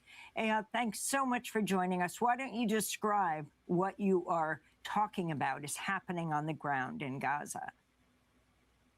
Firstly, thank you so much, Amy, for hosting me again. Democracy Now, we will get work. Yes, we are not speaking only about a bombardment, something that happened also before 1 hour also they hit another target in Gaza town. We are speaking about a systematic transformation of life into something unlivable. What's happening is no longer just bombardment or physical destruction. It is the collapse of every essential condition required for human survival: water, food, health, dignity, shelter, safety, everything. So when we talk about our new report about spreading infectious environment and the transformation, everything's to collapsation, we depend all moreover, our field reports found that more than 59% of our people suffer from insufficient drinking water, and more than 55 are uncertain whether the water they consume is safe or no. And also nearly 94% of families report food spoilage. Rodent infestation also, Amy, has become widespread inside shelter due to the environmental collapse. So when we talk about the most alarming findings came from a recent field survey examining the relationship between rodent infestation, water scarcity and displacement concern and inside Gaza. Scientifically, we are now facing what can be described as a compound environmental epidemic crisis. The survey revealed that the overwhelming majority of displaced families are living with severe rodent infestation inside tents and shelters. Food is also contaminated. Shelter are damaged. Water is stored under unsafe conditions also, and rodents have become part of children's daily environment. There is no longer simply sanitation issue. It's evidence of the collapse of the most basic conditions necessary for human life. We talk about continuity for destruction of the environment, and also we and my people sieged just in the shrinked area. The Israeli forces still control more than 60% of Gaza Strip area. You can imagine what's the meaning of pressure over the infrastructure remains in the western part of the Gaza. Ayad, could you also talk about the role, you point to it repeatedly in the report, the blockade being responsible for many of the horrifying conditions that you describe on the ground in Gaza. Could you tell us about the nature of this blockade, what kind of aid is getting in, and what kind of material is considered, quote, dual use and is therefore banned from entering Gaza? Yes, it's very important questions. That living inside our environment, it's continuously produce disease. It's a generator for disease. So when we talk about fixing infrastructure, we need basic materials that can help us to rebuilding this. So when they put struggle and restrictions over the materials under the clarification or pretext for W's, they... This is, this is just, but nobody wants to talk about this. Go over to Democracy Now! We have been following this story. This is just crazy. This is absolutely insane. That they have these people over here. They're not delivering aid to these people because, hey, they want these people to die. But a lot of you people are ignoring it, and a lot of you people are under the impression that to ignore it don't mean that to ignore it means that it won't happen to you. See, that's what's wrong with a lot of us. A lot of us, a lot of you Republicans, especially, you didn't care what happened to other people in the United States because you never thought it could happen to you. And when it started to happen to you and you realized no one was going to come and rescue you, and when you realized that your vote, you voted exactly for what is happening to the United States of America. And then we hear all the cries, I didn't vote for this. I'm sorry. I voted for him 3 times. I never thought. Who thought? I never thought. Nobody's paying you to think. No one's paying you to think. And no one should have to pay you to think. Nobody should have to pay you to engage in the betterment of your life through your vote.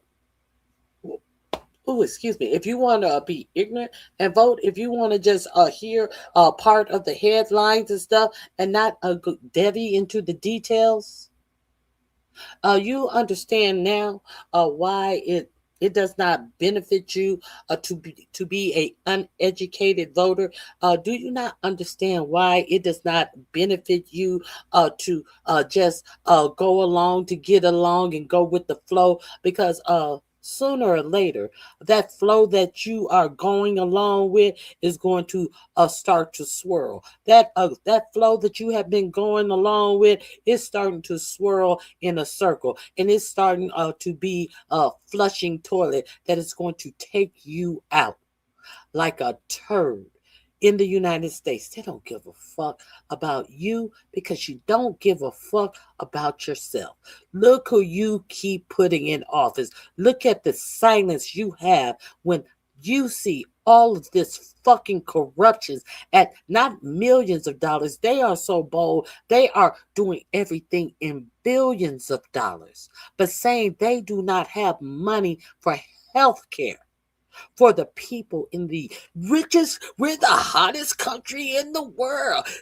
We used to be dead and now we're hot. No, we didn't used to be dead, but we about to be dead. We didn't used to be dead. We are about to be dead.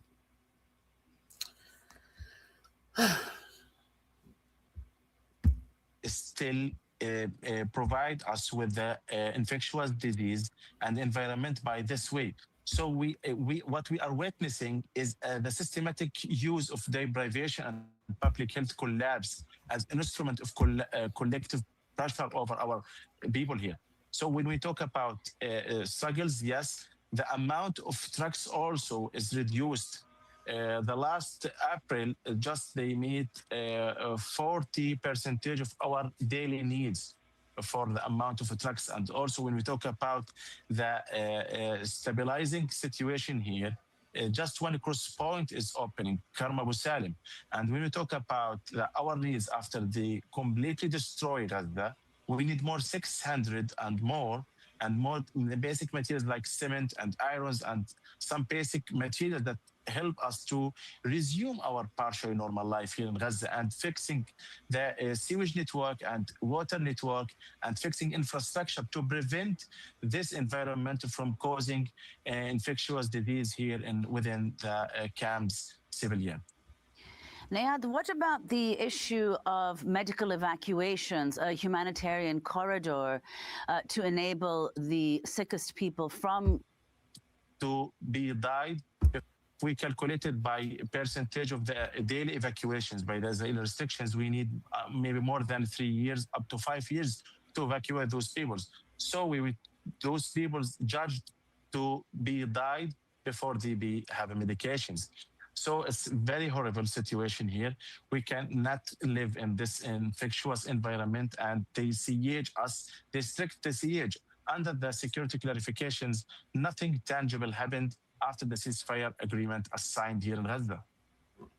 Nothing tangible happened here after the ceasefire agreement signed here in Gaza. Question of infrastructure in Gaza is concerned. Has any rebuilding started? And just to summarize what the UN has concluded, among other organizations, 84% of Gaza's buildings are damaged, 425,000 housing units destroyed or partially damaged, and 55 million tons of rubble that's blocking municipal trucks. 92% of residential buildings are damaged completely or partially. What is being done, first of all, to clear the rubble? And second of all, are there any attempts at rebuilding? Yes, it's the main questions and the main answer for all of this issue. Why the Israel is still preventing the new Palestinian committee to enter in Gaza to launch the rebuilding process and removing rebels. Until this moment, nothing happened tangibly here. Just a little municipal services reopening some roads, and they prevent the municipal engineer from fixing the drinking water pipelines, especially in the eastern part that is parallel to the yellow line. You can imagine what's the meaning of preventing the municipal services to transfer the tons of waste from the middle of the town to the main space in the Rafah area, that meted our recycling process. Under the clarification, they still occupy Rafah.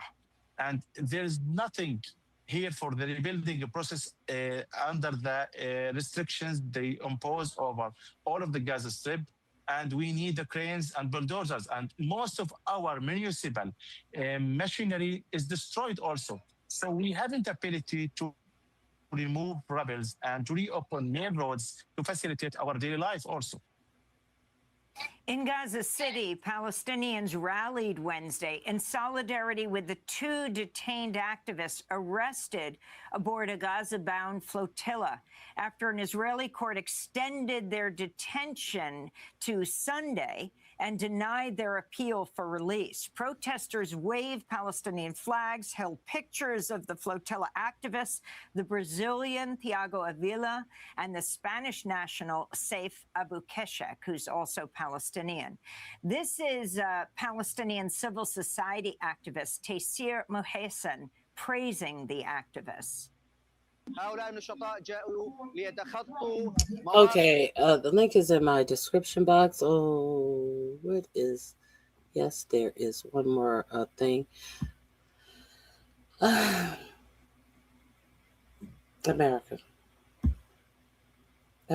Let's remind you what I talked to you about what Gorka has in store for American citizens. Let's talk about what another immigrant, but these are white immigrants. So let's talk to you about what another immigrant to the United States has said, and the boldness of this man.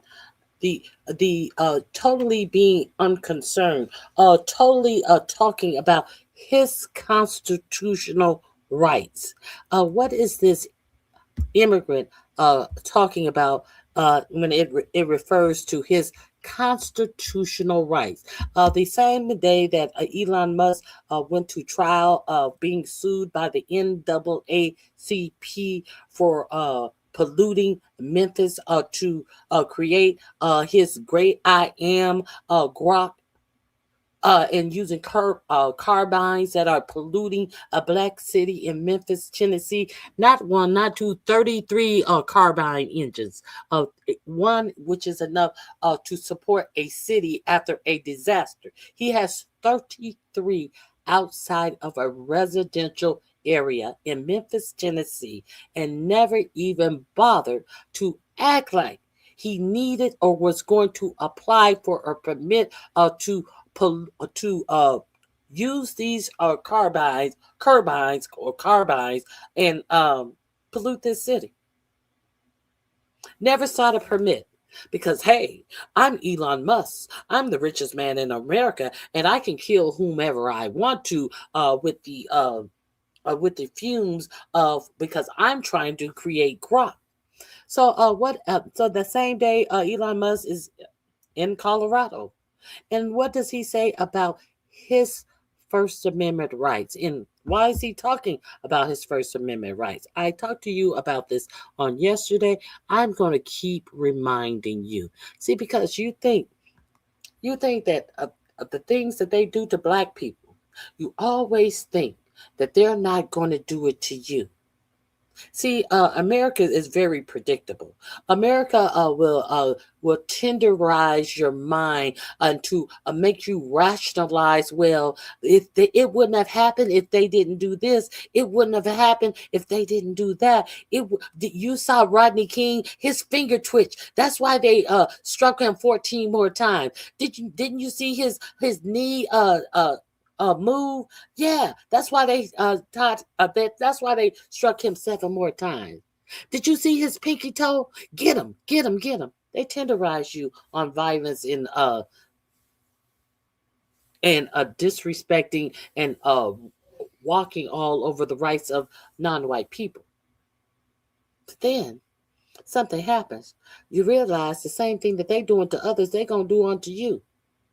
So let's be real clear about this AI shit. They coming for you too. They're just trying to tenderize you and make you do what you always do. Vote against your own interests. So what is he in court for in Colorado? A same resident. This is, for example, same resume, same same credit score, same symptoms. But if you are Black, the AI says no. And Elon Musk is in federal court right now to keep it that way. Let me explain. Colorado passed a law, a simple one. If you build AI that makes decisions about people's housing, their jobs, or their health care, that AI has to be fair. That is the entire law.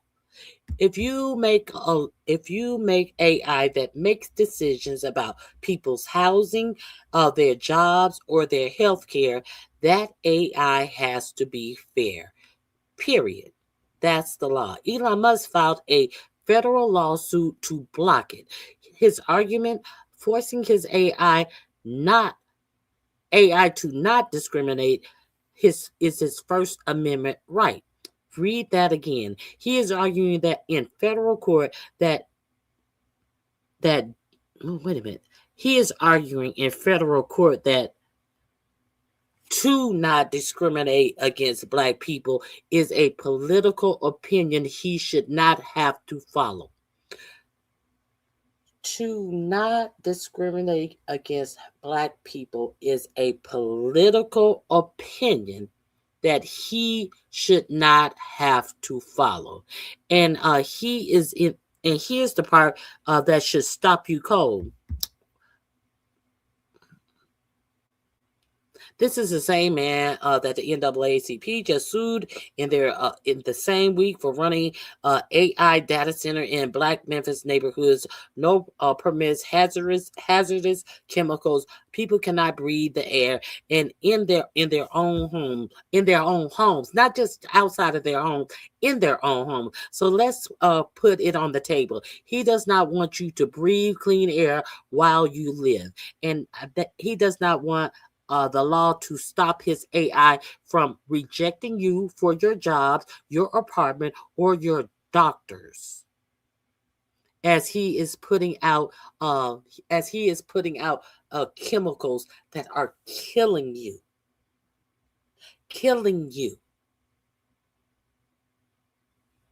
But he to build his AI.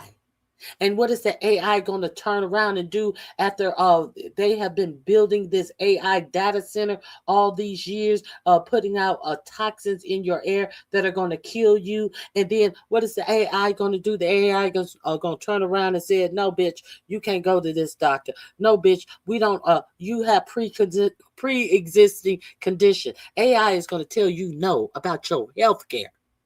And Elon Musk said if AI cannot not just make decisions. No, it said if AI cannot discriminate against Black people, that's against his First Amendment's right. So if you did not know that, I am letting you know that right now. Do you think Elon Musk is the only one? What is that? The guy over Oracle. He said that people should be surveyed all over the place, and AI should be making decisions about your healthcare as well. These people are trying to make decisions about your healthcare. So if you are unaware of that, the link is in my description box, and it is the last link in my description box. It's going to be under AI. That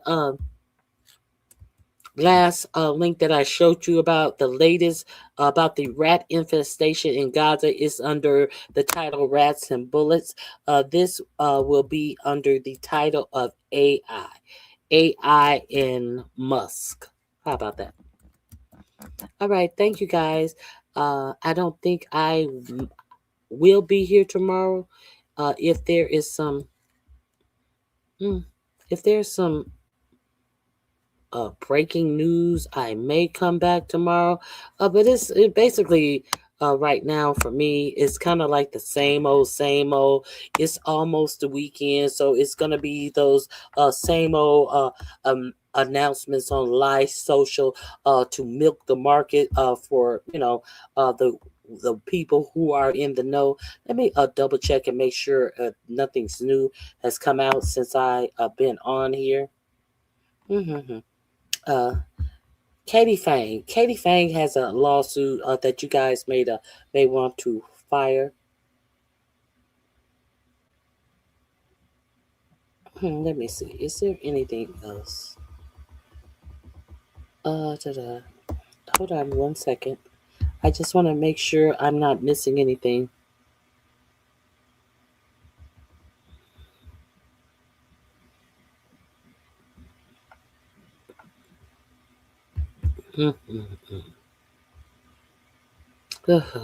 I think that's it. Oh, why not end with this?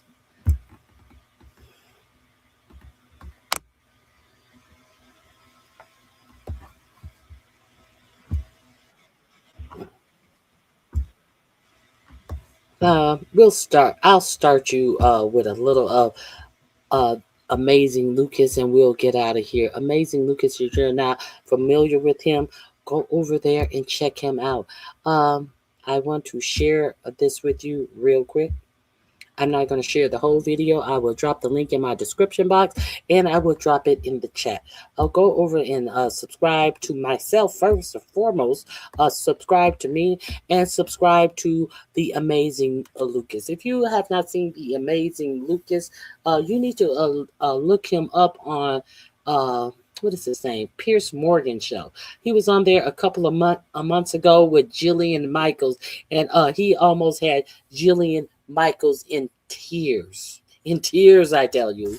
In tears, I tell you. She was up there being the great Jew I am, and she was almost in tears, talking about her friend Charlie. Charlie was my friend. Oh my God! You have got to look up the Piers Morgan show with the Amazing Lucas. Please enjoy yourself on that. Definitely did put a smile on my face. And maybe it does for you as well. So how it goes is that you have this white guy. The reason why I say white guy is because that's all we know about him. That's the only descriptor that's out. He doesn't give his name or anything. So white guy working at New York Times, NYT, and he applies for this promotional position. It's like a real estate editor position. And he goes through the rounds, makes it through the rounds, but unfortunately, he doesn't make the final cut. Now, I know what you're thinking. Lucas, what's the story here? Well, why did it put a smile on your face? Wait, don't jump the gun. Now, upon him not making the final cut, guess what he does? Now, you would think, well, Lucas, he probably just, is a little upset and, probably pew-pewed the place. No. That is always an alternative with these people. This time, he didn't do it. Well, did he commit famicide? Did he go back home and pew his family? No. That is also a good alternative. You're close, but he didn't do that either. What he decided to do was cry racism. Come on now, dog. I kid you not. Go over there and see the end of this story. Amazing Lucas, if you're not familiar with it. He ends up suing. Hold on.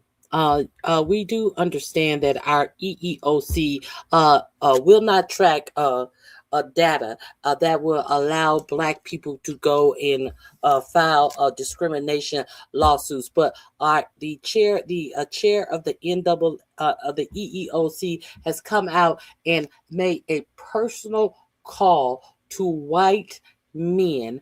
If you feel like you have been discriminated against, please come and file a suit in our offices.